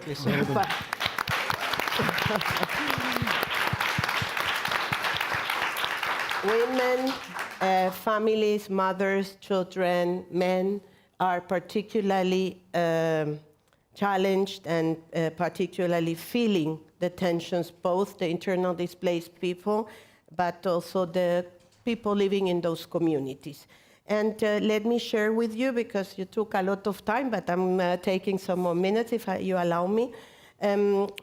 Colombia, despite of all these challenges, has been doing a really good job at institutional level, trying to do monitoring, as you were mentioned, Minister, tracking really what's going on, and looking into not the numbers, but into the situations, the vulnerabilities of those people. We are doing a comprehensive and transformative reparation of the victims of one of the causes, which is the armed conflict. But there are adding to this problematic situation nature and climate-related displacement. And if I may mention, there are some colleagues here from Latin America, some ambassadors. If we see in some other, in the region, the numbers of the IDPs related to natural disasters, and they went from 2 million in 2023 to 13 million in Latin America and the Caribbean. So these numbers are really numbers that the international community needs to know. And I'm very, very happy to be allowed to be speaking here and to support, in the name of the government and the people of Colombia, the Hamburg Call of Action, because this is really something that we need to address, and we need to take responsibility and solidarity at the government level, but also at international level. There's something that I want to underscore that is from our Constitutional Court, a very recent ruling from last year that is expanding and strengthening something that I think you mentioned, State Secretary Anning, is protection. Protection is the key word for those individuals that are displaced because of conflict, but also because of disasters. And if you allow me, then I would... think we need to wrap up, unfortunately, but I think that was a great point to land on and leave us with. In fact, we have another intervention, but let me ask for a round of applause first, please, for Ambassador Salazar. You began to talk about Colombia is in a unique place because of the massive refugee crisis, in addition to IDPs, which are caused both by conflict and by climate. And we have someone in the audience to give a very brief intervention, if she might. Manal Bidar is here, I understand. Manal, and we can pass, you have a microphone, I hope, in your hand, or we can pass one to you quickly. There's one right here, Manal. Thank you. And if you could just briefly tell us the situation where you are and connect climate and internal displacement, because people here should know you are with the Moroccan Regional Youth Governments Initiative and a Water Youth Network, and you've organized some 20,000 young Moroccans into a single platform to advocate at the local, regional, and national levels. I mean, it's a very impressive initiative. Tell us briefly, if you would, on this issue, what we should know. Okay, sure. Hi, everyone. My name is Manal. I am from Morocco. I'm 21, and I graduated 4 days ago. I immediately came to this conference right afterwards. Congratulations. I'm an educated person. I have a degree. But instead of looking for jobs and looking into master's programs, I find myself worrying and thinking about 83 million people who are internally displaced, about 120 million people who have to leave their homes because of war, persecution, crises, about 1.2 billion people who will leave their homes because of climate change if no action is taken by 2050. I also think of my 2 sisters. I'm also with the GIZ, Action Network on Forced Displacement. I think of my 2 sisters from this network. One of them is from Papua New Guinea, And in her country, she had to leave, her community had to leave behind their rivers, their forests, their community, their land, because of cultural violence and because of climate change. My other sister is from Georgia, and in Georgia, they're struggling with justice, with peace, with the basic right of having somewhere they could call home. When we listen to these stories of women, when we look at young people like me with ambitions, we're supposed to find resilience and hope. But how do we find hope when there's no money? There's no money for young people, for women, for indigenous people, for communities that are displaced. And yet somehow there's always money for oil, there's always money for destruction, there's always money for violence, there's always money for wars. In 2022 alone, the fossil fuel industry received $7 trillion in subsidies from governments. We are supposed to, when we look at young people like me, we're told that we should be hopeful, we should be resilient. But hope does not give us climate finance. Hope does not feed displaced families. Hope does not undo displacement. And so, as a young person, I'm 21 this year, I also want to say that the truth and the strength of our generation is not in what we endure. It is in what we refuse to accept. And we young people, we refuse to accept injustice. We refuse to accept inaction. We refuse to stand by as more and more people are displaced from their homes. Displacement is not a consequence. It is a choice that our world chooses to make every single day. But we can choose differently. We can choose justice. We can choose solidarity. We can choose to bring people home. Thank you. Thank you so much. Thank you. Thank you for bringing that voice to us. It's so important. I want to ask Louis Hoffman, who's here with International Organization of Migration. We can bring the microphone back over to here if you don't mind. He is the Director for Peace, Recovery, and Solutions. And we're nearly out of time, so very briefly, if you might. Much. Very briefly, first I want to extend, on behalf of Amy Pope, her apologies for an unavoidable absence today. IOM has a long-standing commitment to addressing displacement as part of a core part of our migration mandate. And we're very happy this year to be taking an active role in pivoting this work from solely the humanitarian sector into the development sector and in search of government leadership and development financing. We have new structures at the global level, which we've mentioned today, that offer direction and leadership to this solutions effort. It's led by IOM this year on a rotating basis. It will be taken over by UNDP next year and by UNHCR in 2027. And this is the Solutions Champions Group, which brings together the respective protection, humanitarian, and development mandates to help deliver solutions for IDPs based on a light, agile coordination model. Today's call to action supports the open and inclusive nature of this new model of global coordination. I'm pleased to confirm IOM stands with the call to action, and we call on more stakeholders to join us and for new partnerships to be forged in the coming year, not least in the development and the climate communities, so that we mark progress on our ambitious goals for preventing and ending displacement. Thank you, Raj. Thank you. Thank you, Louis. And thank you, IOM. We are going to close out now with Raouf Mazou, who is UNHCR's Assistant High Commissioner. Raouf, please come up and give us some closing remarks, if you would. You can come and take my spot. Thank you. Thank you very much, Raj. Dear participants, on behalf of the Solutions Champion Group, committed to supporting the Secretary General Action Agenda on Internal Displacement, I would like to truly thank the Hamburg Sustainability Conference organizers and all the speakers on the panel for intervening on this very important topic. As we've heard from the panelists, internal displacement internal displaced person constitute the largest portion of the 122 million people who are forcibly displaced. And unfortunately, this is a number which has dramatically doubled over the past 10 years. And most of them, as was said, live in middle-income and low-income countries in contexts affected by fragility. And the Hamburg Sustainability Conference call to action, therefore, comes at a crucial moment. As we all know, large-scale internal displacement negatively affects the sustainability of development and countries that are affected, especially at the subnational level. And as we've heard from the panel, and as recommended by the high-level panel, displacement-affected countries are developing their own nationally led solutions, pathways to lead displaced persons towards regaining productive lives, access social services, participate in the economy, and contribute to sustainable development. And for that purpose, as we've heard, the support of the international community is essential. As UNHCR, we've made strides in facilitating and stimulating public-private partnership for displaced and hosting communities.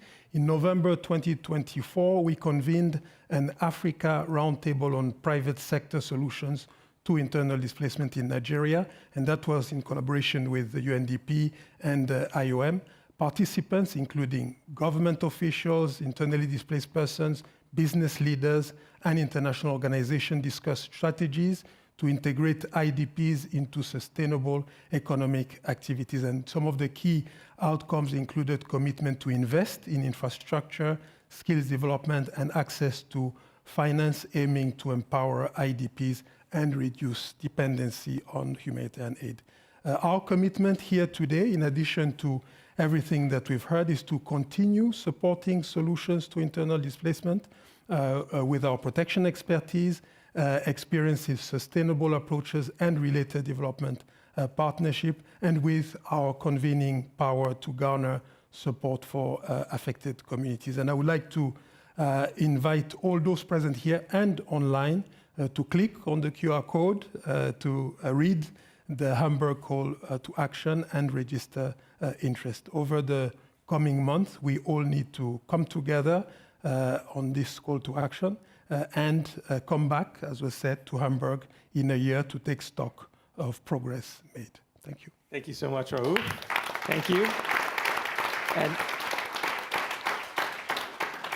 hopefully this is now an issue more on your agenda than before this session. We're all going to take a photograph now to hold ourselves accountable. So a year from now, we know, how did we do? I think we have a photographer who's going to do that. Thank you all for being here.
Solution Talk, Toward Global Alignment, Harmonizing Sustainable Finance Taxonomies Across Borders, please welcome onto the stage Rong Zhang from the IFC, Sustainable Banking and Finance Network. Let's get started. Guten Tag. Good afternoon, everyone, in person in the room and online. Thank you very much for joining this important discussion on focusing alignment of sustainable finance taxonomies. And this session is co-organized by the German Agency for International Cooperation, GIZ, and International Finance Corporation, IFC, part of the World Bank Group, as well as the IFC-supported Sustainable Banking and Finance Network, which brings 100 financial regulators and the Banking Association from emerging markets. My name is Rong Zhang. I lead IFC's ESG networks and thought leadership, and also serves as the global coordinator for SBFN. I'm very honored today to moderate this panel with distinguished speakers who are on the forefront to promote the alignment of sustainable finance taxonomies. So let me briefly introduce them, starting with the ladies. Ms. Ingrid Gabriela Hoffen, Managing Director and member of the Management Board of GIZ. Thank you very much, Ingrid. Pleasure to be here. And you know, we just yesterday signed our second MOU, IFC and GIZ, to accelerate our partnership to promote sustainable finance. I say Michael is the audience. We have working together for a long time. So thank you very much from the management support for the partnership. Absolutely. And Christina Heiss, Undersecretary for Sustainable Economic Development at Brazil's Ministry of Finance.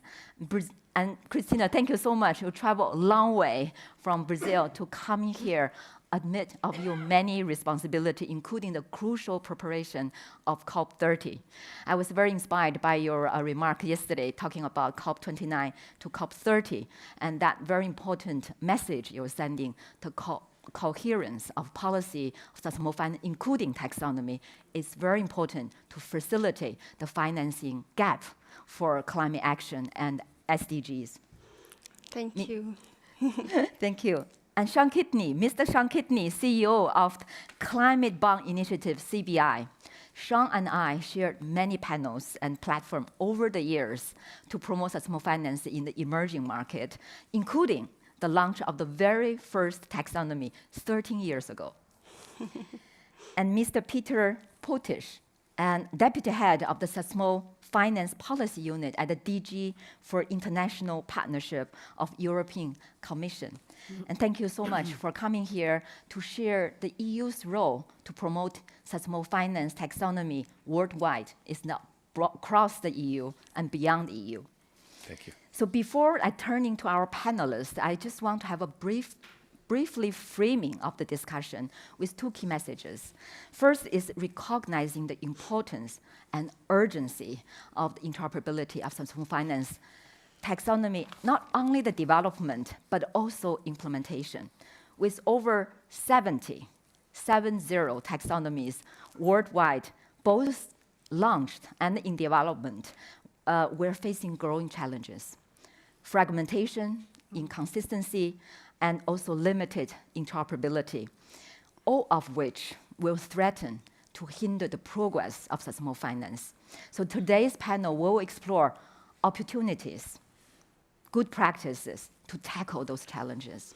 Second message, highlighting the solutions. We're in the solution talk room, so we'll talk about solutions through the global partnership. In fact, this panel reflects the actual alliance already together, working together on this objective. It builds on the work of the roadmap for advancing sustainability taxonomies launched during the COP29. It was an initiative by joint efforts of Central Bank of Azerbaijan as the presidency of COP29, and IFC, SBFN, IPSF, and UNDP. And that partnership has expanded so quickly, now including 12 global institutions and focusing on this task, including Ministry of Finance, now presidency of COP30, CBI, GIZ, EU, alongside World Bank, UNEP-FI, and UNPRI. So this growing collaboration, really with the aim to connect the dots, both on COP29 and COP30, but also many initiatives and around this topic. So with that context, so let's begin our discussion. I know even before this panel, we already started the conversation with people have questions and passion in this topic. So really our objective is connect past, now, and the future. So our first round is about past and now. So let me first start with Sean. Giving CBI's significant involvement in the taxonomy development and implementation worldwide. Sean, can you share some insights and experience of the taxonomy interoperability, both the current trend and also the opportunities? Sean, the floor is yours. Look, let's understand what we're doing here first, right? The urgency is not taxonomy rollout, the urgency is climate change and all the other development issues. The problem set is we're at 1.5 degrees this year.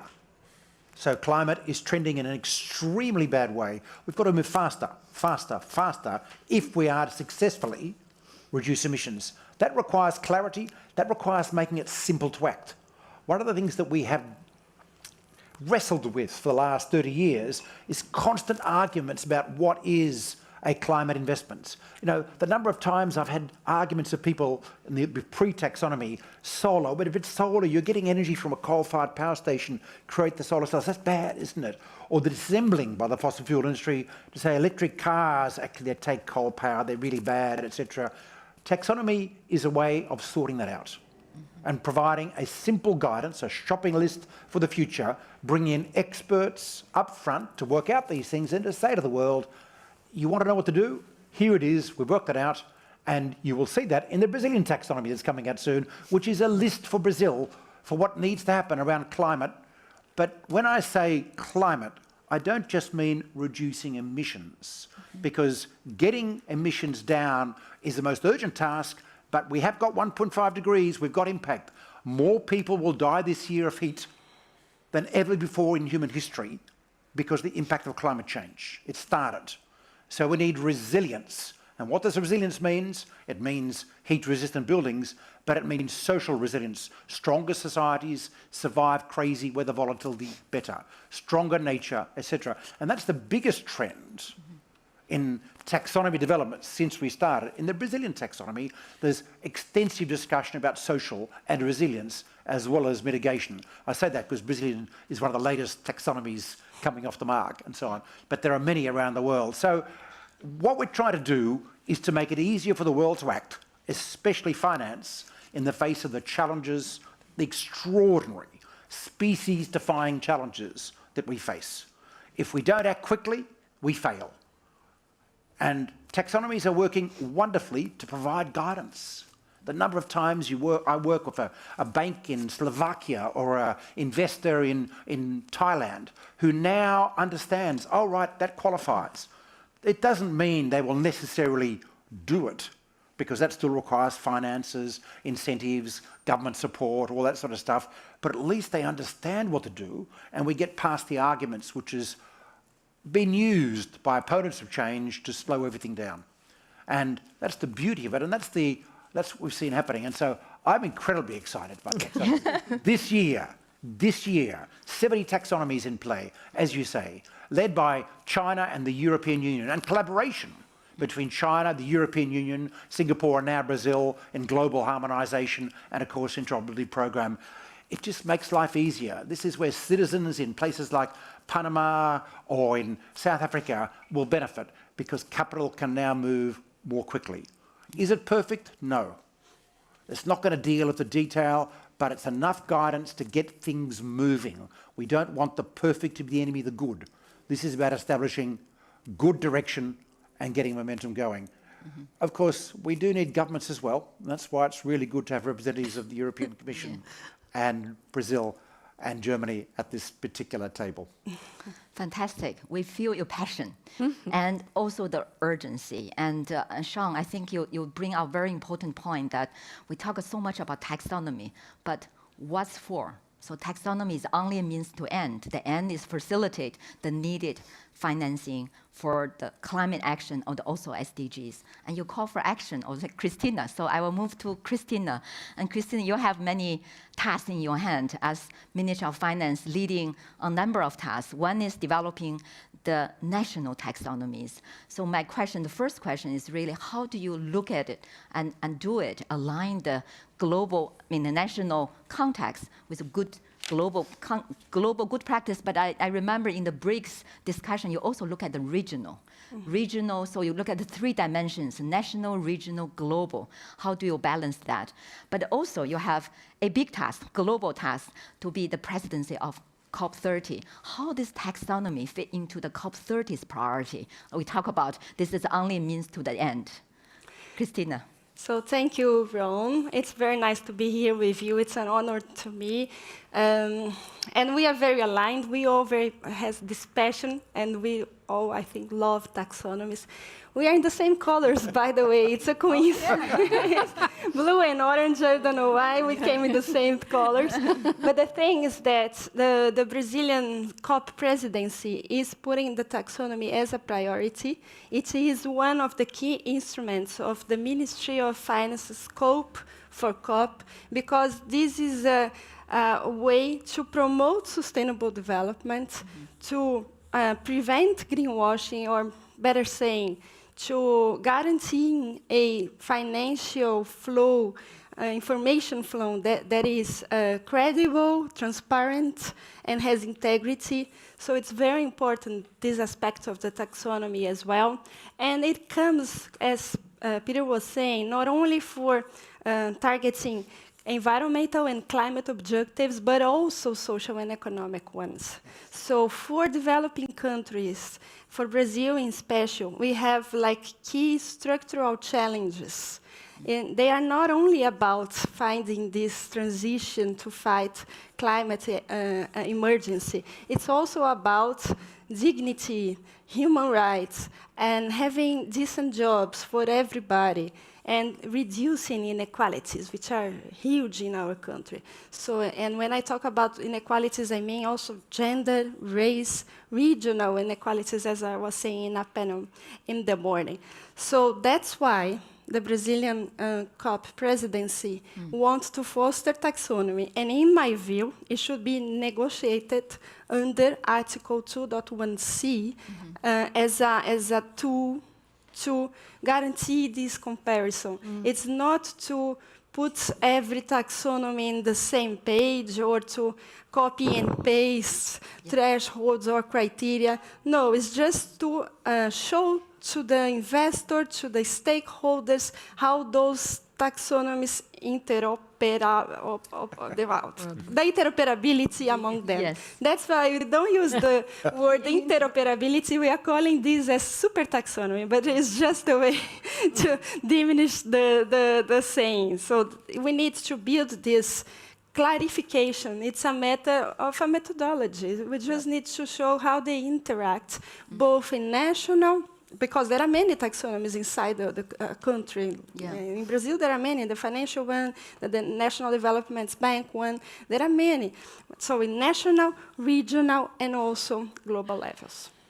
Fantastic. I think Christina also emphasized what also Sean brought out. One is really is financing. It's not only financial flow, but impact on the ground for people, for the planet. And I think it's important to emphasize on the social side. I think even before our panel already, we have audience passionate to talk about. I think this is, with the 70 taxonomies, all of them cover climate and also green. Very few touch on social, and maybe just on gender and one aspect, but you just cover the whole. I think the ecosystem that you need to cover, that's so important. I think that's also a trend. We see the kind of expanded themes of our taxonomy. You mentioned the themes in terms of mitigation and resilience, and you mentioned on the kind of social, we also say blue, biodiversity. So I think we're coming to the evolvement, really become more sophisticated, but of course come with the challenge and also the usage of those taxonomies. Great, thank you so much. Sean also called action of EU. So now I naturally go to Peter yourself. And as EU is the early creators of sustainable finance taxonomies, so I think it's more reflection. My first question is reflection. How has the EU taxonomy informed global development? And then it's also about your unit's role. So it's not only for EU taxonomy use in EU, but actually EU is playing a role to help the emerging market develop taxonomy, but implementation, building capacity. That's a little bit untold story. So Peter, can you share with us your insights on those?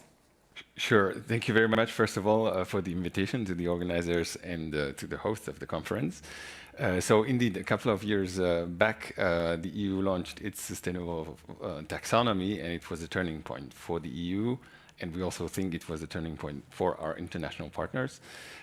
These frameworks are a crucial element so that we can mobilize private capital towards sustainability projects. And this is even more urgent as we now see that the funding gap to reach sustainable development goals has achieved levels that are really incredibly high, unimaginable. We talk about trillions. It's also a key element to reach our commitments under the Paris Agreement, and somehow the topic is also this year in 2025 very prominent in the context of the discussions of the Financing for Development International Conference that will take place later this month. So, as Sean and also Rang rightly mentioned, we see now a lot of activity in the area of taxonomies. 70 is a huge number, and it's excellent, and we are very happy that this trend is continuing. This also brings some kind of a challenge, because the taxonomy is a kind of a language, how we define sustainability in a given jurisdiction, and so we need to somehow make these languages speak to each other. So the priority for us now, when we talk to our international partners, is to really enhance interoperability. And so the EU, what we are doing now is we are trying to put, let's say, our expertise or experience from the EU side to, let's say, benefit all our international partners. And so we are putting into place a technical assistance hub, a kind of a one-stop shop, which is called the Sustainable Finance Advisory Hub, which is jointly funded by the EU and by our German colleagues who are also in the room today. And basically, the idea is to have, as I said, a one-stop shop providing high-quality technical assistance in the area of sustainable finance, and in particular in the area of development of taxonomies. Now, the idea is to really tailor the support to the needs of the individual countries, reflect their situations, but at the same time also take into account international best practices and the EU's experience, which we are very happy to share. And so the idea is really to somehow boost the confidence of investors by bringing clarity and somehow transparency on what we call sustainable around the world. And interoperability has been really a compass of everything that we do as EU when it comes to working with our partners around the globe.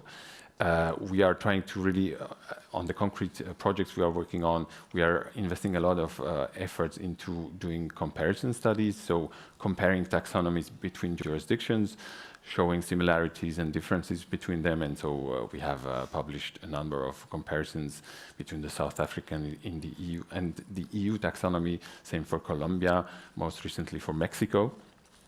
And now we are also moving to a, let's say, another level, if I may put it that way, with our GIZ colleagues, and I'm sure we will hear about this too very soon in this panel. We are putting in place what we call a global taxonomy mapper, which will be an online tool that will help even further to kind of for users, so be it investors or policymakers or academics, to kind of compare and see how different taxonomies are drafted. Interoperability also affects the way we work under the Sustainable Finance Advisory Hub, so we use common work principles, try to do consistently things, and not to overlap, not to double the work that different partners of the hub are doing in their engagements with the partner countries that we work with. Last and not least, we also try to have the kind of compass of interoperability brought to the international stage. So whenever we engage with our partners, we really think that this should be something that we all kind of consider as the main or one of the key working principles, and that's why also the whole work around the roadmap after COP, the previous COP, and in view of the next COP, we are very keen to see this project continuing. So this would be my take on it. Great, that's a lot. Thank you. And Thank you Peter, very much. thank you so much. I think that you addressed one of the challenges we see, the implementation of taxonomy. There's so many of them, and one of the challenges implementation is capacity. I was in a panel for launching the Thailand taxonomy last week. Very interesting. When they explained the taxonomy, the first slide said taxonomy is not tax. So people, I think, you talk about language, actually very important. And Christina, you said interoperability. In the early days, I was struggling how to pronounce that. I think that's very important, awareness, the knowledge, the tools, and also the capacity. We talk about 70, a lot of in the emerging market is so encouraging. They're actually working on this channel, but we have to support them, not only have the taxonomy had to be used. So great work. And thank you so much. And also, I think Peter caught your action and the question about this secret or exciting taxonomy, global taxonomy mapper. Actually, Mr. Hoven, I want to ask you. But first is really on your role, on the member of the board, managing director. I want to understand the strategy behind of GIZ. Right? What are you doing and why you're doing supporting sustainable finance in general? And taxonomy is only one of them. And of course, the mapper, how this fit into the broader strategy. Mr. Hoven. Yeah, thank you. Thank you so much for having me. And perhaps I would like to frame it differently. GIZ has a very strong portfolio in the climate, in the energy, in the mobility arena, and also including climate adaptation. It's more than 40% of our doing. So we have been very much engaged for many, many decades also in the climate process. And we know how important it is really to accelerate climate action, because we see the impact of the climate crisis really on the ground when we work together with partner countries. But when you look into the numbers, and we know that we, of course, have to mobilize more public funding, but we need to mobilize much more in the private sector, internationally, but also domestically. So this is about the trillions. So how are you going to do this? And we need this funding in order to accelerate action. And when you look into the numbers about international capital flows, you see, wow, no? So this is mainly between industrialized countries and perhaps a handful of emerging economies still gain something, no? Perhaps China and Brazil, but if you take them out, what is being left, for instance, for countries like in Africa, that also have to undergo a decarbonization process and a huge adaptation process, little is being left. So I consider taxonomies, and this sounds so technical, really like as a game changer, as a facilitator, as a mobilizer of additional funding and engagement. And sometimes when we speak about numbers, and you mentioned 70 taxonomies already, and I said, wow, I thought, well, this is great work. And this is so difficult to achieve, quite frankly, because when you look back, when in the climate process, international community started to define how CO2 mitigation is being measured. We invested years into the statistical monitoring capacities of the institutions worldwide. This came out of the climate finance, really to make it happen, to make numbers comparable, to have sufficient transparency in place. And when you look back, I think that now what is happening with the taxonomy roadmap is actually bringing the financial sector completely into this arena, which has been dominated by other types of measuring and statistics. So this is absolutely core and center to accelerate climate action. Well, on the ground, you mentioned the Thailand experience. What is important? Let me say that, of course, I would underline, of course, transparency. The mapper is a tool that would facilitate access by our partners in the Global South to what is available. And they could actually perhaps also copy and paste if doable, no? So they don't have to reinvent the wheel. This is quite important. But we should be conscious about the following fact. In many countries, if we face very weak institutions that deal with sustainable finance. It's not comparable with Brazil, or it's not comparable with a European country. And there normally, when we go into this sector, and we have a huge portfolio on domestic resource mobilization, SME promotion, financial promotion of startups, etc. We really look at what is available, how is the institutional setup, and where are the deficiencies, and what would be a first actually entry point to really mobilize the funding that is being needed. So I would say concentration on taxonomies, especially when it comes to this overarching exercise, absolutely core and center, and you can count on the continuous German and GIZ support. But when it comes down to the local level, we should really consider a more comprehensive approach and look into the institutional setups and make sure that we find the right mix between ambition and doability, I would call it, not interoperability, but also doability, always, of course, considering what the financial markets, what they require as a minimum standards in this respect. This is what I would take from our lessons learned so far. That's great. Can you say a few words about the mapper? Yeah, the mapper is actually, it's an open source data source that we established, and yeah, so it is accessible, and you can actually draw the information that you need on different taxonomies.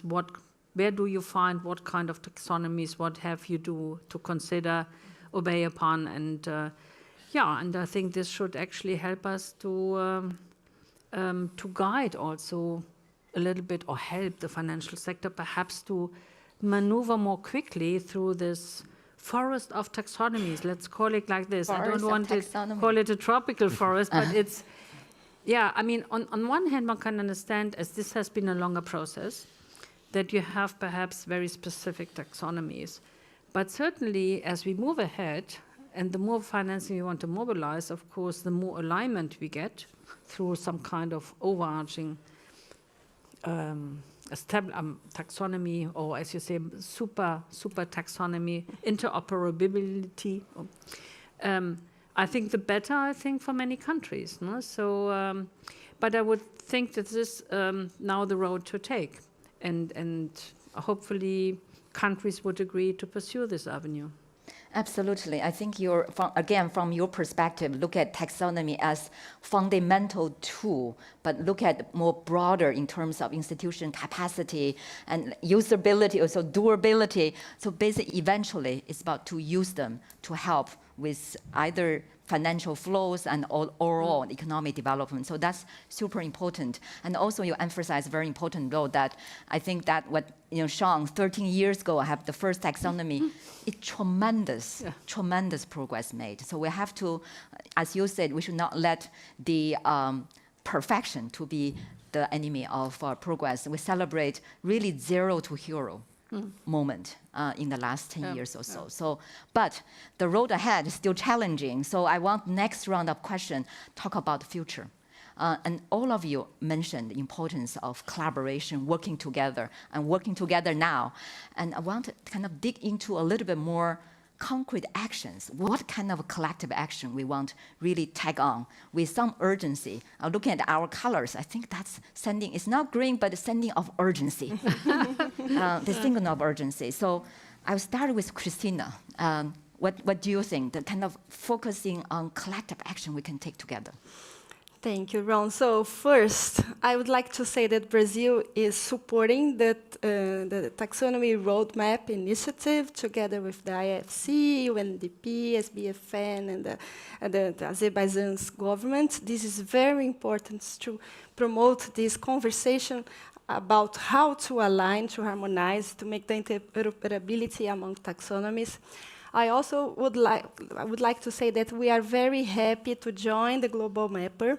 I think this tool is very important to make it concrete, to show to the stakeholders in general how the taxonomies interact, let's say. And also the other initiatives, bilateral or that can get more plural, such as the Common Ground Taxonomy. I think Brazil has just asked to enter in this initiative together with Europe and China and Singapore. So I think those three things that have different natures could work together and bring the synergies in order to make this interoperability true. And CBI is working on this for a long while. Many governments, the JZ has this experience, IFC as well. So I would like also to thank all the technical supporters of the Brazilian taxonomy, GIZ, and the UNEP-FI. They are working with us, and we hired consultants such as the CBI consultants and many Brazilian experts as well, because the way to reconcile both the national perspective and the international perspective is to look into the national structure, how it works, what are the main objectives, and not only about mitigation or adaptation, also the other environmental goals and the other social goals, with the way that the other countries are doing. So if we can find this balance that respects the sovereignty of each country and each country's own development choices, I think we are ready to cooperate. And this is not a dream, this is possible, and some concrete methodologies may help us on that. So I really believe in this way. Fantastic. I think you already map out some low-hanging fruit. It's in development. So the roadmap is launched, and the partnership is growing. And this is not taxonomy. It's a roadmap to bring people together to have a shared objective and also propose some concrete technical action around some key pillars. And you mentioned the mapper already. The key partners are all here. And then the Common Ground Taxonomy, it is a taxonomy. So I think they're really complementary together. And I think you also bring very important points. When we talk about interoperability, we're not talking about there will be a one taxonomy. It's very important that we look at the possibility of alignment and comparability, but also respect the countries are different. And actually that brings the diversity and the reality of on the ground. Very, very important. With that, I may ask Peter, your reflection of the future. Thank you very much. And also I think some very interesting ideas we just heard. I fully agree that somehow we have to respect that all countries have their starting points and their own national context. So indeed, having taxonomies doesn't mean we all have to go for one single model, but rather ensuring that whatever we have in our respective jurisdictions can then speak to the other frameworks around the world. And as they say, it takes two to tango. I think it takes way more than two to make taxonomies interoperable. And therefore, I think that initiatives like the roadmap are really very, very valuable because they somehow bring so many relevant partners around the table, and we are able to discuss the common, let's say, approaches or principles that we do in our respective jurisdictions. So in this sense, we would be very keen to see this roadmap initiative to continue looking ahead. From a more EU perspective, what we are doing now with the Sustainable Finance Advisory Hub, we are really looking forward to let's say, the next stages where we will be expanding the scope of activities that we will be supporting, including to accompany the rollout of the Global Green Bond Initiative. Then also onboarding other implementing partners under the hub. And maybe last point that I would echo again, this global taxonomy mapper. Indeed, it's a tool that can help us somehow make information better available and easier to reach for those who need it. So in this sense, this is something very important. And so the more jurisdictions will enter the MAPPER initiative, the better for its purpose. And ultimately, our goal, as Sean mentioned at the beginning, is really to ensure that the capital flows then follow the framework. So in a sense, what we are doing is a means to reaching the end of actually funding sustainability transition around the world. So that's great. That will be our measure of success. That's fantastic. You talk about the action you can take. You have a platform, you have a partner. So there's so much you can do, particularly, I think, capacity building. Mr. Holven. What lies ahead of us? I think first, we think that the Taxonomy Roadmap Initiative is really absolutely crucial for the future of many, many countries. So, and it's wonderful that Brazil is going to join us. So we need more members, we need more supporters. This is the first. When I look into the future, this would be one level of ambition. Secondly, we have spoken about the 70 countries that now actually are in a position of having their own taxonomies. Well, still a way to go. And I think this is the second point in our future endeavors, really to bring additional countries on board. Peru, Mexico have already been raised, so crucial countries that could really mobilize more funding. Thirdly, support the alignment process in a suitable way. And fourthly, I think this should be underlined and recognized, is actually when you build a taxonomy, it's not only, of course, you have to have the capacity also in the country to make it happen, but it's inclusive process. You can't do this top-down just in one ministry alone. If you want to be successful, what it requires, and this is due to our own experience in Germany, you need a multi-stakeholder approach to really find the right solution, to find this societal balance and the agreement and the consensus. If this has been done properly, then you really can kick off a lot of investments. So, and we would certainly, as GIZ, where we help countries, we would place a specific emphasis on the process, on this inclusivity in the processes, to make sure that if the taxonomy is ready, that actually it's also be broadly accepted at the national level. That's a very important point in terms of the multi-agency collaboration on the ground and multi-stakeholder altogether. So it's multi-dimension of the collaboration, and that's very important. And I know we have 3 minutes, but Sean, I want you to conclude on the panel, but maybe leave 1 minute for the audience to have one question with this solution talk with so cozy setup. Sean. Science underpins what we need to do around climate and what the taxonomy is trying to distill. At the end of the day, the taxonomy in Europe, the common ground taxonomy, the work between countries is about sharing the science, listening to the science for a change, rather than ignoring it for 30 years, which is why we got in such a disastrous position. So sharing the science among countries, and not just the science on emissions reductions, it's also science on all the things that will make us more resilient in the face of climate change. That's social, that's nature, that's economic resilience as well. We have a lot of evidence out there. We need to marshal it, and we need to share that amongst different sort of countries, especially as now the US science community is being decimated. There's more pressure on the rest of us to share.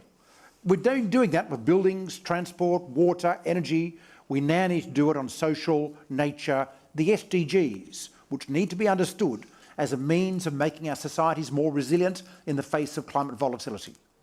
The second area of collaboration is recognition through science, but also understanding. Brazil's done a great job of bringing in agricultural criteria. Europe hasn't done that yet. There needs to be discussion about how we can recognise investments that are made in Brazil, that are resilient, that are sustainable for the purposes of investors in Europe and so on. And then the third area is collaboration on incentives and support, because that's how we get things happening really quickly. Green budgeting in Europe is starting that. The development finance institutions, we've got a partnership with the IFC promoting resilient investments around the world and transition investments. All of these things got to come together. Taxonomy binds everything. That's the opportunity. That's the opportunity. I don't think I have too much time, but I want to say it's great. Science-based recognition, we talk about mutual recognition, very important, and also incentive. Taxonomy is along. There's an ecosystem around the taxonomy to make it work. So with that, I think our message is very clear. Progress made, challenge remain. Only we can success if we work together. Thank you very much. And please join me to thank the panelists for the great discussion and all of you for your participation. Thank you.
Alliance Talk, Driving Climate Adaptation, Innovative Finance for Crisis-Affected Contexts. Please welcome to the stage Shogo Akagawa from Nikkei Asia. Hi, good morning, everyone. Guten Abend, meine Damen und Herren. Thank you very much for joining us today for this session. I think we are living in many crises are shaking the world over. Some countries are running away from free trade, unfortunately ignoring rule of law and focusing on the short-term goal. Nationalism and populism gaining their power. This makes more difficult to fight climate change or create fair society. We are where we are heading to. Climate change is not only an environmental crisis, it's a threat, especially in fragile and conflict-affected regions. Yet despite the urgent need, these regions receive far too little climate finance. What should we do? How we can solve it? So today, we are here to discuss these challenges with fantastic participants and speakers. Mr. Anand, State Secretary for Federal Minister for Economic Cooperation and Development, is one of the best-known German politicians of the Social Democrat Party, SPD, and an expert on international politics. Thank you very much for joining us. And it's my honor to introduce a distinguished diplomat, the ambassador of Brazil to Germany, Roberto Jagabrive. Before coming to Berlin, he serves as Brazil's ambassador to the United Kingdom in London, where I currently live. And he also has experience in Asia, in China, and in Mongolia.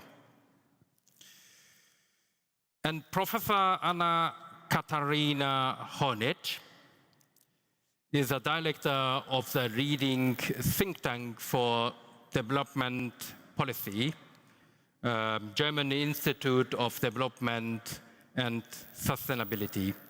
And she's a professor at the University of Bonn. She studied not only in Germany, but in Singapore, and advising German federal government, European Union, and United Nations. Thank you very much for joining us. And let me introduce Gloria Womitzo, Head of Humanitarian Solutions at the African Risk Capacity, a specialized agency of the African Union. She's an expert in insurance solutions. Her previous role as international consulting firm or French insurance company brings strong expertise to her current position. Thank you very much for joining us. And Arosha Donfrio is a vice president for technical excellence at the International Rescue Committee, which has a century of traditions of humanitarian aid. He's contributing to maximize the Foundation for Aid and Sustainability. So my name is Shogo Akagawa. I'm editor-at-large for Japanese newspaper Nikkei, specializing for international relations. Born in Japan and grew up in Germany, and now living in London. So I'm happy to contribute to promote international mutual understanding. So we will discuss 20 minutes, followed by 20 minutes question and answer sections. And my first questions to State Secretary Anand. Germany and the EU have been regarded as a pioneer or benchmark when it comes to climate change. Now, everybody is observing, me as a journalist as well, what will happen under new grand coalition, because Germany has a lot of multiple headwinds, sluggish macroeconomic development, less capacity on financial policy currently. So what kind of policy stance do you want to implement toward COP30? Well, first of all, thank you for moderating our session and for the kind introduction. I want to go straight to the question that you asked. I think if you had an opportunity to listen to the Vice-Chancellor and Finance Minister this morning, you get a good sense about the priorities of the new government. And I think you could easily identify that there is continuity in Germany's basic policy orientation. That is one clear message. We remain a predictable partner in the international community. We are, with a lot of effort, preparing for Belém with our Brazilian friends and partners, as we have been for the previous COPs. The truth, however, is also that Germany is not isolated from global trends. We had, for German standards at least, a rather polarized election campaign, and the question of international aid of development expenditures was part of that discussion. So I think you will get part of your answer once we finished our budget process. I want to be very honest with you. But everybody here can contribute to a debate and to strengthen the arguments to convince our parliament that what we have clearly outlined in our coalition treaty with very strong language for our multilateral obligations will then also be the German policy. I think that in times where there are economic uncertainties, where people are concerned about making ends meet, and I think, you know, what we witnessed here, the impact of COVID, inflation, etc., to some of our foreign guests, it might not sound very dramatic in comparison to what many of our partners in the Global South went through. And they have a point. However, that's not a convincing argument in the internal discussion. But I think, and the Vice-Chancellor, our new development minister, both made it very clear. I'm very confident that we can make a convincing argument to our own people that everything we invest in adaptation and mitigation, every euro cent we invest in making Belém a success is an investment in our own best interest and also in our own prosperity and security. And I think if we look at the effects of climate change, and maybe a little bit over my time, but I want to tell you that what I witnessed in my work in the Development Cooperation Ministry is that we developed instruments with our partners in the Global South, global risk against, a global shield against climate risks. That all of a sudden is part of a discussion in Europe as well, because we see that the effects of climate change, they are unevenly divided, but they are also reaching our own shores. So this is an unfortunate development, but it gives us a new argument to convince our own public that that's what we do is the right investment. And so I think our partners can be confident that Germany can be counted on. Thank you. Ambassador Jaguaribe, also State Secretary Mr. Nannen mentioned about Global South, and now you are hosting now upcoming COP30 in this autumn.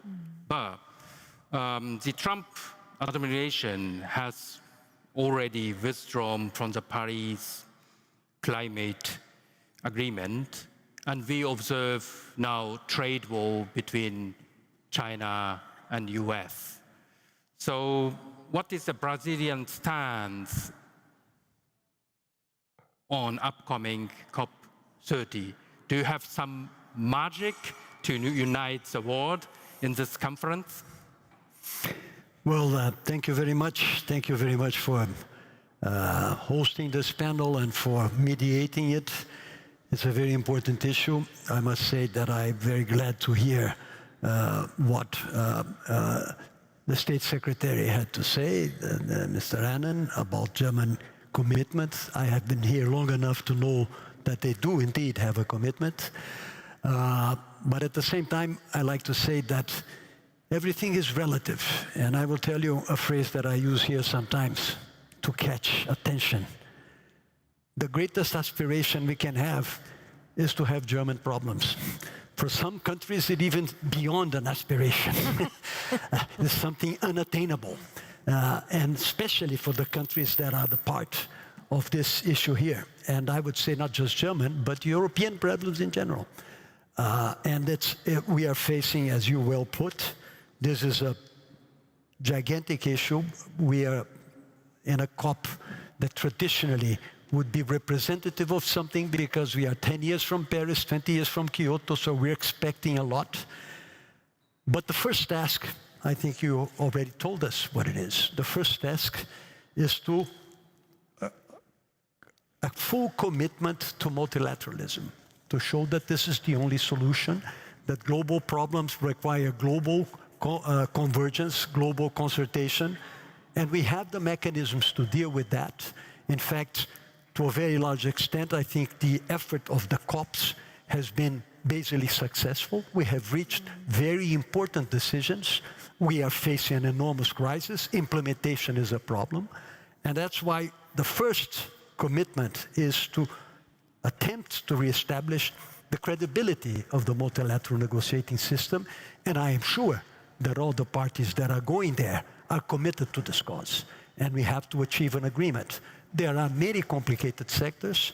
I think that we also believe that Paris requires a faster implementation. We have to pay perhaps less attention to the process of negotiations and more attention to implementation. But there are very important pending issues, financing being not the least of them, including the issue that we're dealing with here today. This is something that goes beyond climate change. It goes beyond the environment. It's a threat, as you said. But it also goes beyond COP. It's an issue that has to be treated on a different level. We, as a country that hosted the G20 last year, introduced a global task force against poverty and hunger. This is directly related to this issue. In fact, inheriting a proposal that Germany made in the G7, and they very generously included everything in and they were first country to adhere to our suggestion. And this is something Brazil has been continuously committed to, because we believe we have a global responsibility in this respect. I mean, to have people hungry in a world with such affluence is really unacceptable. And I think the issues that we're treating here are very much related to that. So, not to prolong myself, I think the first issue is really to reestablish the relevance, the centrality, and the necessity of multilateralism and dealing with these issues together. And this is the focus that we will have in Belém in November this year. Thank you. Next question for Professor Hornich, because Ambassador just mentioned about the importance of multilateralism, but in the fact, the principle of multilateralism and the rule of law, this pillar of global order since, I would say, end of the World War II, is now facing strong headwind. And you wrote recently a very interesting policy paper, which is titled Rules versus Deals. So from your point of view, those changes in international politics could affect climate adaptation or not? Yeah, thank you so much. We see indeed over the past months increasingly the logic of deals unfolding. And of course, deals means that it's a bilateralization in many ways of interactions. It's undermining the multilateral structures that you emphasize, but also the plurilateral, the G20 or the G7, which are all structures that, I mean, the plurilateral logic basically would be to prepare decisions that then become more likely to be also confirmed or taken on the multilateral level. Within the field of climate, you already mentioned that the US stepped out of the Paris Agreement. We see similar effects also on the regional level, no? So moving into making deals with individual countries, between two countries means actually disintegration of integration projects. It means a weakening not just of the multilateral and the plurilateral, the group-based formats, but also regional integration projects. The European Union, also the ASEAN or the African Union or the African Continental Free Trade Area. These are also all important regional integration projects that are based on the logic of rules and reliable rules that determine interaction and then make also reliable interaction possible. If this is being replaced by deal-based or increasingly, I mean, deals have always taken place, but increasingly deals becoming the norm, it weakens any interaction. And of course, it weakens also very much so climate action. If you think of voluntary national targets that are being implemented or pursued, this is voluntary, so it relies on the joint commitment of member states and of the international community to move forward on climate mitigation and adaptation, of course. If that is undermined, overall the multilateral process is weakened. At the same time, climate is one of those areas, I fully agree with you, where we have seen over the past years that the multilateral mechanisms continue to work, even if at a very slow speed. Additional questions of accessing innovative climate financing. Is this hurdle will be more higher or lower in the future? What do you think? Right. Innovative climate financing and mobilizing for climate, whether it's finances or political will and political action, has to increase. There's no choice. Any not mobilizing for it now means that we encounter substantially higher costs, financial but also political and especially human costs at a later stage. The effects are substantial. Last year we have experienced the first year globally where we have exceeded the 1.5 degrees warming on average. And we know that for climate financing, the challenges are substantial. We have over nearly 70 different multilateral climate funds. So the fragmented nature of climate financing is a challenge, but also access, of course, is a substantial challenge. There are many, many more issues. I can't actually go into all the details, but want to focus on this fragmented, or point to the fragmented nature of climate financing. But also the fragmented nature does not only mean on a vertical manner between the different climate funds, but also across the different governance levels, and the access, especially to local communities, to climate financing is a substantial challenge. And what we see here also in terms of fragile contexts or contexts that are affected by destabilizing processes is that there is a risk of strengthening the executive, the state. The state has access to potentially also climate financing, while civil society organizations, are usually the ones who are in a context earlier as well as stay longer. So here, strengthening the executive also runs the risk, of course, to further undermine the abilities of local communities and also civil society organizations to move forward on climate adaptation, but also mitigation. It's true for both, and in the moment of when the disasters hit, of course. That's especially problematic when then the executive, so the state, is strengthened at a potential cost for the civil society organizations. So here, again, for climate financing, the fragmented nature on a vertical level as well as across the governance levels are challenged. And yes, substantially more mobilizing for climate financially, but also in terms of political will, is very much needed. Thanks. Thank you. Again, a question to Mr. D'Onofrio, because if we talk about the finance of climate change adaptation, we will mostly focus on donor perspective. It's dominated with donor discussion, me as a media as well. How can we make sure that the people or the institutions in the fragile and the conflict affected area can share their opinion or ideas for the donor? What do you think? What is your idea? Or do you have any proposal for this? No, that's a great question. Thank you.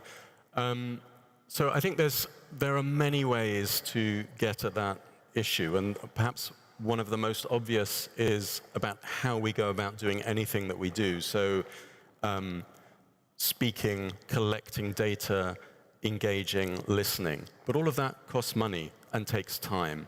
And so I think for me there are three ways that we can approach this, right? It's about what we do, it's about how we do it, and it's about when we do it. And each of those has a differential effect on people's lives.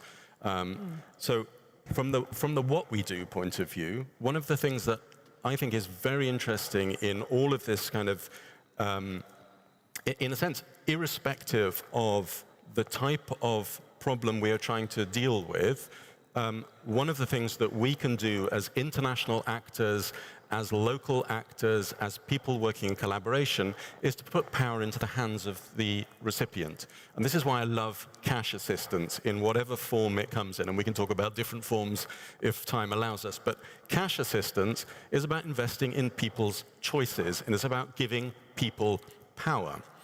Now, just today, by complete coincidence, an open letter was issued by CALP, a collection of experts on cash, expressing grave concern about the retreat of cash assistance in fragile and conflict-affected settings. This has been in decline for a couple of years, even before reductions in aid this year, and that's fundamentally problematic. It means we're doing proportionally less cash assistance as a set of interventions, and that's fundamentally problematic. And then the other thing that we can do to really help put power in people's hands is look at when we intervene. And this is where I think we get to some very interesting questions about disaster risk finance, about innovative financial instruments that can help us intervene earlier, and again, put power into people's hands to make good decisions sooner, protect assets, and take evasive action in the face of impending shocks. Thank you. Ms. Womitsu, I think the African risk capacity is very active on the ground, and you are very known for contributing to expand the insurance parametric. So what are the key benefits of this method compared to the traditional one? Thank you so much. I think maybe first to address your question, it could be great to maybe remember or remind what is the mandate of African risk capacity. So African risk capacity, you already mentioned, Special Agency of the African Union. We have been established to help government, but we even go beyond government today. We also help humanitarian agencies, smallholder farmers directly to better prepare, plan, and respond to extreme weather events and natural disaster. So we have two kinds of assistance, pre-event and post-event. Pre-event will be about preparedness, where we will be focusing on building long-term resilience through capacity building, making available the tools, and also doing contingency planning. And then the second part will be post-event through insurance, where we will be paying claims when the event happens, and also mobilizing financing, because we know paying premium is not something very always affordable. As climate shock become more frequent and severe, when natural disaster strikes, such as flood, drought, heatquake, or tropical cyclone, countries often rely on humanitarian help and post-crisis help, but this will be delayed. This has become now too slow, too uncertain, and also too expensive. So at ARC Limited, so at African Risk Capacity, we believe on innovation. We believe that innovation in insurance and also in pre-arranged financing is key to protect life and livelihood. Now, why parametric insurance and not traditional insurance? Because traditional insurance will only come and will only focus on post-disaster event, but we will need somebody to come and to assess the risk before we can disburse the claims. And this can take time, and it's not adapted most of the time in the circumstance we are looking at. So, but we need faster, more predictable tools that will help vulnerable people and communities to respond without waiting for help to arrive. This is where parametric insurance comes in. Unlike traditional insurance, parametric insurance which will pay normally after damage is assessed. Parametric insurance will be based on rainfall level, or even seism activities, for example. And when the threshold is crossed, then the payout is triggered. Then we will pay directly. So it's just, there is no delay, no negotiation, it's fast, it's transparent, and objective. Could you mention maybe one representative examples for this, and maybe do you have some proposal to expand this solution? Yes, so we have been in this industry for 11 years now, and having just one example, I think it's restrictive, but we don't have time, of course. But what I can already tell you is that over the 11 years, we have paid more than 200 million in claims, providing 1 billion insurance coverage, and protected over 30 million people at macro, meso, and even micro level. So we operate in 39 countries, and we have 20 countries that have at least taken once an insurance policy. And among these 20 policies, all of them have received at least once a claims payout. Last year, I will just give two examples, if you allow me. So 2 years ago, that was El Niño year. So El Niño years, many countries have been affected by drought. So countries such as Malawi, Mozambique, Zambia, Zimbabwe, they received more than 70 million claims to respond to the devastated season crop that they have faced. But our intervention is going beyond just agricultural sector. We have partnered with International Rescue Committee to develop something for education sector, where we have designed an insurance project in Kenya that will help to reduce the growing impact of climate-related crises on school, children, and communities. So with that, we really expect that this will increase the volume of finance and speed of disbursement after a climate event, to address school closure, and also to increase the number of children, including girls, children with disabilities, with providing them with high-quality education during and even after climate-related school closure. So these are the two examples that I can already give, but we have much more. We are also focusing now on anticipatory action, because we know how anticipatory action is also important to even act before the event happens, and that can help some farmers to replant before the season ends. Thank you. Maybe, Mr. Domfrio, could you give us, share us, maybe from your side, one representative example which have led more effective humanitarian support?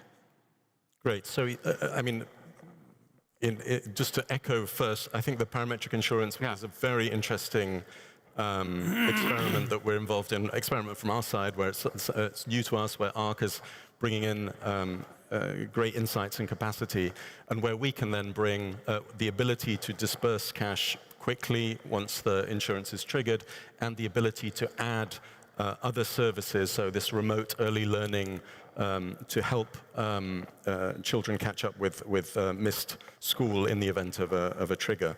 But coming back to what I was saying before about the importance of anticipatory action, we've had some very interesting and innovative work done in Guatemala, in Somalia, in Afghanistan, dealing with floods in Guatemala and drought in Somalia and Afghanistan. And innovative in the sense of the approach that we've taken, which we call follow the forecasts, is to really use publicly available weather forecasting data, AI-assisted, to really dig into and analyze future threats. And that's innovative in the sense that traditionally the attempts to really engage in anticipatory action have tended to build early warning systems rooted in the historical challenges that a country or region has faced. And the problem with historical challenges in a context of a rapidly changing climate is they're sometimes wrong. And so we have found that taking this much more sort of nimble, adaptive approach to intervention has really, really helped speed of delivery and getting cash to affected households, and we can drill down to very, very specific level, given the improvements in information processing in the AI age. We can really dig down and identify the most likely to be affected areas right down to the household level, and that has helped some very, very rapid and specific forms of intervention that have saved lives and saved livelihoods as a result.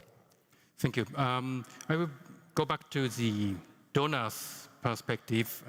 State Secretary Mr. Naanen, and Germany is one of the biggest contributors in climate change. But donors tend to avoid the conflict-related area. How we could solve this structural problem? What do you think? You have any ideas? Well, first of all, I think what your question is expressing is something that really needs to be underlined, because the fragile context, and especially the fragile context which are directly affected by conflicts and by war, by internal and external factors. These regions receive as little as $2 per capita in climate finance. And I mean, that's the external or the conflict-related complication. But we all know that most of those fragile regions are especially vulnerable to climate change. So that needs to be addressed.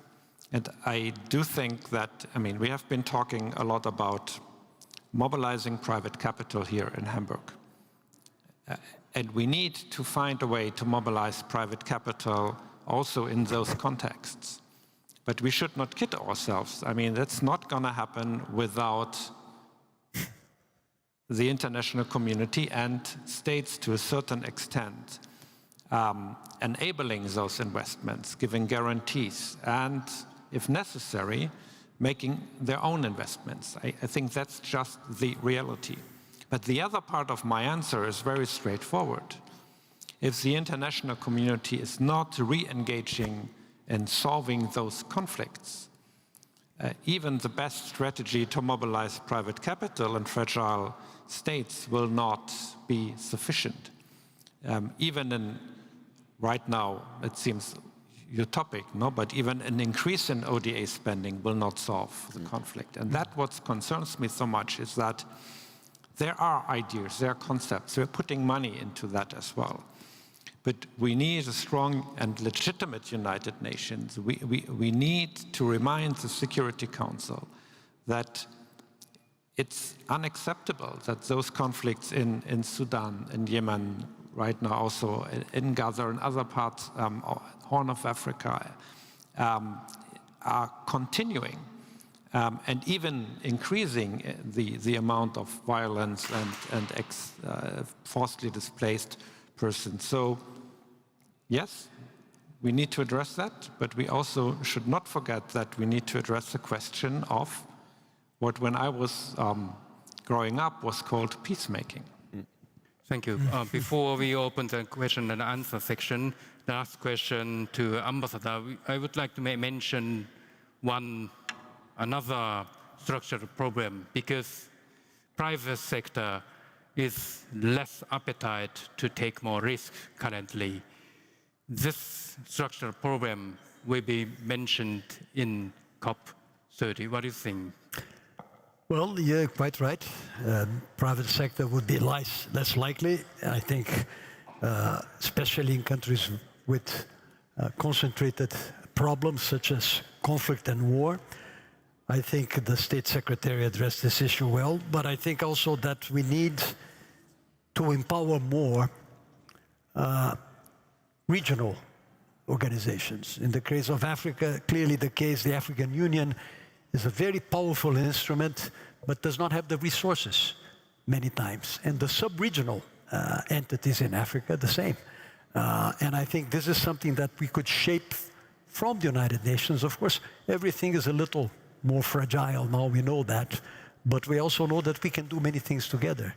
And I think this issue can only be solved at different layers. Obviously, the private sector has a fundamental role to play, but it's also obvious, and I think this is something we can take at the personal basis, at the business basis, at a national basis, which is if our problems depend on somebody else, then they're not going to be solved. There needs to be ownership, and as has been said by the finance minister, the vice-chancellor today, and by Mr. Onofrio now, ownership is very important. And of course, for that, we need to have some latitudes, fiscal and budgetary latitudes in countries that need to make these investments. And of course, with the level of indebtedness that they have, it's very difficult to have this latitude. So all of these things have to work together. If you don't have the latitude, you cannot attract investments which are necessary. And all the climate issue will require very strongly private sector participation. It's not possible to face this challenge without incorporating the private sector. Now, you have to make it attractive.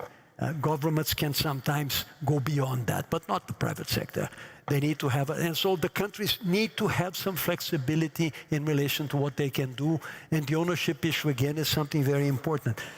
This is all rhetorical, but this is a very tough issue. This is one of the most complicated challenges that we face on very fragile countries, sometimes inviable countries that need to have, and of course, inviable countries are very complicated.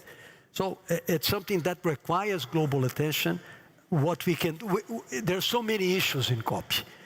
We have to concentrate on broad issues, especially the ones that are going to bring everybody together, because we need a show of strength, of unity and commitment on the multilateral level. We cannot bring many divisive issues to the front if we want to have this result, okay? And this one can be sometimes a little problem, but it's also a challenge that has to be faced. I think all of the issues that have been touched upon need to be mentioned. I would mention one further, which is the multilateral development banks. They have to be empowered also to be able to deal with that. They have the private sector arms, which can be very important, including in bringing the private sector. Just as an example, Brazil is not in the same level, it's much higher, has the ability to cope. We had tremendous climate issues in the southern part of Brazil in different parts of the year. And a major challenge, 94% of all the municipalities in the southernmost state of Brazil were flooded. And the private sector is responding because they know they have to anticipate. They know they have to, of course, Brazil is different, okay? But it's something that can be done at a different level. And we also need, and this is the task force, we also need adequate policies. It's not just money, it's the adequate approach. All of this has to be done. And of course, as I said, the task force that derived from the alliance that was generated in the G20 meeting in Brazil is not really focusing on financing, it's focusing on policies that can be adequate to overcome poverty and hunger, and in many times, these types of fragilities that affect these countries. Thank you. So thank you very much, Ambassador. So a little bit running late, but I will open for the question answer for the audience. Please raise your hand and state your name and the organization, and please mention the name of the panelist for your question. Who would you like to ask first question? Who want to break the ice? Hello. Oh. Good. Hi. Hi. I'm Manal. I'm a youth climate activist. My question is for everyone. Within youth climate activist spaces, we are very worried about private finance. We think it's a dangerous distraction from the main source of climate finance, which should be public funding. We think that this attention that is given to private sector MDBs is very controversial, and we should be instead worrying about governments, especially historical polluters, who should be putting in money from public funding sources. So I want to know what you think about that, especially because private finance, there's a lot of risks for greenwashing. Some finance can come from big polluters, from fossil fuel industries. They can just pay their way out, their pollution, greenwashing basically. And it's very different when you have private finance. They think about profit, not people. So I want to know if you have, I know the main panel was all about private finance, so I want to know what you think about this. Could you mention one panelist for your question? Thank you. Maybe anyone who would like to take the question, but I can. Then Mr. Anand, maybe? Okay. Yeah. Maybe, yes. Yes, sure. Thank you for your question. I can speak from private sector point of view, since we are private. For example, in our case, we are not just a private insurance, but we have the status of development insurer. So if you take our example, for example, we really try to work hand in hand with the government, but also with all the stakeholders, going from the top to the bottom. So that means working with the government, working with communities as well, where we engage with smallholder farmers. We are doing a lot of effort in ESG, because we understand that it's really important to make sure that we are not increasing or making more pollution in this world. So we are really trying to make more sustainable in everything that we are doing.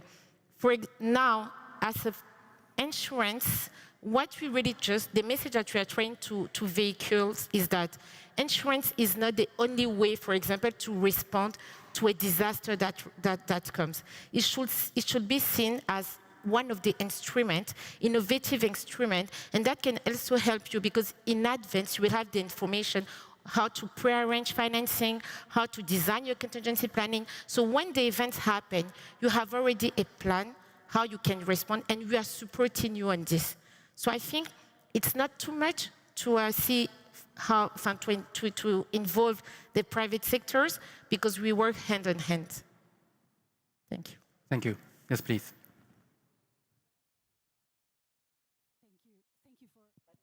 Thank you for indulging.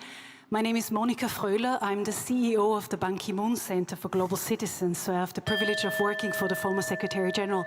And I want to simply comment, thank you so much for raising the flag for multilateralism. It is needed in this complex era. And Germany, thank you so much for supporting the issue of adaptation, because what we see is that so little financing actually goes to adaptation, and particularly to agricultural adaptation. So thank you for your great work on that. Only 0.8% of climate finance goes to smallholder farmers. My question is the following. If we fast forward to COP and to Belém, what would you want to see as a key takeaway that we can help with to actually achieve in COP? And the same question goes actually to you, dear State Secretary, to Germany. What would you consider success at COP? Is that first, Ambassador? Well, you know, this COP does not have an agenda for that. Previous COPs were directed to a certain subject. This is an open COP. I think that what can be considered an achievement is to having the cohesion to reach solutions in general is the focal point as I mentioned before, to ensure that multilateralism is at its best and it can provide, of course, it's where is it going to be in financing? Financing is not from Baku to Belém. It's from Bonn to whenever we're going to find. It's a continuous road that's not going to end in Belém, of course. But I think the achievement is to bring people together, especially countries together, and show that multilateralism works, and we're going forward on that. No specific point can be really mentioned. Yes, Henry? Well, I can add to that, but you already mentioned adaptation, and I think that's very important, and also the point of how do we reach the most fragile, vulnerable regions under the new quantitative goal. That would be considered important from my point of view. But I would add to Roberto that I do think, you know, if we show the global community, in spite of all the pressures that we have, that multilateralism is able to deliver and to maintain that process. I mean, that doesn't maybe sound like a very high ambition, but that would be very important. And we showed that the WHO was able to deliver in spite of all the things that happened. And so I think also with the leadership of our Brazilian friends, with the support of our government and many like-minded civil society and the private sector, if I may say, we will be able to make Belém a success. Thank you. We collect on 2 questions. We will correct 2 questions. Okay, thank you. Maybe just 3 corrections, and then we will finish this. Thank you session. very much. Very short, 3. Thank you very much. Very short. Lars that is my name from Tanzania. I'm a pastoralist Maasai elder who is in the front line of climate change. My question is, while I like the whole idea of multilateralism, I don't like the way decisions are made to the people who are confronted with massive, difficult, urgent decision-making processes. She spoke about AU. While I come from the same continent, I think the structures, the systems, the way of thinking to address the key problems of the world today is delayed by the same structures, systems, ways of thinking, which, in my opinion, we need thoroughly a scenario planning. I give an example. I'm a pastoralist. Sorry, could you mention a question, please? The question is, we need scenario, not only one scenario, one way of thinking, but various scenarios to address unpredictable impacts of climate change. Thanks a lot for posing this question. This one goes a bit to Germany in this case. I'm coming from a flood region in Germany, from Ahrweiler. So this was one of the most expensive floods in the past 10 years, according to Munich Re. It wasn't the worst around the world. It was just so expensive. We are still not adapted. It was all built on the same place because insurance would only pay to build the houses again at the same place. Is this economical viable? I would say no. And another one here is, we build right now in Germany Sorry, what alone. was in the question? Okay, so the question is about should we even allow to rebuild the houses at the same place, or should we consider to make money available, for example, to also replace the people? Then ladies, very short question, right? Only question, please. Very short. Yeah. Now, this is to Anna Katharina. You spoke about deals and the fact that they undermine multilateralism. But coming from a small island state, when we need urgent action for the impact of climate change, such as devastation from hurricanes, we have to speak to bilateral partners because the multilateral system is too slow. If you do not agree with deal making, what do you suggest for countries such as mine? And I'm from Jamaica. Yeah, thanks. Then Mr. Nannen and Professor. Okay, very briefly, I'm not sure if I'm prepared to answer your question in detail, because this is also up to the insurance companies. But there, as I'm sure you're well aware, that within Germany there is a new debate about a new kind of insurance against fundamental risks. That is very complicated in a federal republic.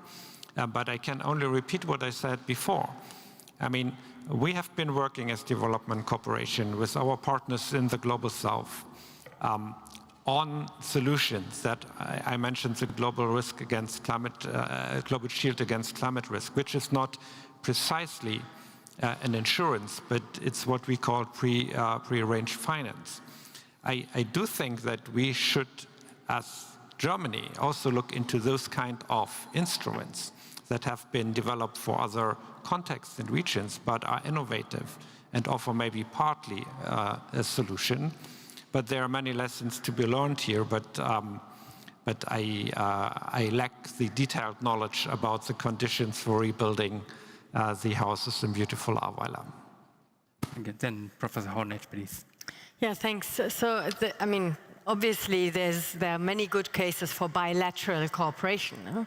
But bilateral cooperation is not the deal-making that I'm referring to. Deal-making is a pattern that we see increasingly where big countries take on a deal or establish a modus of operandi to engage in deals, bilateral deals, with usually much smaller countries, basically in many ways also undermining then the negotiation strategy or negotiation power of the smaller countries. So it's what we see is that there's a might override tendency. The logic is changing. Yeah? It's no longer reliable, or at most of the time reliable rules for all, irrespective of size, of economic power, of geographic position, of demographic development, etc. Yeah? But it depends on which position you are in to strike a deal. And that, of course, is an undermining. Now, for an island or small island development states in dealing with climate change, of course, there's many good cases made for then bilateral interaction, but of course also the multilateral tools here apply. Yeah? If you look at the agreements for then also bringing in SIDS and being part of the climate negotiations and moving forward here, just as much as the bilateral agreements to resettle. I just want to mention to the climate activists, if I may, I mean, I can understand the concern about private financing, but anyway, I mean, obviously we can only battle the climate crisis if we mobilize substantially more finances. There's no way of doing that through public channels. And I think that has to be taken into account. Anyway. Just a brief response to our friend from Tanzania. Yeah. We have a total concern with your issue. That's why, for many years, Brazil has developed a very focal issue to listening to the civil society. And we have developed many systems for that, beginning with the forum in Porto Alegre, the social forum in Porto Alegre. And for the COP30, the Minister for Indigenous Peoples in Brazil, Sônia Guajajara, has a special responsibility of listening to all other like-minded countries in the world in this issue to bring forth their own concerns and how to deal with this issue because of the competence and knowledge, especially from local native indigenous tribes in relation to the issue of climate change and how to deal with these issues. And so this is very much part of our COP30. Thank you for the comment, and thank you very much for all attendees. And I would like to express my deep gratitude to all the participants here. And thank you very much for all the audience for sharing your time here and all the questions. Thank you very much. See you. Bye.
This is the New Alliance Talk.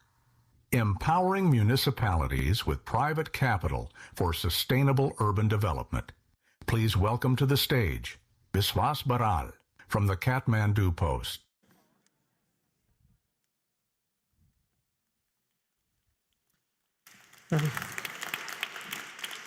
Hello, everyone. So this will be the last session of the Hamburg Sustainability Conference. And it's on the need for cities in the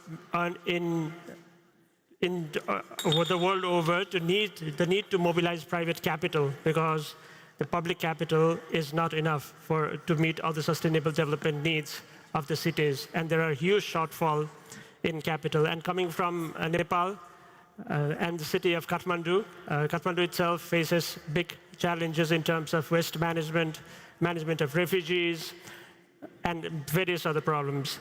So this will be a session on the management of private capital for the sustainable development of tomorrow's cities, carbon neutral cities. To kick off this session, I'd like to invite Niels Saanen, the designated State Secretary of the Federal Ministry for Economic Cooperation and Development of Germany.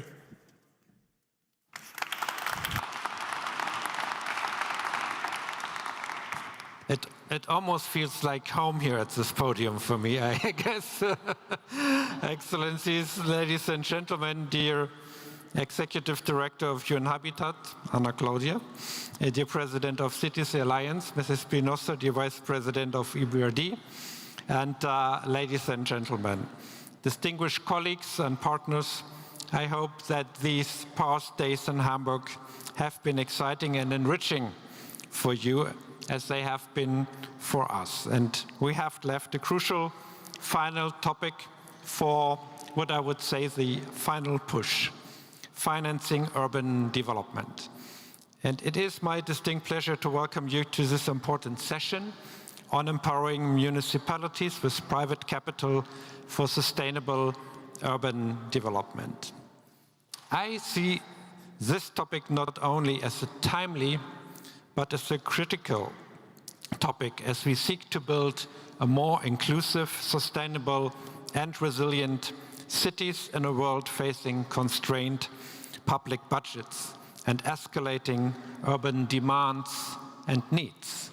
And I don't know if you had an opportunity to walk a little bit around the city. Of course, you know, I'm not a neutral observer. I'm a citizen of Hamburg.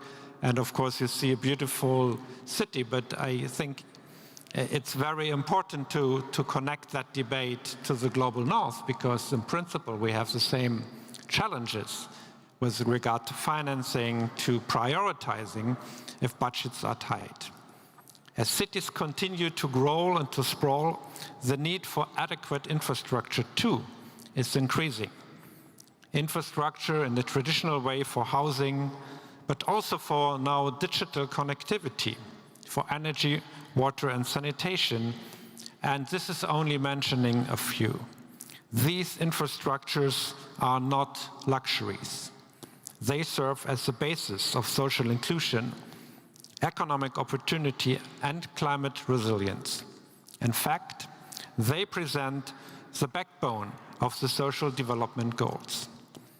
The World Bank, ladies and gentlemen, estimates that low and middle income countries require an annual investment up to 821 billion US dollars to meet their urban infrastructure needs.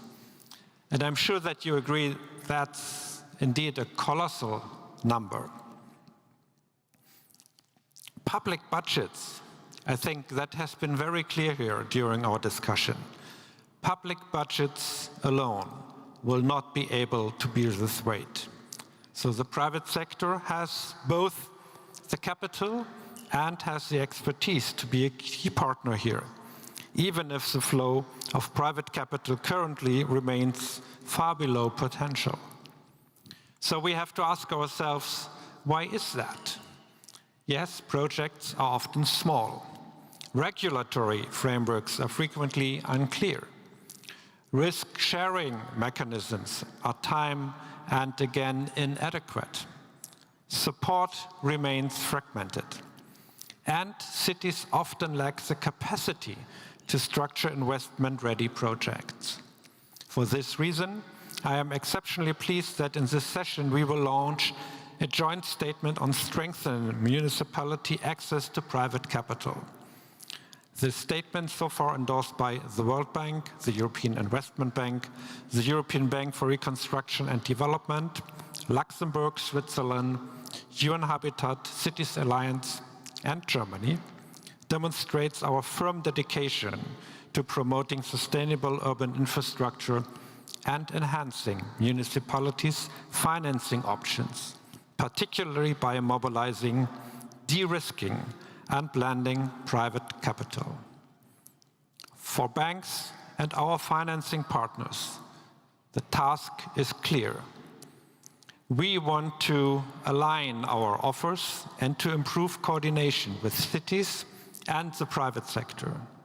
In short, we want to become better catalysts, not just funders, but regulatory enablers, risk mitigators, if you will, and what we did here today and yesterday, conveners. Our esteemed panelists will shed more light on this during the panel discussion, and I am very excited to hear their reflections.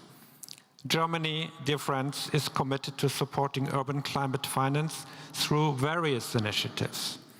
One of our flagship initiatives is the City Climate Finance Gap Fund. We are very delighted that this fund is a collaborative effort between the World Bank and the European Investment Bank, with operational support from our implementary agencies, GIZ. Our second noteworthy initiative is Civic, a platform comprised of the city's finance facility and convenient of mayors in sub-Saharan Africa.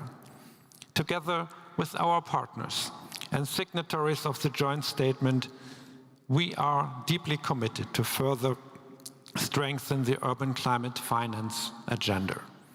We are dedicated to make use of upcoming events to invite further interested parties to join this collective mission. At the FFD4 in Seville in a couple of weeks, couple of days, UN Habitat will promote the issue. And in Brazil, and we just discussed with the ambassador at COP30, the COP of the cities, we want to present and discuss our joint approach.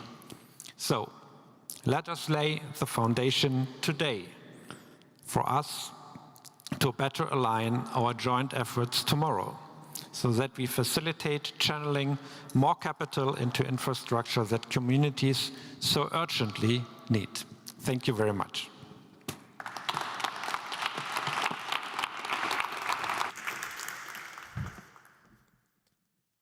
Now I would like to introduce the three panelists for this discussion.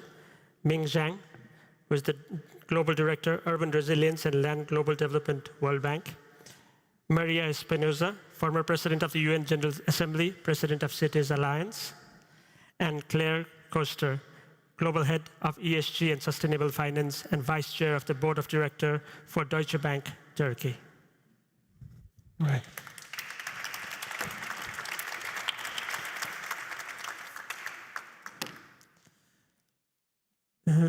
So Ming, let me start with you. You have just come out with a very comprehensive report on the state of the cities and their infrastructure needs and how to develop them in a carbon neutral and sustainable way. So can you tell us about the main challenges and opportunities for mobilizing private finance to boost urban development, and what the significant findings were during your research? Thanks a lot, Biswas, and good afternoon, and thank you for the opportunity. Very happy to join this important dialogue on unlocking private investment in cities. As you know, cities are engines of growth and development, and they generate most of the world's economic outputs and the private jobs. but cities also account for a major and a growing share of global emissions. And they concentrate people, infrastructure, and economic activities that are increasingly vulnerable to climate risks.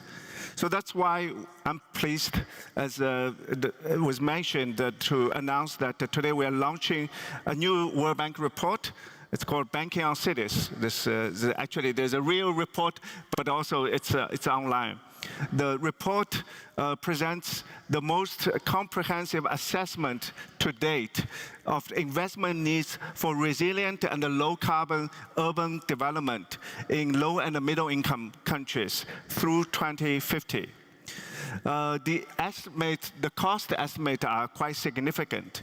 The annual costs are between 256 billion and 821 billion US dollars every year, which is equivalent to 0.8 to 2.6% of these countries' combined GDPs.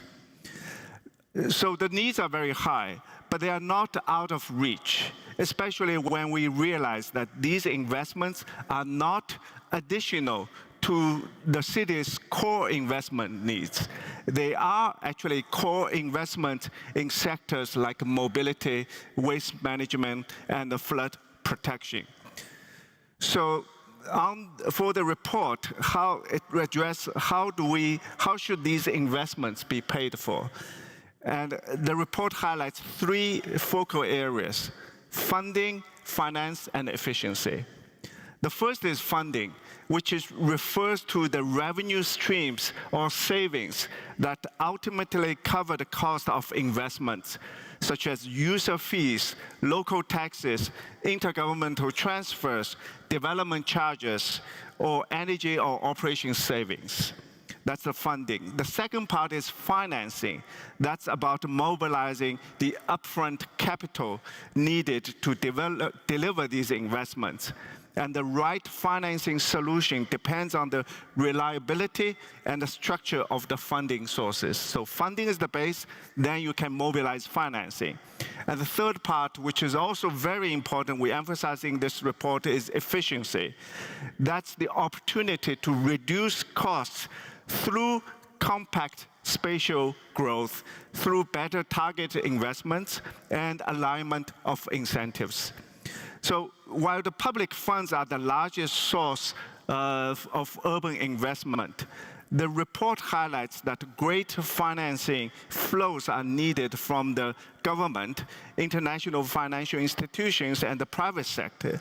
But the private sector is a very important source of financing.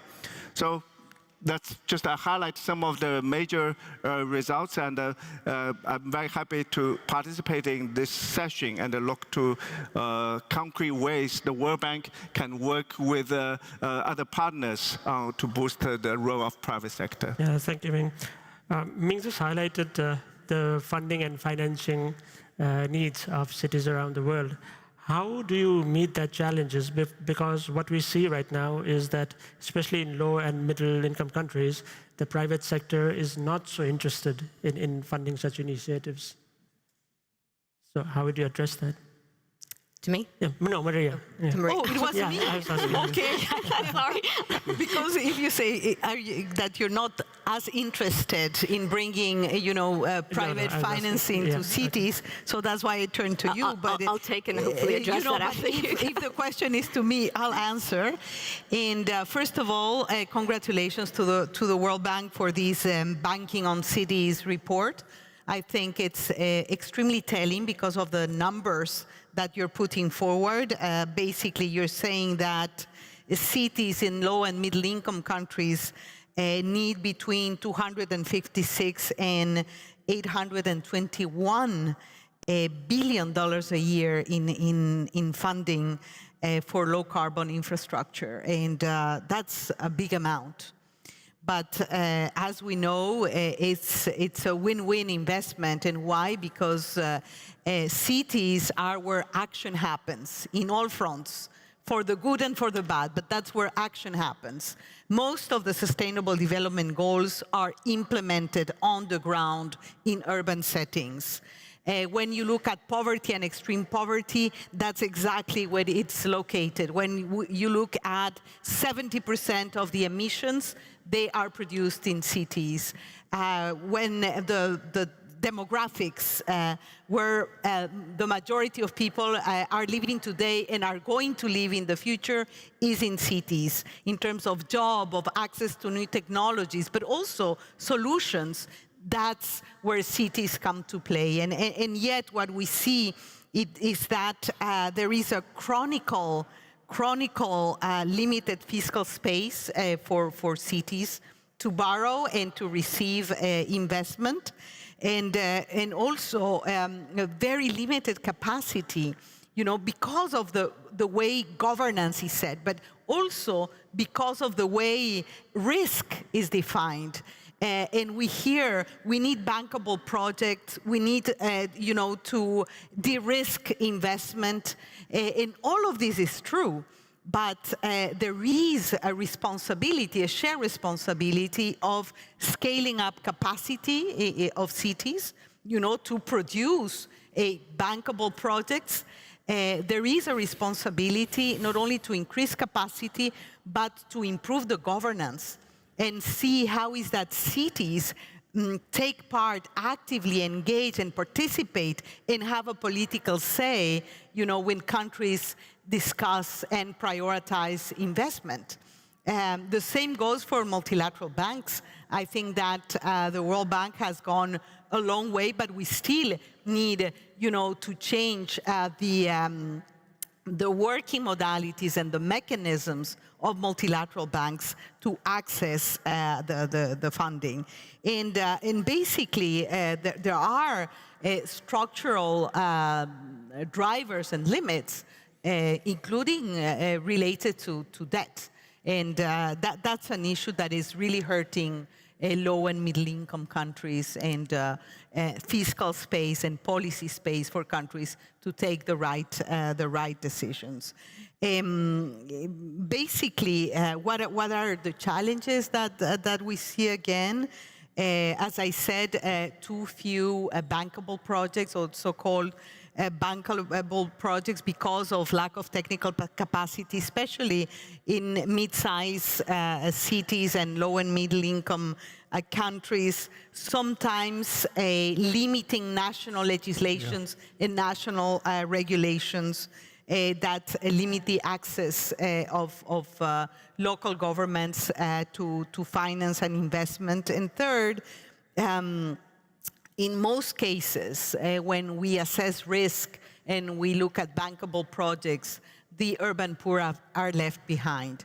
So from the Cities Alliance perspective, we really believe that ownership and that urban poverty should be tackled and put at the center. We know that 1 billion people live in slums now, and unfortunately, this number is going to double in 30 years from now, which is around the corner. So we have, I think, a huge responsibility to close the investment gap, and of course, we need to properly equip cities, create the legal frameworks that are enabling, but also make the governance choices and reforms that are needed. But again, if we do not invest in cities, I don't think that we can achieve the Sustainable Development Goals. We can combat poverty. We can decarbonize our economies and reach levels of adaptations and resilience that are needed at the times we live in today. Yes. Thank you so much, Maria. So, Claire Koster, you are a representative of a bank, right? Even in previous session, we heard a lot of skepticism about private investment in this kind of projects. What has your experience been in investing in various projects at the subnational level? Could you share some of your experiences? Yeah, so maybe I can walk through kind of 3 examples, and I'll break them out in terms of type of financing and the borrowers we deal with. So one is financing for cities directly, where the city itself is the borrower. And I'll give one example here where we provided a loan to the city of Barranquilla, which is a Colombian city. It was a loan that ultimately was used for a number of purposes, but interesting in the context that some of the money we deployed was actually used for coastal defenses, so the build out of mangrove for coastal defenses for the city. And that is financing we felt was very successful. I'd say for cities, I mean, aside from the points that were raised around kind of fiscal headroom, some of the things we find is a lot of cities actually aren't able to borrow. They don't have the authority to raise financing in their own name. And then a number of cities also don't have credit ratings. So one of the kind of key helpful pillars for us and as banks, but also for institutional investors is a very quick assessment of the credit quality of the city, and not many cities actually have credit ratings. That being said, some of the large cities do and have raised borrowing. So City of Johannesburg has a rating. They've actually raised a green bond financing to finance dual fuel use buses, City of Istanbul as well. So there are examples, but I think the key impediment we see is just fiscal headroom, inability or not authority to borrow. And credit ratings. I think other types of subnational financings that we've been involved in is for what we call state-owned enterprises. So, for example, we did a very large financing last year to Eskom. Eskom is the utility in South Africa. Critical in terms of delivering electricity to cities and just generally to the country. We financed them for grid upgrade to ensure that there was, maintenance of the grid network and avoid the load shifting, which causes blackout. The key, I would say, impediment or challenge that we see with bankability at the state-owned entity level, utilities, but other state enterprises, that not all of them have the balance sheet actually to support financing. So going back to the funding point that was made is, if you're going to be able to raise non-recourse to the government financing at your balance sheet, you need to make sure you have the revenue sources that can support that. So whether it's, fees from electricity connections or whatever other revenue model you have. And then the third one, and I think really the holy grail for cities, is financing on a PPP basis. So off balance sheet, where there's true private sector involvement, not just at the lending side, but also at the development side. I'm going to give an example of financing we did for Turkey. It's close to my heart because I'm vice chair of our Turkey sub. Very large financing, 5 billion total, where all the lenders were private sector, and it was for the build out of at the time it was the third largest suspension bridge connecting Istanbul and a road to Izmir. And there, from a financing perspective, the credit analysis is very complex because you have to look at the construction risk, how strong is your EPC contractor, do you get protected if the road and bridge don't get built, but then also what is the revenue model once the bridge and the road are operational. So there we had to look at toll traffic studies. We had a sort of revenue stack model where we had the local traffic authority provided a liquidity bridge if the tolls were below the traffic study. And then ultimately we had a debt assumption agreement, which has actually been used by the Turkish government in a number of big mega projects, where we could look to the government through the Turkish treasury as the ultimate backstop if a number of things failed. And I think this is where, when we say bankable model, it really comes down to that. And when we look at what we do in developed markets, it's no different. We do lots of financings for cities, municipalities on a PPP project, and it really comes down to the business model. So affordable housing, your rental or mortgage payments from the tenants that live in the house, but ultimately if that's not enough, then what is the recourse back to the city or ultimately the government? Yes, thank you, Claire. Coming back to Ming, and I'd request all our panelists to keep their responses short because we have to pack in a few things.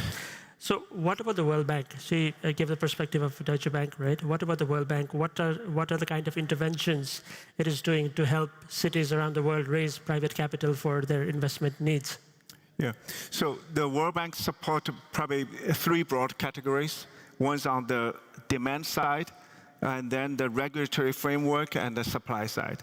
So on the demand side, it's basically strengthen the capability of cities in terms of improve their financial capability and technical capability. So we have a methodology to how to do on-source revenue improvement, how to improve the intergovernmental fiscal transfer so local governments have more predictable resources that they can use to tap the capital market.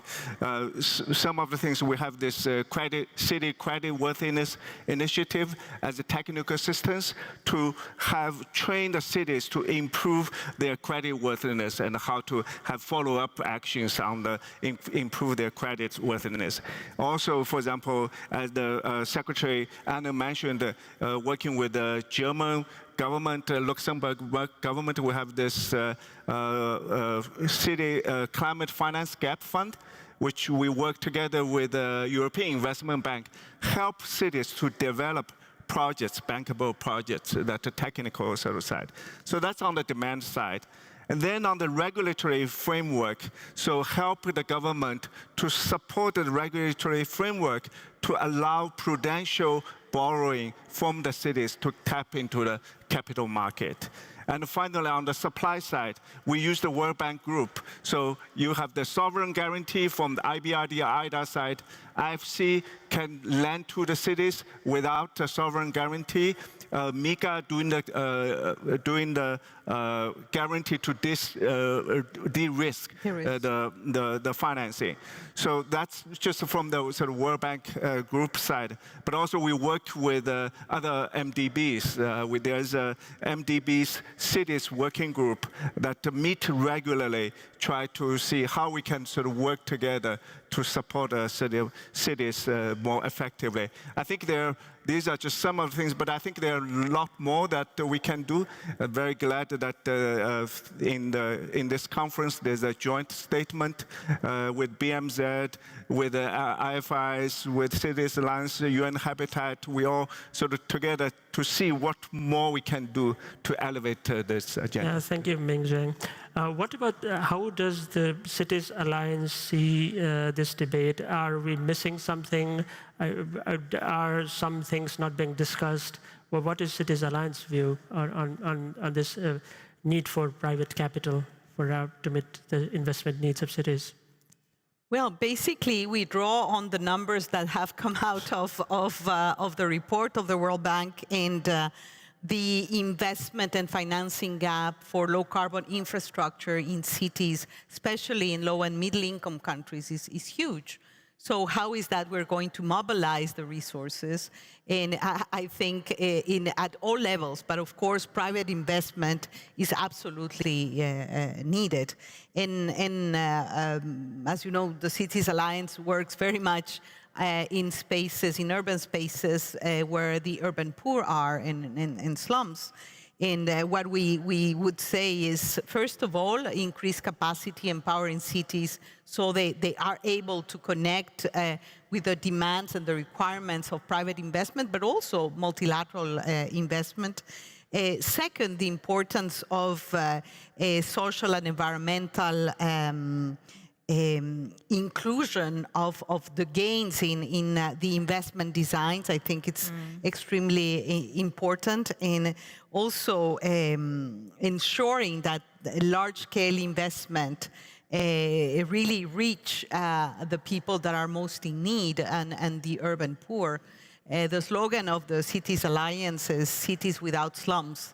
So we have to work towards that, and I was very pleased to listen to the World Bank to say it's not only the World Bank Group in terms of guarantees and de-risking and bringing IDA in, but it's also working together with multilateral banks, including, as I understand, regional banks, to create an enabling environment to close the gap. So I think, to fix the governance, to increase the capacity, to empower cities, to give a voice to the ones in need, especially the urban poor, I think it's much needed. And again, investing in cities, investing in the urban poor, I think it's a must if we want to achieve the Sustainable Development Goals, if we want to combat poverty, if we want to decarbonize our economies and meet the commitments within the Paris Agreement. So I would end by saying that we see that cities, again, I started saying, is where action happens. I'm totally convinced it's where action happens, where the potential of solutions lie, but also the places where the global challenges manifest more vividly, and I think that we have a responsibility. I really celebrate and commend the idea of this joint statement that shows that we need to strengthen partnerships, to work together, the private, the public, the multilaterals, the local governments together, all levels of governance, all sectors coming together to basically eradicate urban poverty. Yeah, thank you. One last question for Claire Kuster.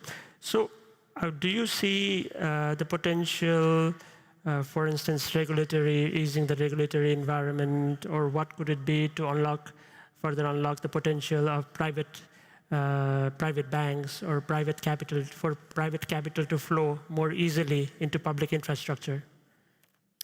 God, how much time do we have?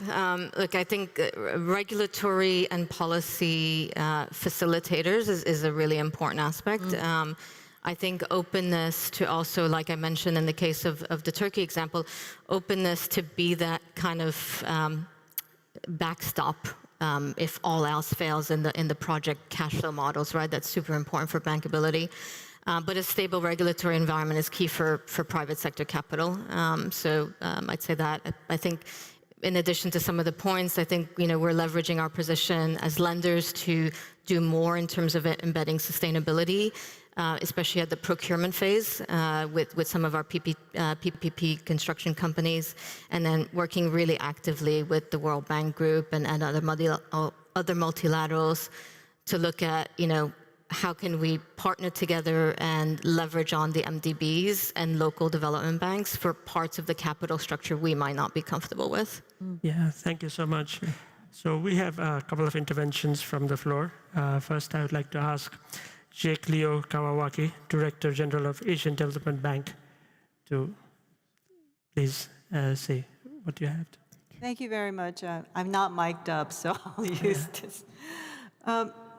So we were asked a question of, how does ADB go about supporting this agenda? I mean, same thing that World Bank does, but since we have everything under one shop, we have the policy dialogue and the advisory and making bankable projects all under one roof. Therefore, we've discovered that in helping the cities and in helping the countries develop their enabling environment, that we have the downstream issues that's been raised by banks and contractors and PPP counterparts go directly into the policy dialogue. So I think we need a lot more of that to be able to make the market for municipal financing of projects. And just one more thing, if I can. We have the Urban Challenge Fund in India, which is going to be a great experiment on what can be done with government commitment. I mean, they're willing to give 25% of the project as long as 50% of the project is financed by the private sector. I mean, how can we bring everyone together to meet the enormous challenges that we face in the urban infrastructure sector? And if I may add, just last thing is that we really need planning. Okay. Municipalities, we need to have plans. I mean, because banks tell us that, is this a one-off project that we're going to do in this one city? Or is there another one? Because they're not willing to come in if it's just a one-off. If they don't have the full plan, the full physical framework to be developed with the future planning for the rating methodology and so forth, even if they have the backstop, I feel a lot of the banks are not willing to full force come in, and of course the project sponsors can't come in without the bank. Yeah, thank you so much. The next intervention is Mark Bowman here. Okay. We have Mark Bowman, who is the Vice President of European Bank for Reconstruction and Development. If you could address, like, how is EBRD supporting cities in scaling up sustainable investments, and where do you see opportunities for improved collaboration among partners? Well, thank you very much, and thank you for the question. And I'm just to say I completely agree with everything that's been said on the panel. And you know, cities are very much at the front line of the climate crisis, affected most, and this is where the solution lies. So this action in cities is absolutely critical. At the EBRD, our main instrument is our flagship Green Cities program. We're very proud of this program. It's been running for 10 years now. It covers 60 cities across 25 countries, more than 100 projects, and over 3 billion euros of investments. The key component of our Green Cities, key components of our Green City program. So first of all, it combines investments with strategic planning. So we will agree an investment and we will work with a municipality on a Green City action plan, which sets out the key challenges, how to manage the city in a sustainable way, but also sets out the key investment requirements. Secondly, I mean, we are a private sector focused MDB, but we have quite a lot of flexibility in our financing models, so we can lend to a government, we can lend to a municipal authority, we can lend to a utility company, or we can lend to the private sector. And we can also work with donors to help combine that with adequate levels of grant finance or concessional finance.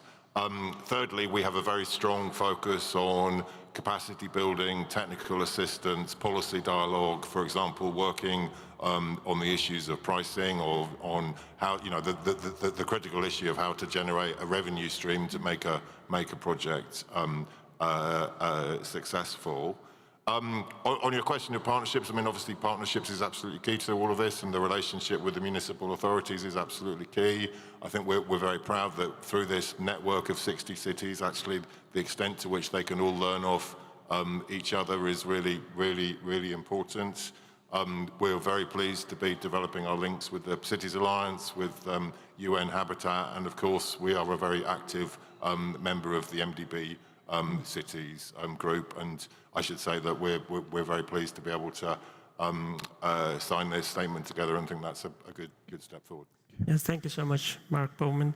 And I would also like to thank all three of our panelists for taking part: Ming Zhang, Maria Espinosa, and Clara Koster. Thank you so much. Thank you. So with this, I'd like to invite Ana Claudia Rospa, Executive Director of the UN Habitat, to give her closing remarks. Thank you.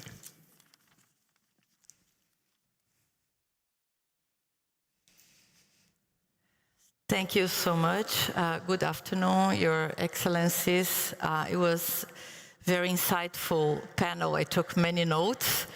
But basically, I believe we are all aware that the pace and dynamics of the urbanization process is bringing cities more and more to a central stage. So what happens in city, what will happen in cities, will have a strong influence in how we are going to be able to tackle the climate challenges, but also achieve the SDGs. Cities have strong infrastructure gaps right now, especially if we look at cities in the global south. And we have to recognize that we are living currently a global housing crisis. So if I look at the numbers, Ming, and your report brought key information to us. We're talking about almost 3 billion people without access to adequate housing. We're talking about more than 2 billion without access to clean water, more than 1 billion living in informal settlements, 300 million homelessness, and hundreds of millions of houses being destroyed by climate disasters, by crises, and so on. So this is a major crisis that we are facing, and it will require a strong, as mentioned in the report, a strong and robust investments. If we zoom into Africa and Asia, we will have almost 2 billion people coming in cities, right? And looking at Africa, where UN Habitat is based, our headquarters in Nairobi, the gaps of infrastructure are very large. So we have cities that have half of the population living in a situation of informality, 70, even 80% of the population. So it's critical that we pay strong attention in cities as we discuss the reforms in the international financial architecture. Increasing the international financial flows to and through cities to fund social and physical infrastructure is critical. But the same is also valid in terms of increasing and maximizing domestic resources. And we spoke about today about revenue streams to city, and this is critical. And I do believe there is still room for us to do that, to do both. No, not talking about the major challenge that we have in terms of that, in terms of concessional funding, but using the resources that we are already there, we believe that there's still a room to expand our portfolio and the investments in cities and also internally. Of course, the participation of the private sector is key, but of course, returns and risks, they need to be balanced. You spoke correctly, you know, planning and continuity and sustainability is critical. The private sector will come in if the risks and returns are there, well managed, and if there is a perspective of going beyond one project, right? And this is, I believe, where we enter into the picture, UN Habitat, and looking at our new strategic plan, where we are really focusing on access to housing, land, basic services, transformation of informal settlements. But we look at urban planning and finance as one part of one single mean of implementation, understanding that cities that are better planned, they will be able to attract more resources, being public, being private, domestic or international. Cities that are better planned, they will also be able to leverage more, minimize the costs, but also leverage more resources. So this is one critical aspect of the future of the work of the UN Habitat.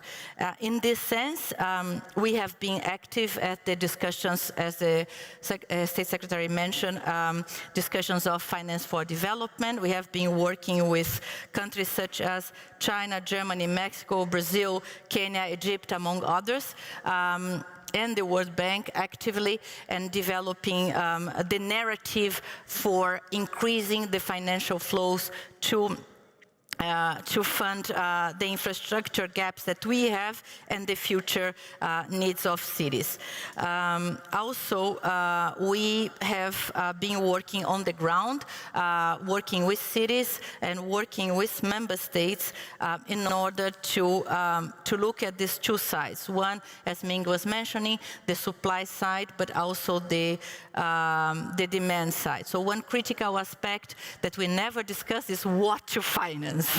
What is it that we have to finance, right? And this is part of working on this enabling environment, making sure that the subject of funding is subject to the proper regulations, laws, and there is a social agreement for that. We are working with cities in terms of increasing the revenues. There is a large opportunity in terms of land-based finance. Let's start with property taxes, but we can also talk about a densification bonus and other ways. We can engage, and we are engaging with the private sector. We mentioned housing PPPs and urban PPPs. They are very complex. They embed very high social and environmental risks, for example, and this is an area where UN Habitat can tap into that. And also, of course, the city's utilities. We are working closely together with the IFIs, expecting to sign soon an MOU with the Asian Development Bank, but also the African Bank, and closely with the World Bank. We believe that we can connect our presence on the ground, our convening power, and our expertise to work on the enabling environment and promote sustainability and continuity to the investments. Thank you very much.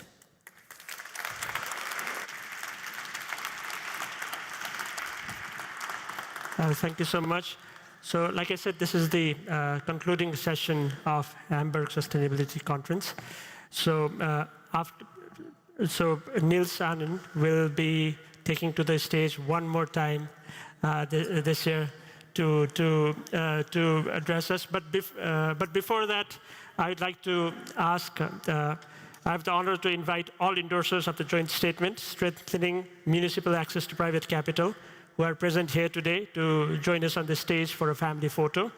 So Ana Claudia Rosbach for UN Habitat, Maria Fernanda Espinosa for the Cities Alliance, Mark Bowman for European Bank for Reconstruction and Development, F. Cleo Kawawaki for the Asian Development Bank, Ming Zhang for the World Bank Group, Niels Aanen for the German Federal Ministry for Economic Cooperation and Development. And we are also proud to have further endorsers who might not be with us today: the European Investment Bank, the Ministry of the Environment, Climate and Diversity of Luxembourg, and the State Secretary for Economic Affairs, SECO, Confederation of Switzerland, and the French Development Agency, AFD. Thank you.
Now I'd like to ask Niels Aanen to address the conference for one last time. Thank you. Thank you very much. Well, ladies and gentlemen, dear friends, I'm looking if I find everybody I wanted to address, but I will see. Well, we did it. This is the conclusion of the second Hamburg Sustainability Conference.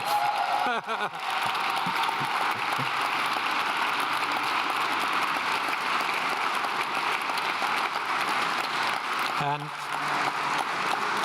thank you. Thank you very much. I really have to say that this is quite, we don't tend to be very emotional here in the far north of Germany, but it is kind of a touching moment. Because when we engaged in that journey, and I should be maybe more precise, when our initiators engaged in that journey, there was a lot of heavy lifting to do, convincing everybody that it makes sense to add another conference to an already tight conference calendar, right? To talk with everybody who was needed to make that happen. And I do think that everybody who participated in the first Hamburg Sustainability Conference, including me, was a little bit surprised how well it went. And that was very encouraging, I think, for our initiators, but I do think also for everybody who participated. Maybe some of those who participated needed some, convincing arguments. Calls, letters, very high-level engagement, but we put together a very unique conference. And of course, the second year is always another challenge. And I think all of you know that we did not quite plan for anticipated election, and we did not quite plan for a new government just having taken office and still being in the face of working everything that needs to be worked on. But I think, thanks to you, to your participation, not only your presence here, but your participation, this conference really has now been, in a way, established. And we delivered, I think, not only in providing spaces for important discussions, encouraging discussions, open and frank discussions, but encouraging discussions with a clear message to everybody who tries to destruct the international multilateral system that so many generations have been working on, but also delivered in the sense that, I don't want to name everything here, but that we really made progress. We had important signings. I think we shaped debates here. So I don't see everybody present that I wanted to ask to come to the stage, but please give a great applause to our initiators, Michael Otto and his foundation.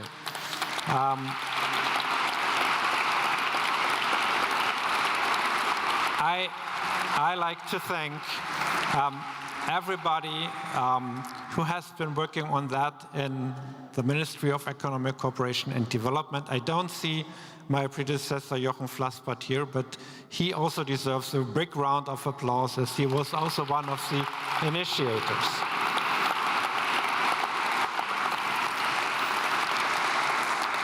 And I have to mention, not because I'm a citizen of Hamburg, but I really have to mention, I don't know if Liv Assmann is here with her entire team, but I wanted to thank Liv.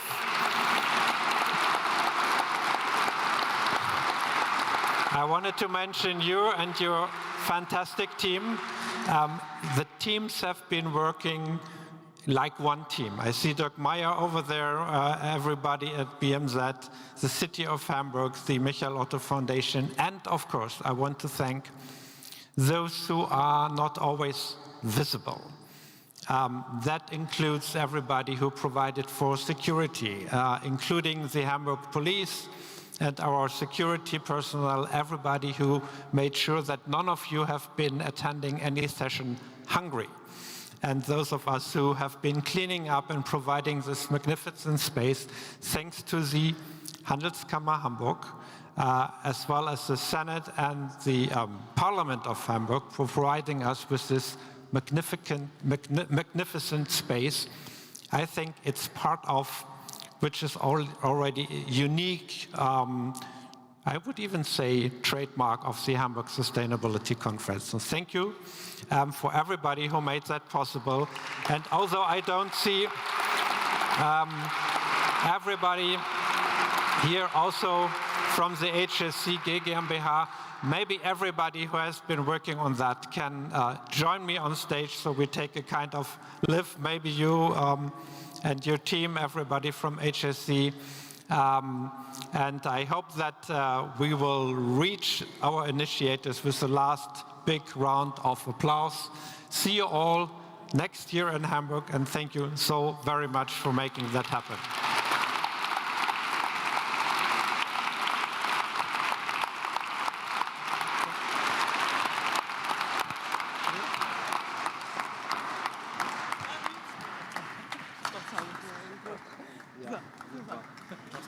Vielen Dank für die Worte. Vielen Dank. Hey. Thank you. You forgot to mention the UN. Oh my God. Ja. Michael Otto ist schon, glaube ich, schon weg. Okay.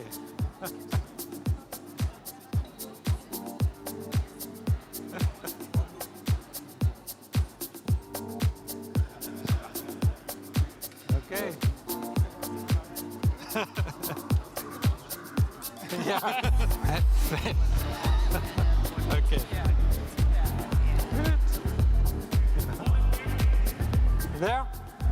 Okay. Hello. Yeah.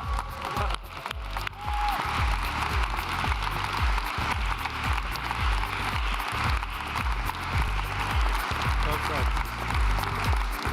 Thank you.